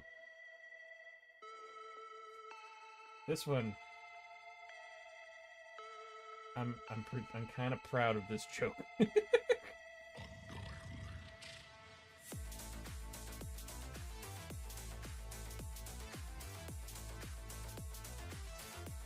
You're so real for that. 4 fingers holding something. It's good enough.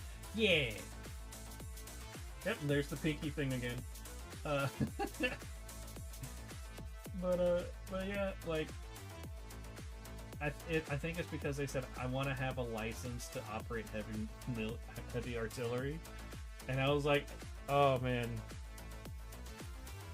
having a license, being certified, that just made me think of the forklift certification meme, and so then I was like, oh man, I should have it where she like says like the best I can do is that, and then I was like, I should really, if I'm gonna go that far, I should go even further and have it to where like it looks like she's like a manager at a warehouse. That's why she's wearing the hard hat. That's why she's wearing the safety vest. And that's why she has a clipboard. And it just tickles me so much. And apparently, this really got Stardust Ghoul, the person that was in here a minute ago, in the call. Just. It's really stupid, but I really love this joke. Because it's also kind of a reference to Pawn Stars, where he's like, people come in, it's like, I want $50 for this thing. It's like, sorry, the best I can do is 35. It's like, this is so many references put into one thing, and it just tickles me so much. I'm particularly proud of it. It's so dumb. I just really like how this one turned out. So, Harbor Master has a headcanon character who is the polar opposite of Phee, called Pasiphae. And they're all about love and life and bleh. So he sent this in because he told me he was gonna do this, and so it's just like I've got to make her be like super aggressive against that. So it just takes up a flamethrower and burns it. And this is when I came up with the first curse word in the Necropole language. Viech is has multiple definitions, and it depends on the way that the word is used. It can mean go fuck yourself. It can mean eat shit. It can mean damn it. It can mean fuck. It's a very versatile word.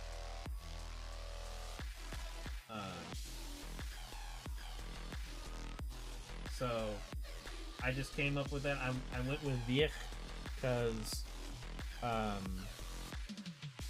wanted it to be like a harsh sounding word, and I wanted to have something that kind of has a very loose reference to something that is not deemed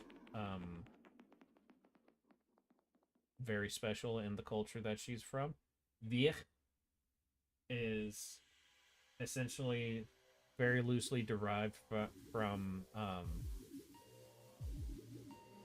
like the Latin for vitality, I think, or Greek.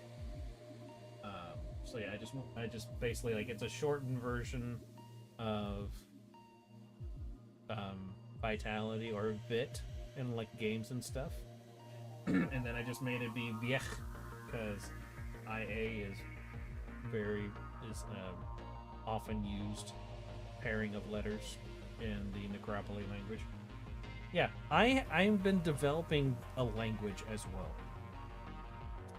If you go to the Discord, there is a section called, I think it's called Lore Reference. Yeah, Lore Reference. I have the beginnings of a dictionary, as well as names of people, places, and things in the Necropole language with definitions and pronunciation breakdowns and everything. I have a problem. Wake up. So yeah, I just like how everything turned out with this one. I just think this one's really funny. I went with this because I love the show Bluey, and I love that moment where it's like, "What's your favorite food?" Children. Oh. And so I was like, "Oh man, I gotta do that for this." And so like her just towering over the other person.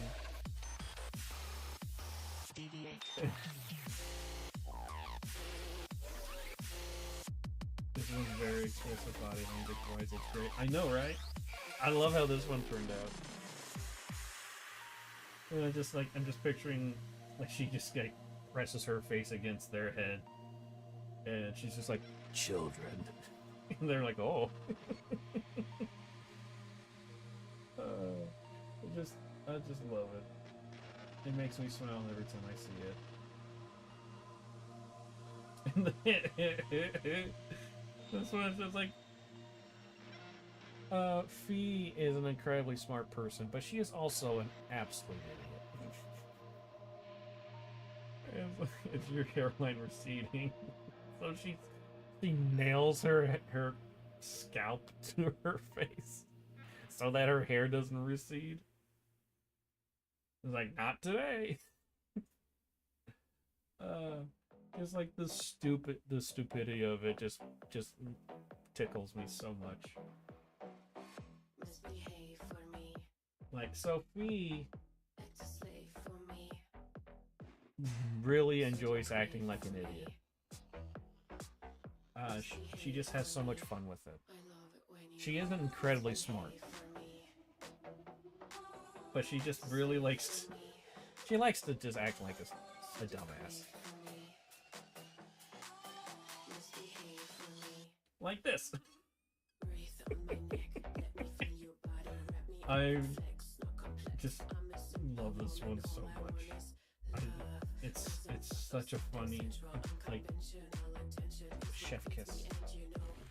So stupid. It just gets me every time I look at it.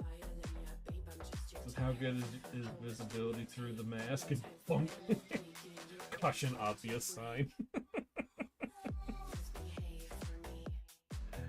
Oh man. This sign thing is kind of similar to the one where it's asking if she likes waffles, and I made it where like there's this enormous stack of waffles, of like 30 waffles or whatever, and she's wearing a bib that says safety first on it. I just thought putting safety first on Phee in particular would be funny. But I see this one in kind of like a video format where like this question is asked, and then suddenly it just cuts to her running right into a sign. I had a lot of fun with this one. I had a lot of fun with this one as well.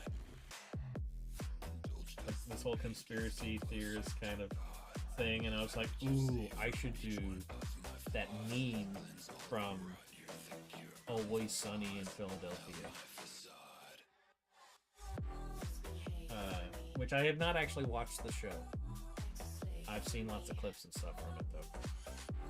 So then when I drew like all the papers and stuff and I just scribbled a whole bunch of crap.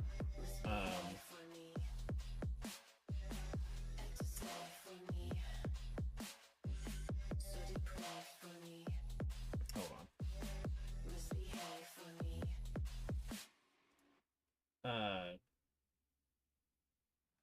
I have a few kind of obscure references in here. Like EWES is actually a Game Grumps reference. I have ones that say Potate, which is a Homestar Runner reference.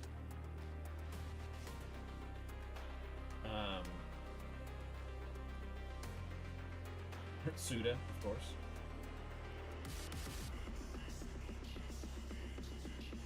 Oh, this is supposed to say vodka right here, because that's how you make vodka from potatoes. But yeah, I got all these lines going, but then if you look, you got these lines here, it's a smiley face. Yeah, I really like how her pose turned out in here. I like the frayed hair and everything. I just really like how this turned out. And also, she nailed a tie onto her medallion. I just had so much fun drawing this one. So funny. And then I just took what, I forget his name, but the guy in the meme, what he says in that scene, and I just made it about the potatoes. And she tapes bags under her eyes, and she's got a lollipop instead of a cigarette.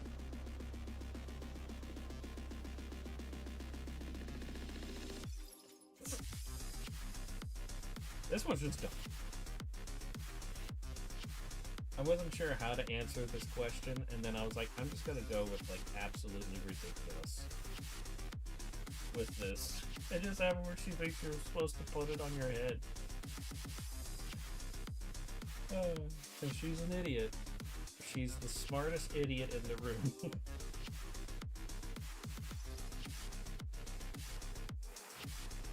This one just tickles me every time I see it. It gets to the core of the character.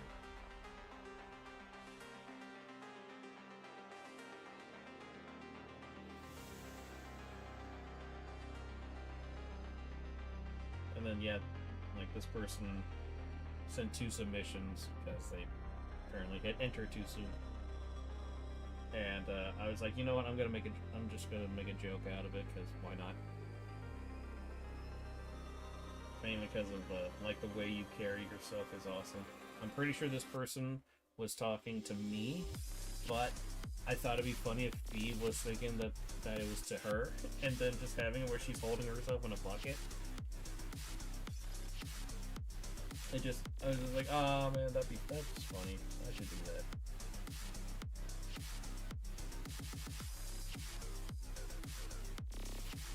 But yeah, I really enjoyed doing the answers, doing the questions and all that. They're a lot of fun, and sometimes they help me come up with story ideas, or just maybe some lore or something like that. Or it will make me think about something that I never even considered. So, yeah, I always enjoy all that stuff. But yeah, I'm going to go ahead and end the stream here. We've been going for 5 hours. I should have ended like an hour ago. But, yeah, so I might stream tomorrow. I just don't know.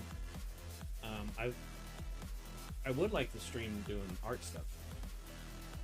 But if I do stream, but I'm not, like I'm feeling particularly bad, I might just do a gaming stream. But if I'm feeling particularly bad, I might not even feel up to streaming at all. So I don't know. I guess we just have to keep an eye out on my socials and all that. So yeah, do the things that people tell you to do with videos and streams and channels and all that crap. You know what to do. You're smart enough to make your way to this stream. You should be smart enough to do what you want.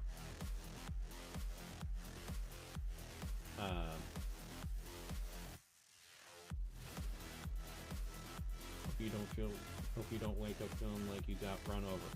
That is a guarantee, unfortunately. So, because I'm old, I got old at a young age, and I have fibromyalgia. So, but we'll just have to see how I feel tomorrow. But yeah, so with all that being said, I will see you guys next time.